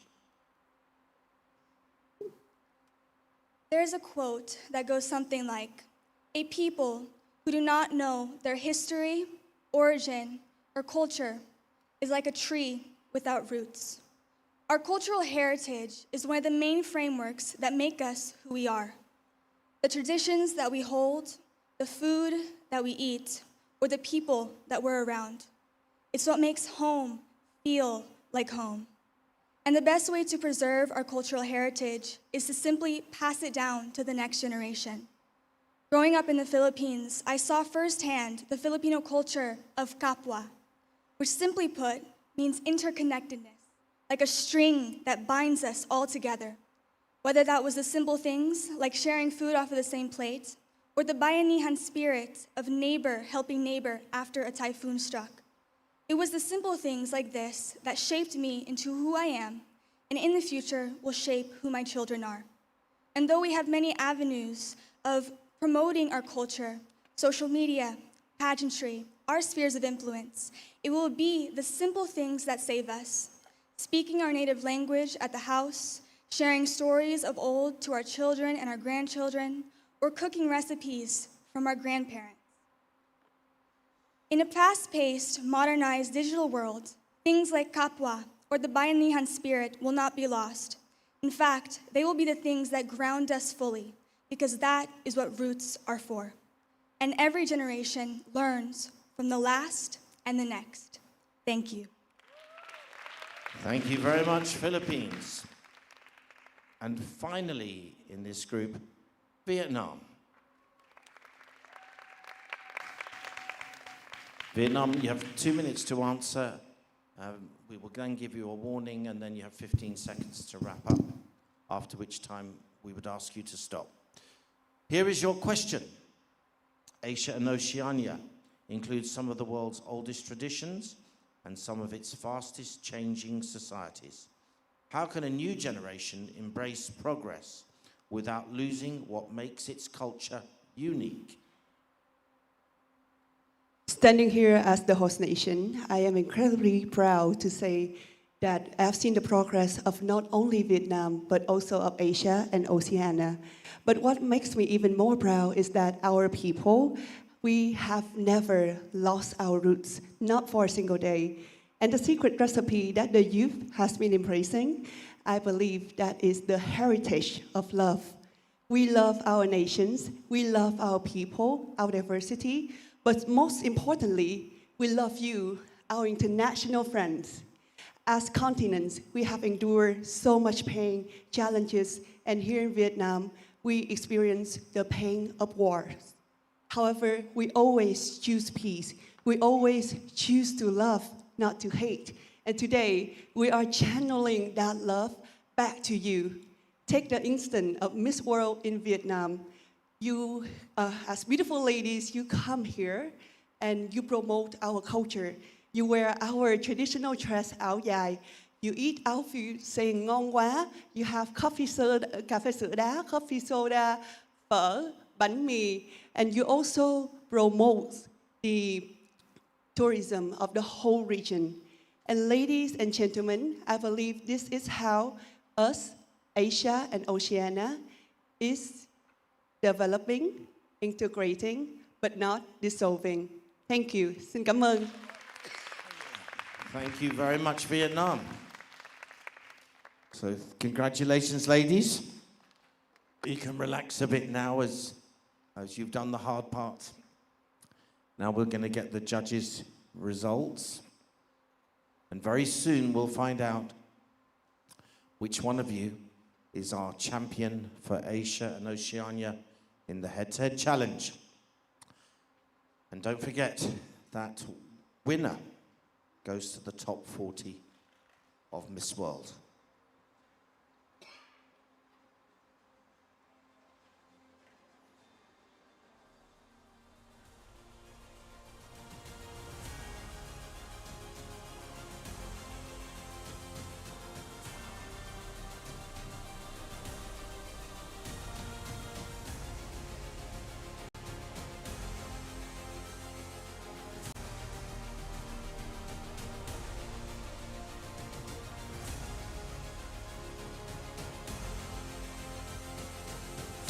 Okay, ladies, we have a result.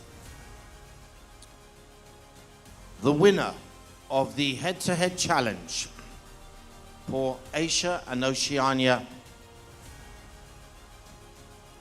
and fast track to the top 40 of Miss World is Philippines.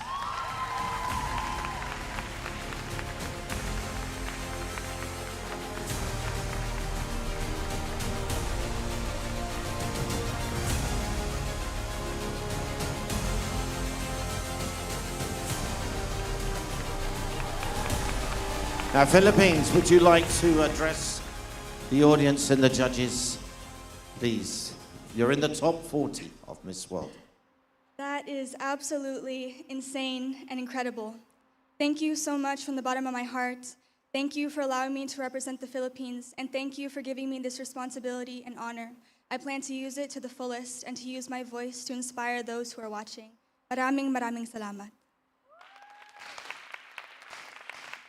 Well, congratulations to the Philippines.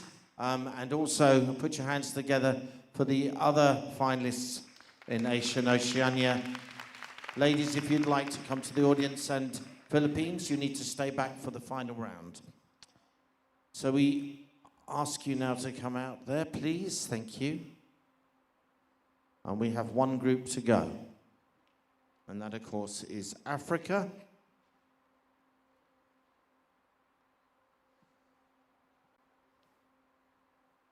And we begin Africa with Eritrea.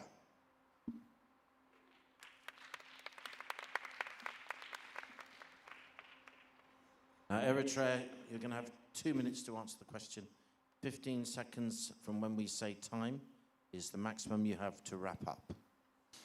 And the questions for Africa.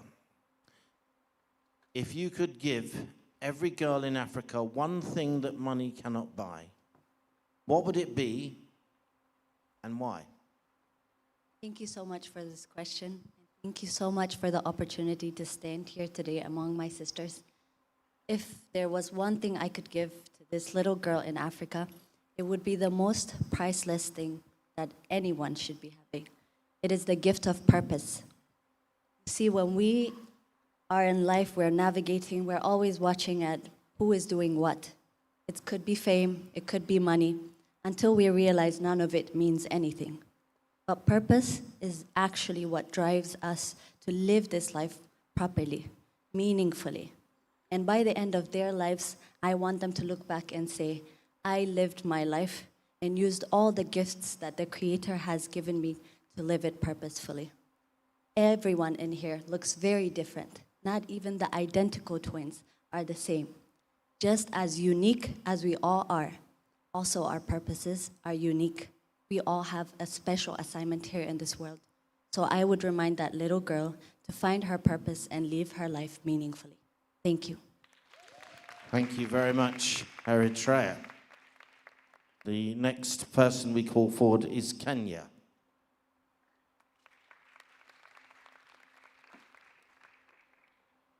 Kenya, we have 2 minutes for your answer. If we say time, you have 15 seconds to wrap up. And the question for Africa is, if you could give every girl in Africa one thing that money cannot buy, what would it be and why? Leadership. I will give them the power. Leadership. I believe this is a gift from God that money cannot buy. Everyone can be a leader through votes, through any other method, but it takes a different kind of heart to lead. I will instill in them confidence to believe in themselves and to take up space. As a woman who struggled with low self-confidence during my childhood days, I was afraid to take up space, and a lot of opportunities, I missed a lot of opportunities. But today, I am standing here on the most prestigious pageant, Miss World. I took up space, and that is why I am championing for my Beauty with a Purpose project, which is supporting incarcerated mothers and their children in prison. I am the voice of the voiceless. Thank you. Okay, thank you, Kenya. Our next candidate is Nigeria. So as you come to the stage, you have 2 minutes for your answer. We give you a warning with 15 seconds to go. And your question is, if you could give every girl in Africa one thing that money cannot buy, what would it be and why? Good day, once again, distinguished guests, ladies and gentlemen, Mrs. Morley. 25 years ago, my dream that is now a reality was born. I was inspired by the legendary Abani Derago, who was the first Black African woman and only Nigerian to ever win Miss World. And I will, if I was to give any African girl one thing that money cannot buy, it will be the inspiration of a quote that has been the fuel to my fire. If you dare to dream it, work to achieve it. But make sure you turn that success around to bless the person coming after you. I was inspired many years ago, and I'm blessed to be standing in this room. And that is one thing I could give back, to be an inspiration to as many are willing to have huge dreams, big dreams, especially when people tell you that you cannot, or your dreams are larger than you. That is one thing I would give. And why? Because young women are capable, they are strong, they're able to do everything they set their heart to do without limit. And that is why I will give them the inspiration that I've received and I hope to give to many more Africans. Thank you. Thank you very much, Nigeria. Our fourth candidate is South Africa. In South Africa, you have 2 minutes to answer this question. We will give you a warning with 15 seconds before we have to wrap up, okay? Here we go. Question. If you could give every girl in Africa one thing that money cannot buy, what would it be and why? As a young lady that's currently living with endometriosis, polycystic ovarian syndrome, and fibroids, I had my first encounter with a healthcare professional who surprisingly actually listened to me for the first time last year. And since then, I've been able to get intervention through multiple surgeries, and honestly, it's been life-changing. But there was a moment where I was heavily depressed because everything changed in an instant. I moved from being very active in my community to feeling very hopeless and wondering if I'd ever be able to be strong enough to make a difference. So if there's one thing I'd love to give to every single girl in Africa and the world at large, it's hope. The ability to believe that things will get better in time, even if it doesn't feel like it. As you look at me, you are seeing a descendant of a domestic worker, of a waitress, and also of a vegetable seller. Those are three remarkable women that have raised me and led me to be the person you see today, who've invested in my education and in the work I'm able to do simply because they had hope that it would be possible for me.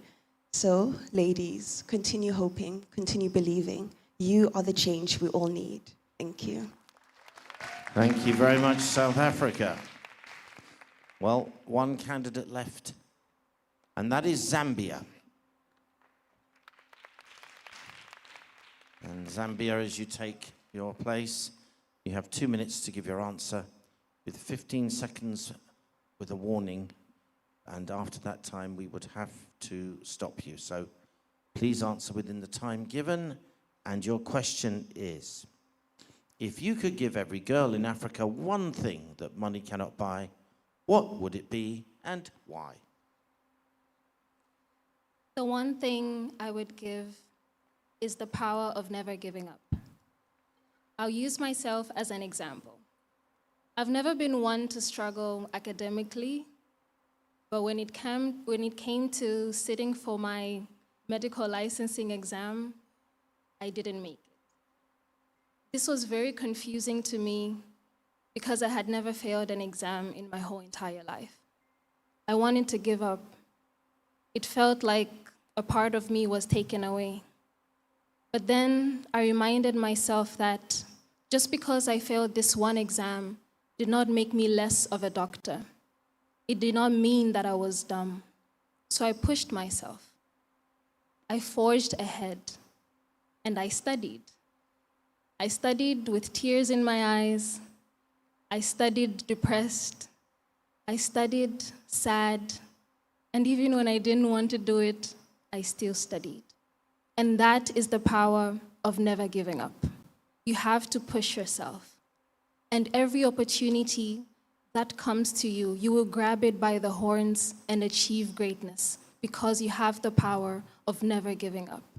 If you believe in yourself hard enough and fight for your dreams, you can achieve absolutely everything. Thank you. Thank you very much, Zambia. Again, incredibly good answers. The feature of all of the groups has been how strong the answers have been from every candidate. Ladies, just to say to you that we're going to get the judges' marks now. We'll announce the winner of the African group. And please note that the winner will go forward into the top 40 of Miss World.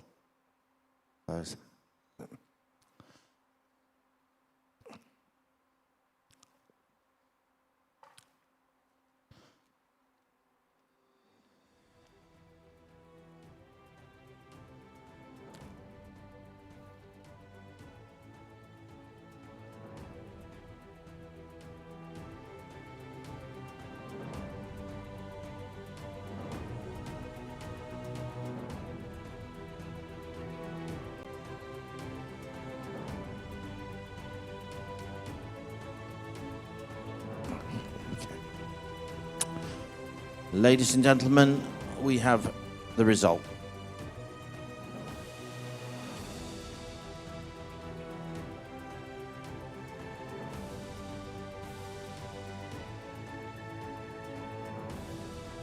Our final head-to-head challenge. The winner for Africa, who is fast-tracked to the top 40 of Miss World and is the Africa Continental Champion. That goes to South Africa.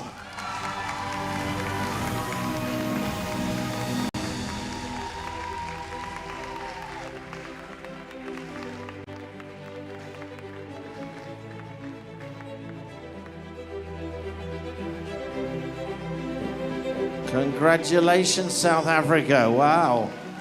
Would you like to say a few words, please? I just really have to say thank you. Opening up about my health struggles was very difficult because there's a lot of shame that comes from being sick, especially in a society that sees women as weak. So to know that despite that pain, I'm still able to make a difference, and it's appreciated. I'm so grateful. Thank you. Thank you. Congratulations, South Africa. And again, to the other ladies, well done. We look forward to seeing you later in the competition. And South Africa, you need to go backstage. You have one more round to go, but you are in the top 40 of Miss World. Wow. There we are. So, ladies and gentlemen, we actually have our 4 championship round winners. Now they're going to go forward to the final challenge, which is a talk which you were all aware of, which you were told of in advance, where you will become the spokesperson for tourism in Vietnam. Okay, so that each one will be taking on, and they've got to use their experiences of while they've been here as part of their presentation. So we're going to move on with that.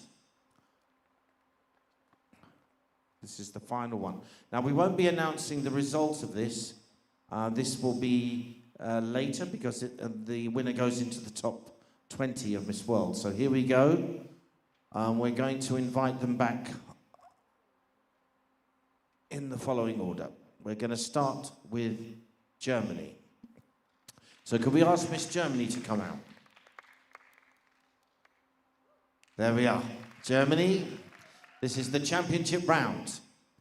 Again, the same rules. This time, you are the spokesperson for tourism. You're an ambassador for Vietnam's tourism. And we want you to do a presentation drawing on some of your experiences, but telling the world why they should be coming to Vietnam. Thank you very much for the question and the opportunity to really promote this beautiful country, Vietnam, we've been exploring so far. So for me, I believe that Vietnam, it has its delicious food, the amazing historic sites, and the tourist attractions as well. But of course, the one thing I really want people to explore are the people. But people cannot simply be described as people, because I believe there are 2 types of people you meet during tourism. One are the service people. These are the people at our hotels, restaurants, other tourist attractions who provide you the services.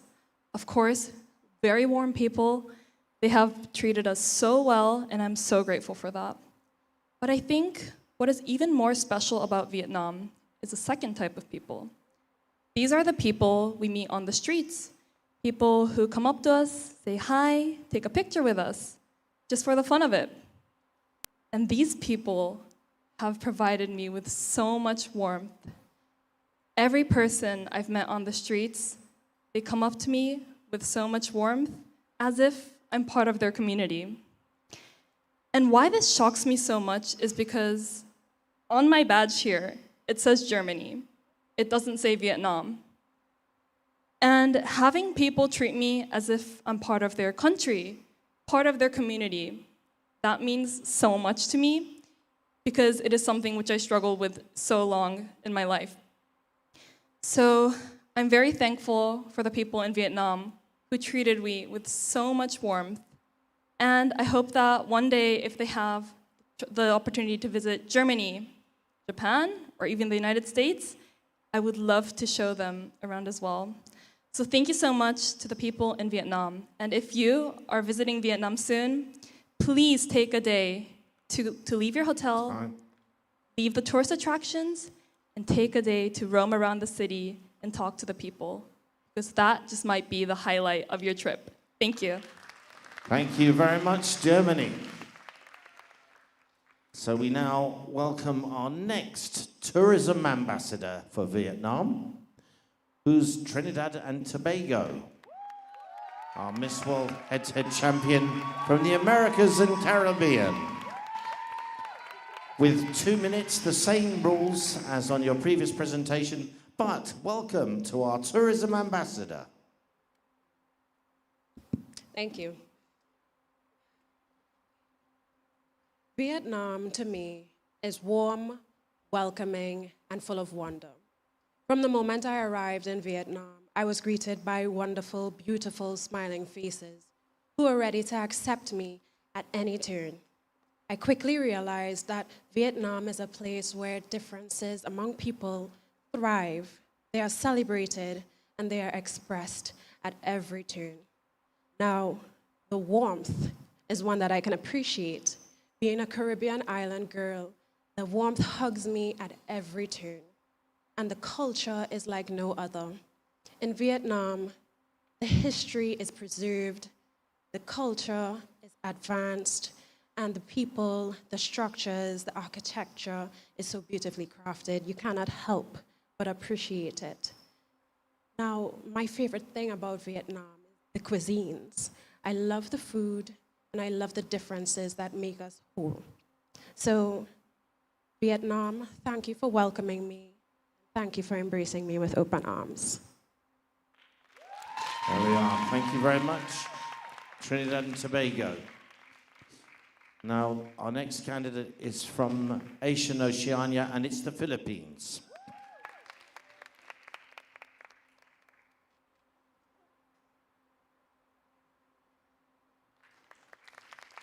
So once again, Philippines, you're speaking as though you were a tourism ambassador for Vietnam, but you're drawing on your experiences while you've been here. Okay, please go ahead.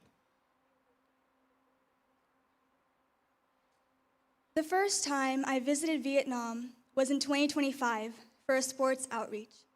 We were able to visit the historical old quarters in Hanoi, and I was amazed by the culture and experiences that I found. There, I was able to taste egg coffee for the first time. I was able to see thousands of motorbikes on the same road at the same time. My sister found a new favorite fruit with the little orange mandarins that they have here. But coming back to Vietnam with Miss World has shown me that I have barely scratched the diversity that this country holds. I never realized how big Vietnam was until me and my sister queens were traveling city to city to city. Yesterday, me and the rest of the candidates got to go to some tourist destinations. I went to a resort where they had beautiful golfing greens. Then we traveled up the mountains and saw a grape vineyard. We got to go underneath the trellises to see how the grapes are grown. We got to sample the juice and the fruits that were grown in Vietnamese soil. Then we went to a cove where the whole sand of the beach was coral and shells. From there, I have learned that in Vietnam, there are so many different sceneries. Traveling from the airport to Nha Trang, I saw scenes that made me remember the deserts in America. And then I would travel past the sea and the ocean, and it would remind me of the Philippines and home. But beyond the beautiful scenery of Vietnam, I saw the people, how humility and respect is a fundamental, how hospitality is cultural, and how family is a close unit. Now, whether you want to come to Vietnam to learn about its history, or to have a relaxing vacation, or to have a good adrenaline-inducing time, Vietnam is a timeless charm, and Vietnam is waiting for you. Come on. Thank you very much, Philippines. And our final candidate is South Africa, representing Africa.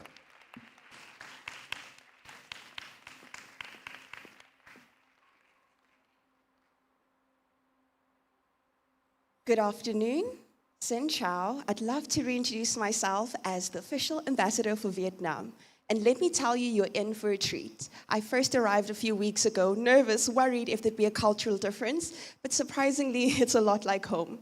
It's warm, filled with the most vibrant people that are extremely resilient. We learned about their history, how despite everything they've been experiencing over the past decade and even 100 years, they were able to be resilient and hopeful and still have warm, welcoming arms for the world to see. How the locals love waking up early in the morning to go to the beach and even engage in some Tai Chi, and somehow through all of that, they're still always ready to show respect to everyone that comes their way. The warmth of Vietnam is inexplainable, simply because there's so many good memories and experiences I've had. From the delectable fruit, you won't believe they have the smallest little apples, and somehow they have the largest grapes I've ever seen. It is honestly an experience of a lifetime. I have to say, I am ready for the rest of the world to be able to experience the beauty of Vietnam. From Ho Chi Minh City all the way to Hanoi and Ha Long Bay, I have to promise you, you will be in for a treat. And there's absolutely no better place to visit on your next trip than Vietnam. Thank you very much. Well done, ladies. Now, ladies, you will see that you've had a chance to speak on different subjects today, starting off with your beauty with a purpose and the things that mean the most to you, and then extending through into a question that you did not know in advance, where you had to speak on that, and then finally where you're speaking on something else, something that you all have shared, an experience you've shared, which is what the last round has been. The judges now will make their decisions based upon your answers overall, not just on this one answer, but on your answers overall, and they will give their decision. It won't be done today because they need to go through all of the things you've been doing while you were here. But congratulations. If you'd like to all come forward now, stand together as our continental champions. Come forward and receive the applause of everyone here. Your head-to-head challenge winners for the 75th anniversary Miss World. Let's give them a huge ovation, everyone.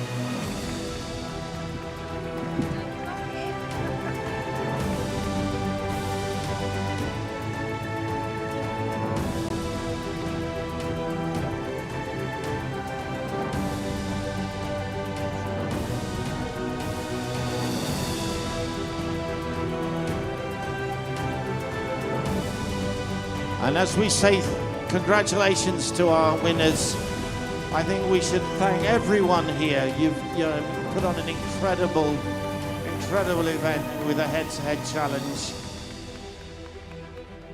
It's been a wonderful day.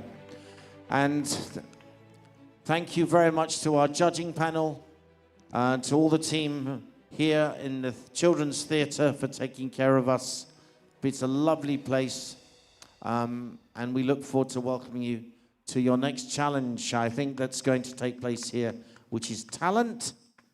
And that's going to be on the same stage tomorrow night. Today, yes, for those doing talent, you're performing tomorrow night. For today, there is, as you know, there's going to be some rehearsals later on, which will be taking place this evening in another hall. And that's why you'll be having, I think, a takeaway dinner, yes, as well on that. So you'll be going from here. You'll be going from here to the rehearsal, I believe.